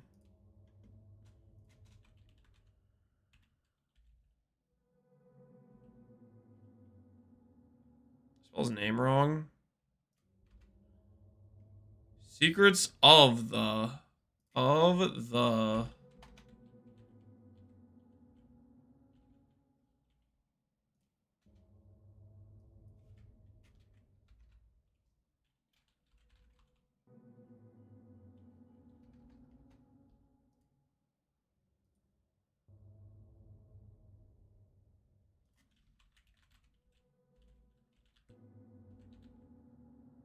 Oh, it's right here. A berserker. Doing a void map on a berserker. Just doing volcanic fissure. Just thinking. Wonder if that's just a suicide.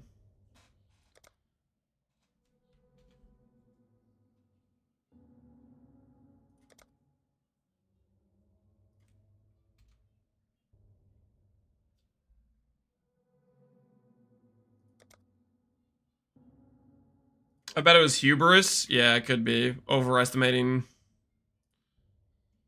the berserker. Either that or a suicide. Okay, Gary's resolve.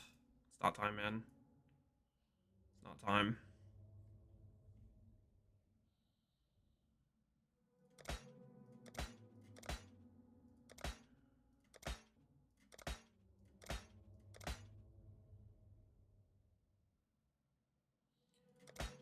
Well, build uses a slow, big fizzbow. At one point you could make a mine character with bows, but that's pretty out of the meta.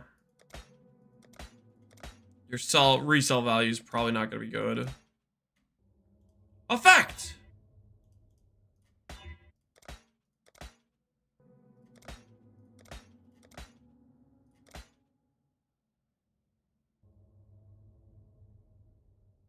Is there a difference between 84 and 83 grass beans? No. Speaking of grass beans, I need to do the vendors of mine.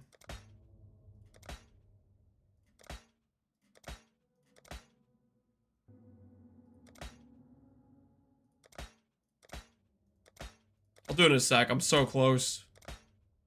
Surely I'm almost free.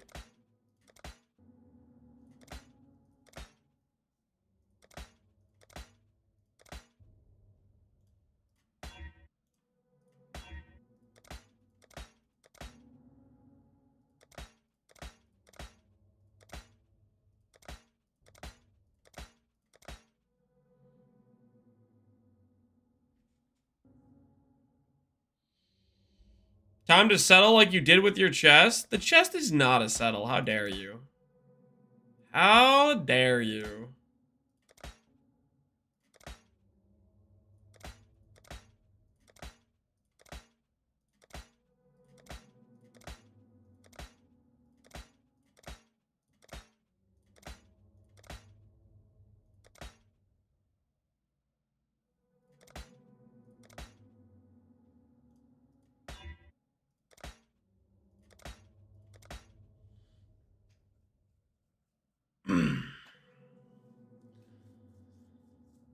I'm gonna feel bad because I mirrored the settle version of it. You guys are out of control.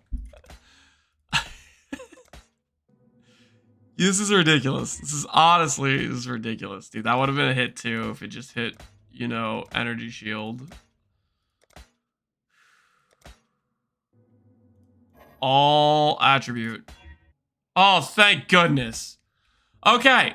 Okay, here we are, guys. Here we are. Moment of truth. Moment of truth. So help me. Please do not break. This has a 75% chance to not break. It's a tiny little 25% chance I get absolutely screwed here. Reduced effect of shock. Not bricked. Not bricked. You guys got close. You almost snagged a good implicit. Woo! I was about to burn a lot of currency divining, which luckily I don't have to do that now. All right, teardrop time.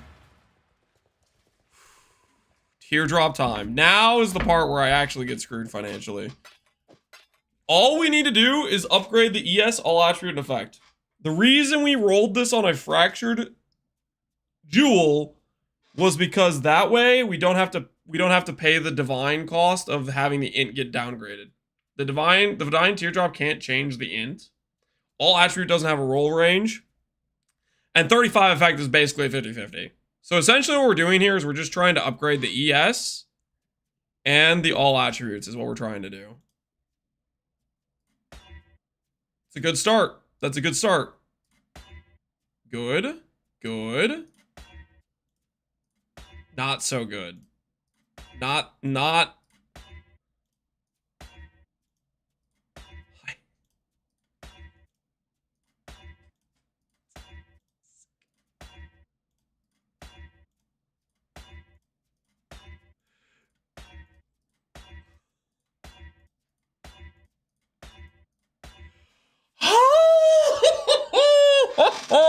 These things suck, man. Dude, why do I ever trust Connor? Connor's all like, yep, I just did like 3 teardrops and it just went up every single time.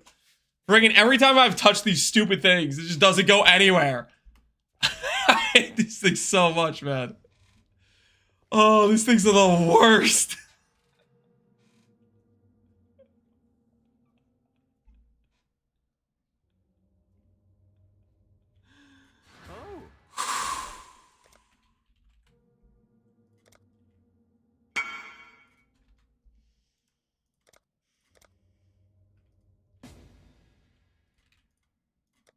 Alright, we'll put a buy order. We'll put a slow buy order. I don't want to look at these stupid things, man.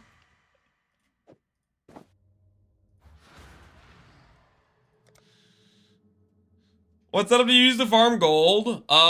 Triple gilded, 200 quant, 300 rarity, T16.5, bloodlines, and all flame betrayal scarab, and then do a quant multiplier map. So we didn't give it above 4 all attribute once, and we did not get.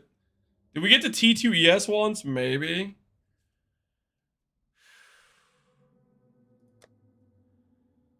Oh, no. Just for context, guys. Just for context. So we're clear. Small attributes. Small intelligence. Small energy shield. Small effect. Passive effect. To get a jewel with these mods is 50D. Get a jewel with these mods that is not rolled like garbage is... Survey says... How much? 130 divines. And that still is a settle on the all attributes. 180 divines is a little less settle. But still a settle. And then mirror tier. That's the options.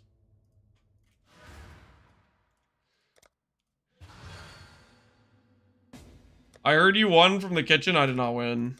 We got destroyed out there. What do you mean? What do you mean win? What do you mean win?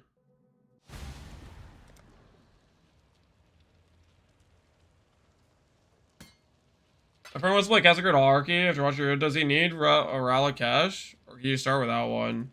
You need at least power charge. You do not need +1. I didn't even have a +1 Rala Cash. You just need a power charge Rala Cash. You don't need it to be influenced. You can play without bound.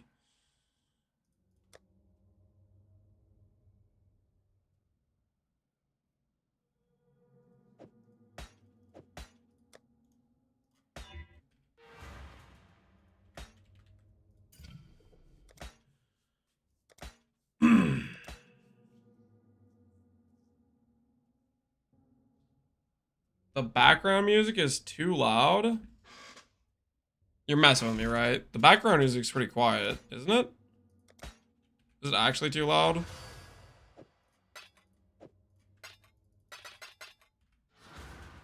Hello, hello, hello. It's fine, it's quiet. It should be on the quiet end. I usually try to keep it not very loud on background music.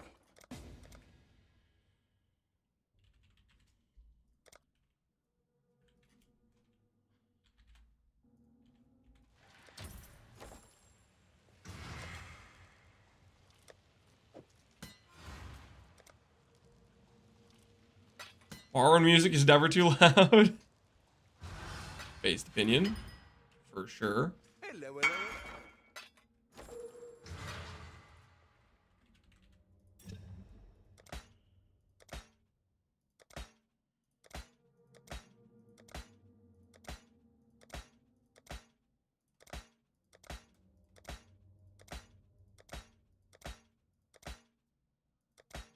I really probably shouldn't consider 2 of these jewels, but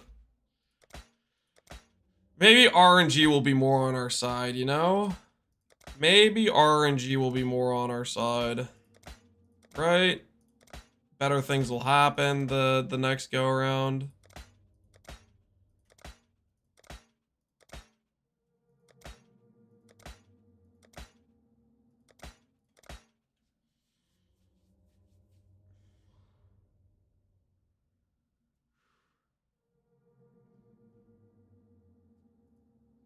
It was sarcasm? Oh, okay. It's hard to tell because that's like something I would see on a regular basis.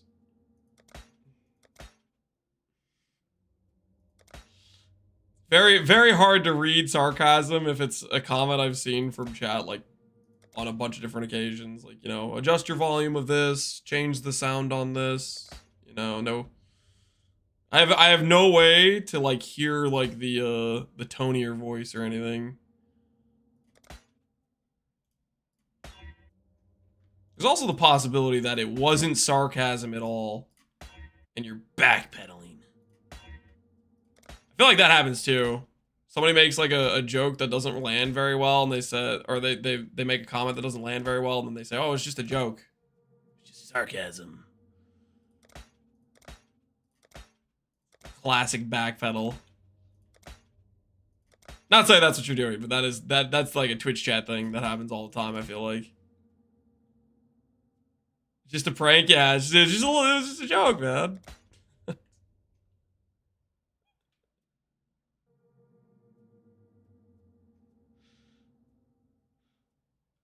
Now you're gaslighting him that it wasn't sarcasm? No. I mean, he might have been intending sarcasm. I'm just saying that is like that's like a go-to thing that happens a lot of times. When somebody makes a comment that doesn't land well, then they play it off, you know? Not saying that's what he's doing. He's probably not doing that, but that does happen. Just a little prank, man.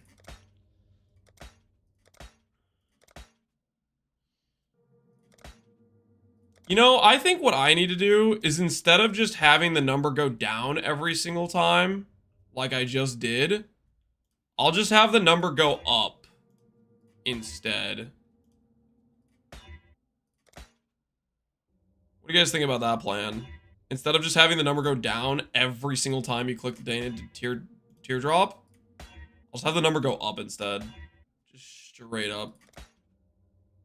And that way, I don't spend all my currency making not a cluster.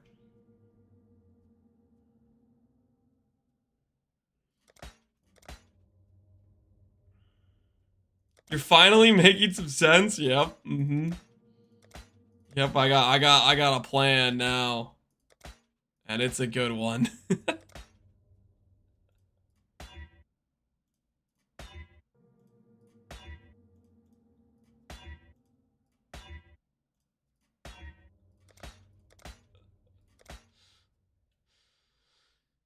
Did you forget to switch back to the streamer client after the inline double corrupts? Yeah, that's actually what happened. I forgot that I had swapped over to ensure I didn't have to divine the chest.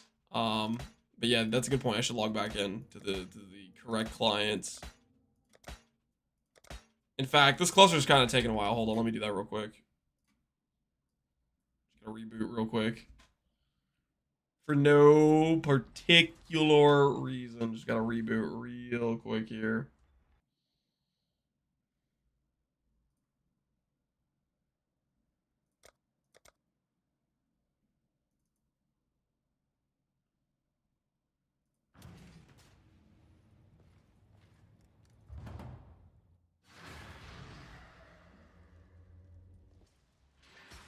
This is spiritually close to dividing the chess piece? What the hell does that mean? Spiritually close to dividing the chess piece.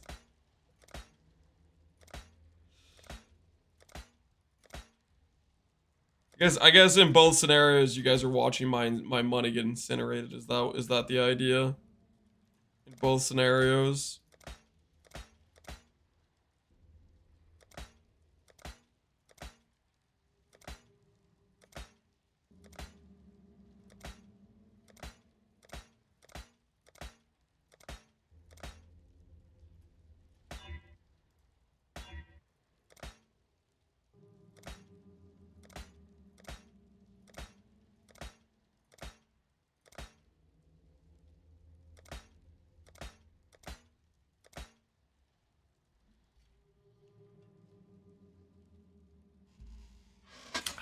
I heard you can tell if it's your client when there's a fake message about updated drivers. I don't think that's a fake message. I just haven't updated my GPU driver, and I refuse to because I don't trust the updated drivers.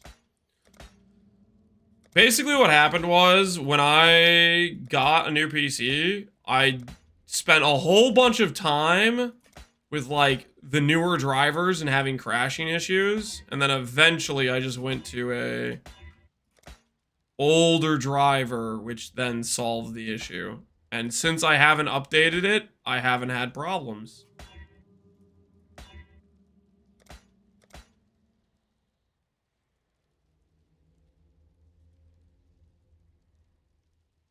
NVIDIA driver, yes.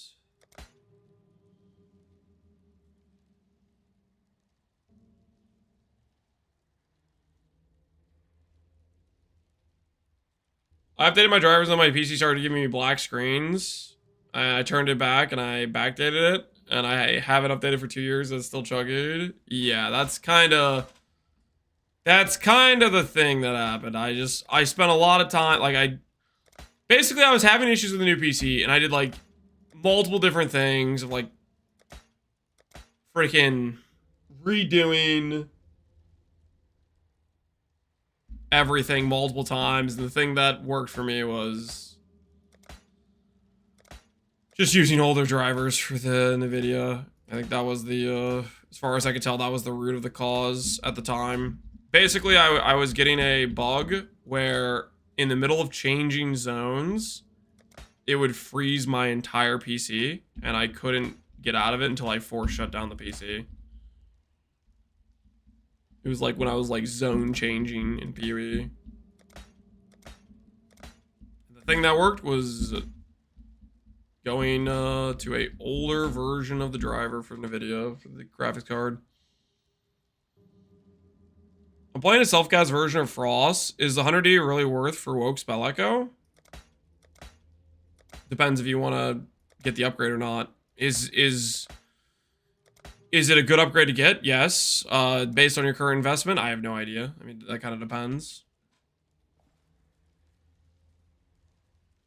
Depends what your finances look like.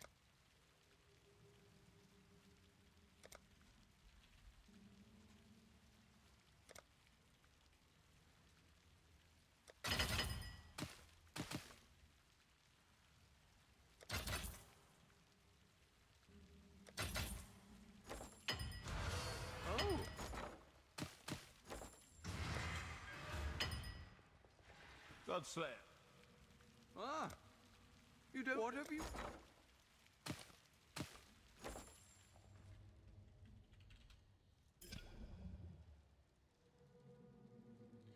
3 months ago, an update for NVIDIA broke the chip in my GPU. I had to take it out, clean it, repaste it. Resistors were getting too much heat from the software update. Somehow, I had to re-roll to 2019 version. What do they call it? Is it bleeding edge? Is it something like that? Like that's the term for it.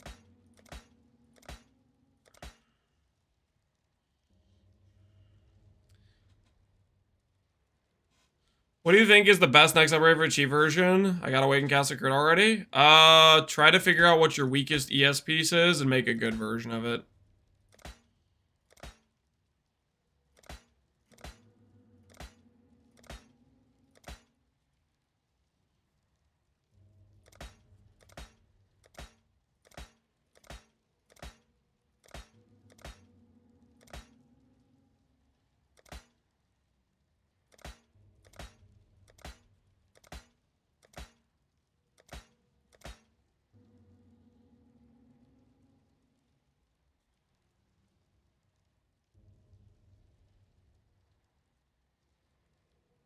One div per tattoo soon?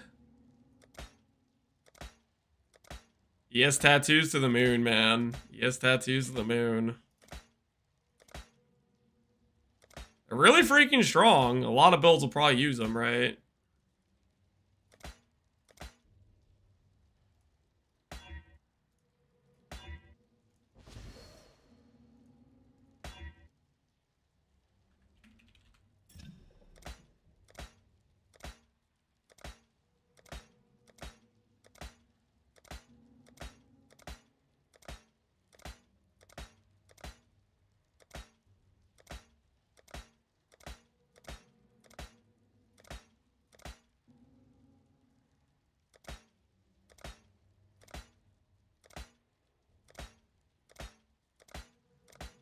I don't know if I've ever said this out loud. Oh wait, yes I do. I know I've said this out loud. I hate cluster crafting. Cluster crafting is so despair. It's just the worst, man. It's just the worst.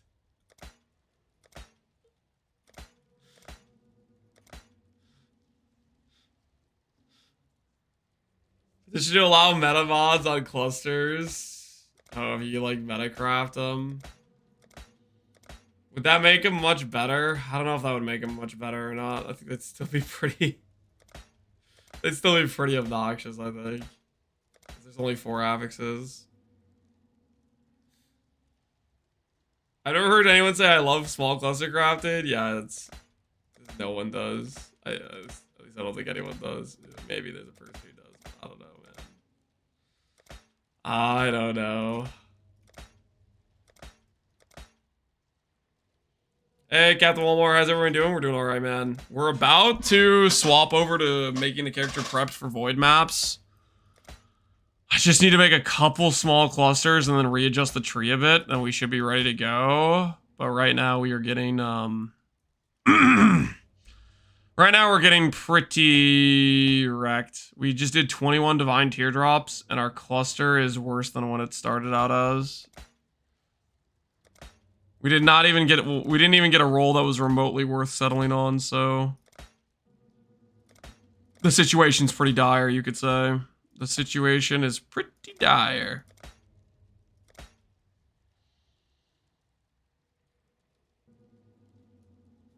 You change a mana flask to HP flask? Why? Change HP flask to, well, HP flask can give you extra damage. So if you don't need the mana from the mana flask, that works out pretty well for just a bit of extra DPS. I think late game of the character, I just dropped the life flask entirely though. Can Chaplain. Who voided today? Let's find out, guys. Let's find out. Can Chaplain. A chieftain. Oh no. Poor guy. He probably thought, oh, I can tank ultimatums. That means I'm tanky, right? Then he walked into a void map and found out he got to meet his maker. Unfortunate. Unfortunate. You hate to see it. Rest in peace to the chieftain. Void when stunned. Yep. He did not make it out. Is a Miracle gonna do another void map build character? Is he working on one? I feel like a Miracle's usually trying to cook a void mapper each league.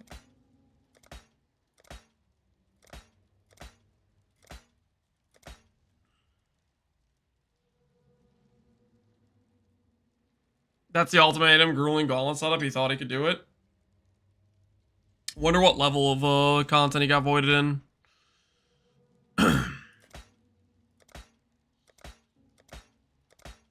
I think the thing that catches people the most off guard if they're just not familiar with it is quad ghost feared. I just don't think people like quite realize how much of a damage multiplier that is to the feared. I feel like that's the one that's like not super necessarily obvious how much more dangerous it is.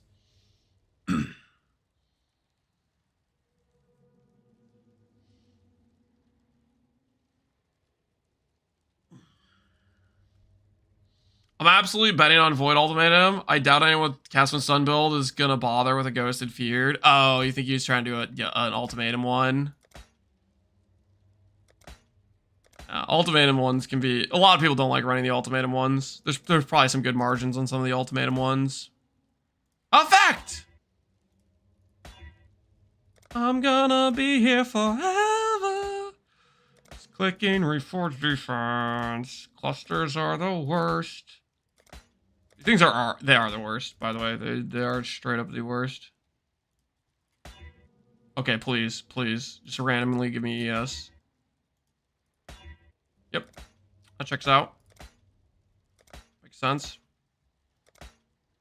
Give me a defense mod except the one I actually need.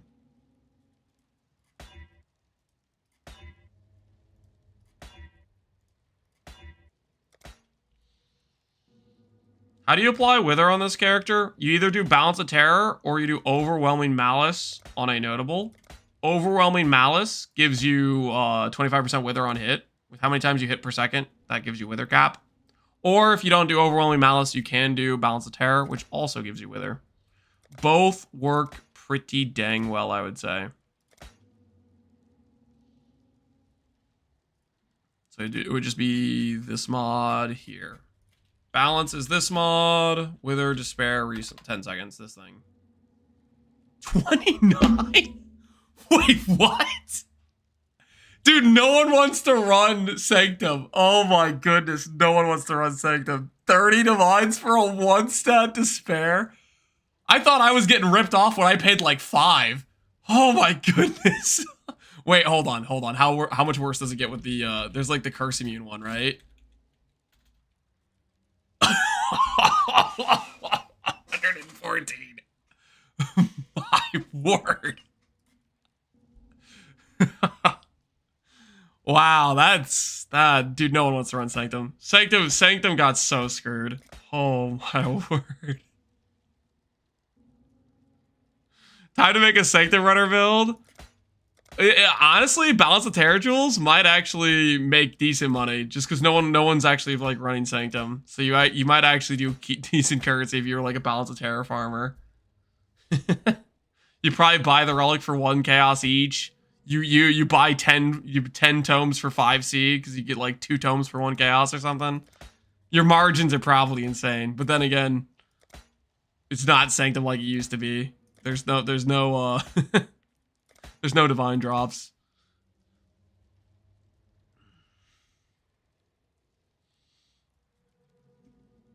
I paid 37 for mine earlier. Yeah. No, you got definitely a better deal than that. 114 is whew.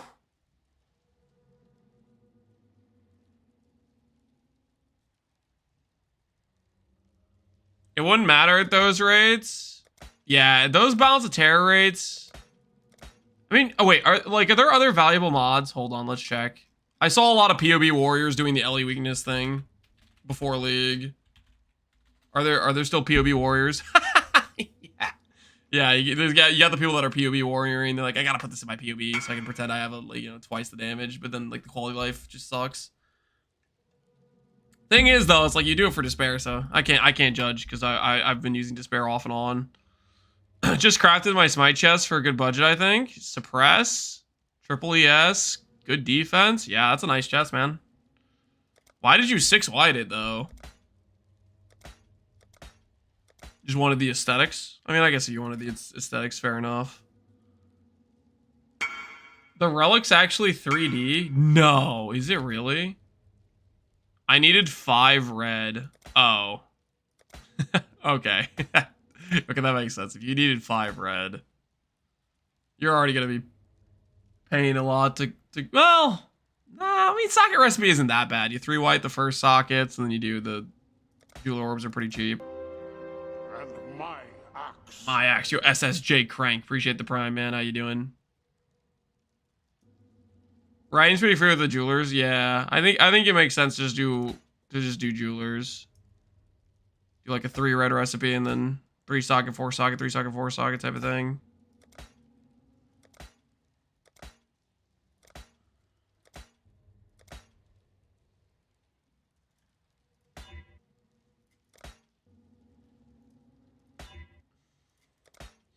Every time I see all attributes in effect, and then it's evasion or armor, and I just think to myself, that was a 1 in 3 to be the right mods.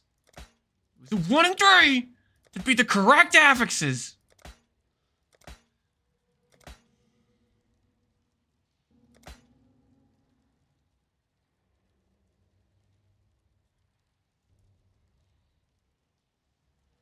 Carrick Harvest missions are pretty nuts.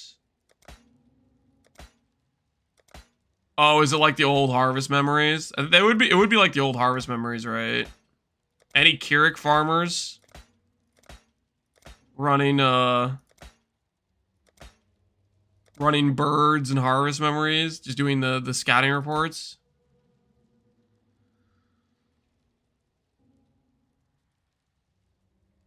They're 10 times better than the actual Harvest Memories in my short experience. I get a bird every single one I roll. But you only get like 1, right? I hit though, 6400 Dia Jewel. They didn't let me keep the lightning. Yeah, because the lightning was a settle gem. I know you wanted to tell yourself it wasn't a settle gem, but it was. That's unfortunate. I was hoping you could persuade them that it wasn't a settle. That is a bummer. You couldn't upsell them on the settle. These bugged abusers just got 1,000 additional ES because Jim wasn't willing to settle. Well, not Jim, but Jim's manager wasn't willing to settle. Yep. That tracks. That tracks.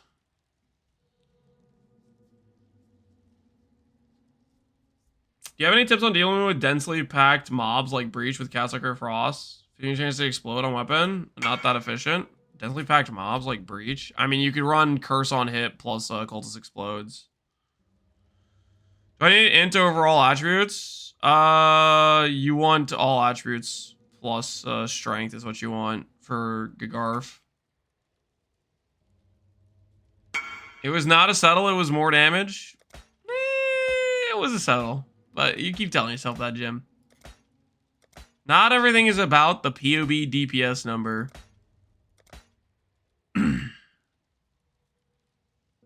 My boss's boss?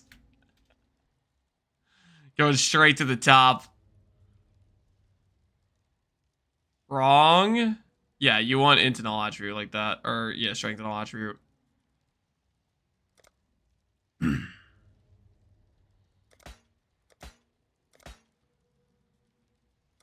Also, stop linking me your clusters. I'm trying to craft my own cluster, not look at other people's clusters. I'm so close to freedom. Well, I don't know if I am close to freedom. We're in the divine teardrop hells where we are. Is self-cast less than cast on crit? I have no idea, my friend. I am pretty happy with the setup I'm running. I do not know how good self-cast versus non-self-cast is.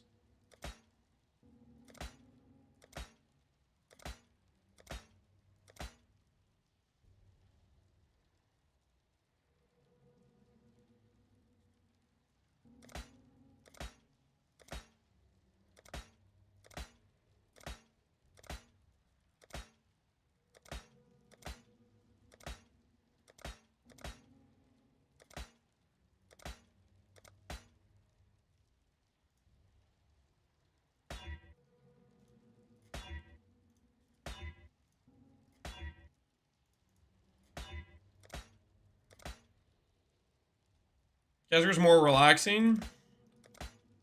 That's something I can get behind. More relaxing. Feels good.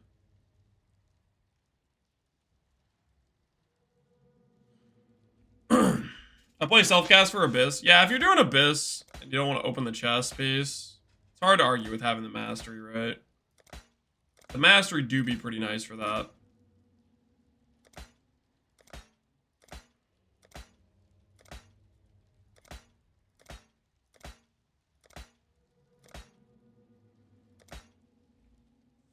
Do you know the requirements to post items on the Settle Shop? Do I know the requirements? No. Probably ask Sushi.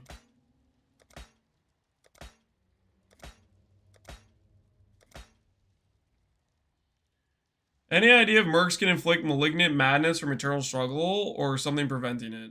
Malignant madness from eternal struggle. I do not know. I don't think I even remember what malignant madness is.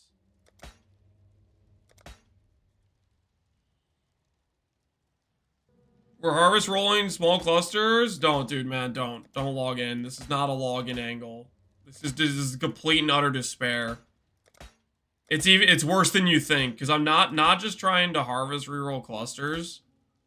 I'm just trying to hit 3 stats without the tiers being correct, and then divine teardrop it. We're actually in a personal hell situation right now.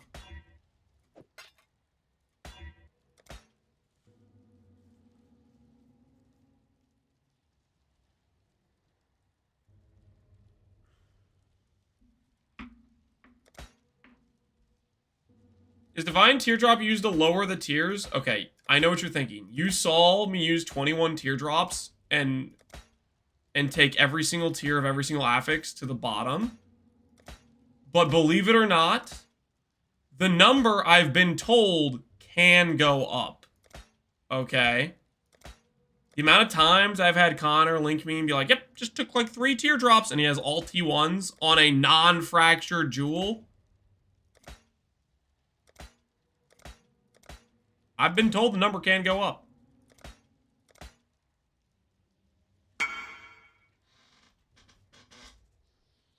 Is this good enough for CIE Blade? Yeah, that's pretty solid. I'd probably do a non-global defense chest over a global defense chest, but I mean, if that's the one you have crafted, that's the one you have crafted. You have the good enchant, so that will make up for the loss of the correct third prefix. Is this Connor guy in the room with us? Not currently. I don't think he is, unless he's lurking. Probably not. Oh, I'm out of life force again!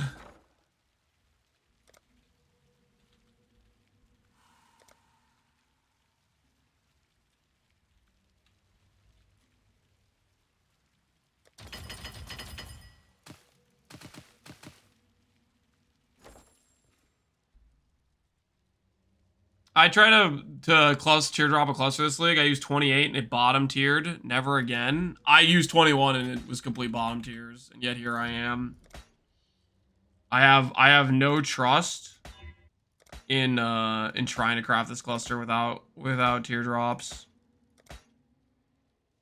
I mean, who knows though? Maybe the right answer is just locking a third prefix or something crazy over teardrops.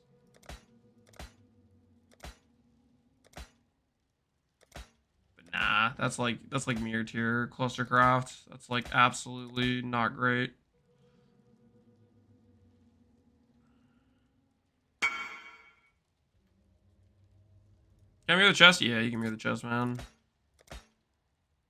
I'm not doing anything of great consequence right now. Just a never-ending reforged defense hell. Looking for something.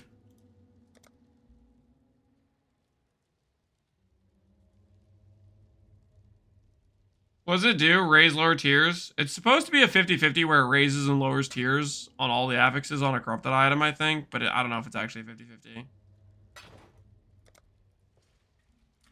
Confirm? You want to become a Kraken Jack enjoyer.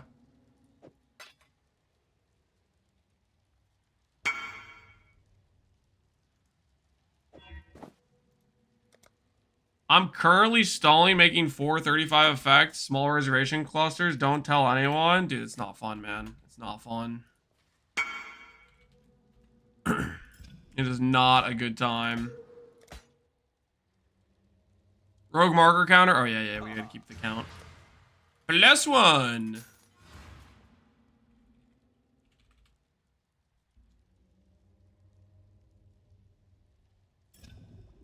I did this one with a 4 passive.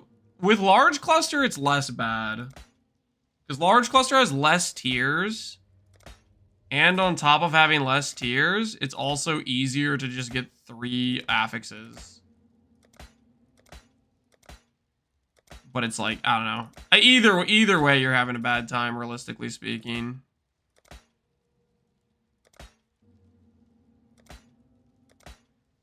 Clusters in general, they're just not a good time.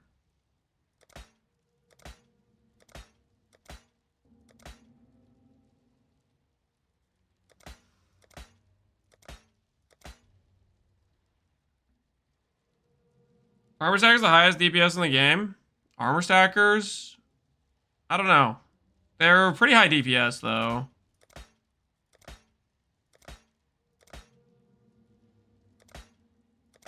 Most likely, the highest DPS build in the game is going to be a Lightning build with Doriani's. Whether or not it's Armor Stack or something else, I don't know for sure. I'm not keeping track of the current DPS build hierarchy. Hey, Doriani, but yeah, it's gonna be a Doriani build, whatever it is.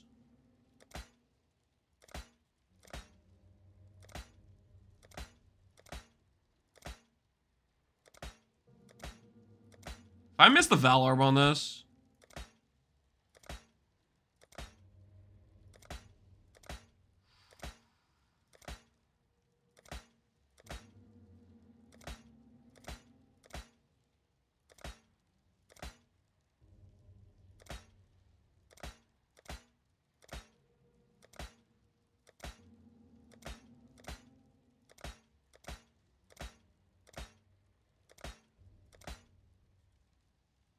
Lock the Valor.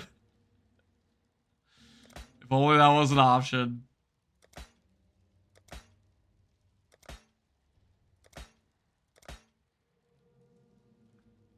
How much does a Hinekor lock cost anyways? 49. You know, honestly, it's not even that bad of an option, is it? The cluster already cost me 30 divines just to buy the fracture it.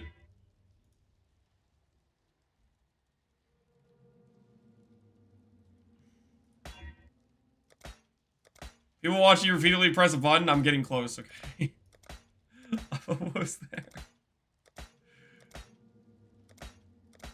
If anything, people are learning a valuable lesson about cluster crafting, which is they're the worst.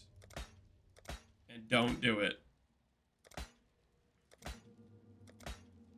That's the takeaway from the situation.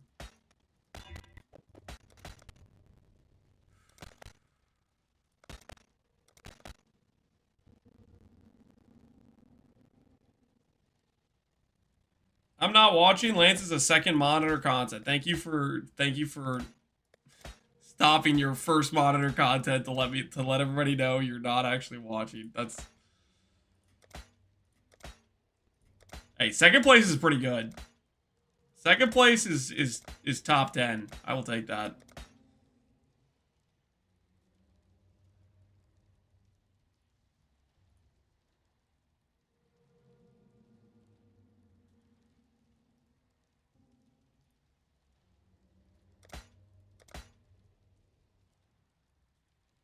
The first loser? Well, that doesn't sound as good. I don't like that.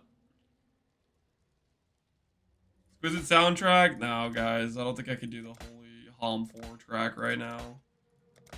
I'm in clustercraft. Hell, I don't think I could listen to that holy opera singing right now. It doesn't fit. I like how that has T1 strength and T1 ES. I like, if this hits 35 effect, I'm selling this to a E-Blade character.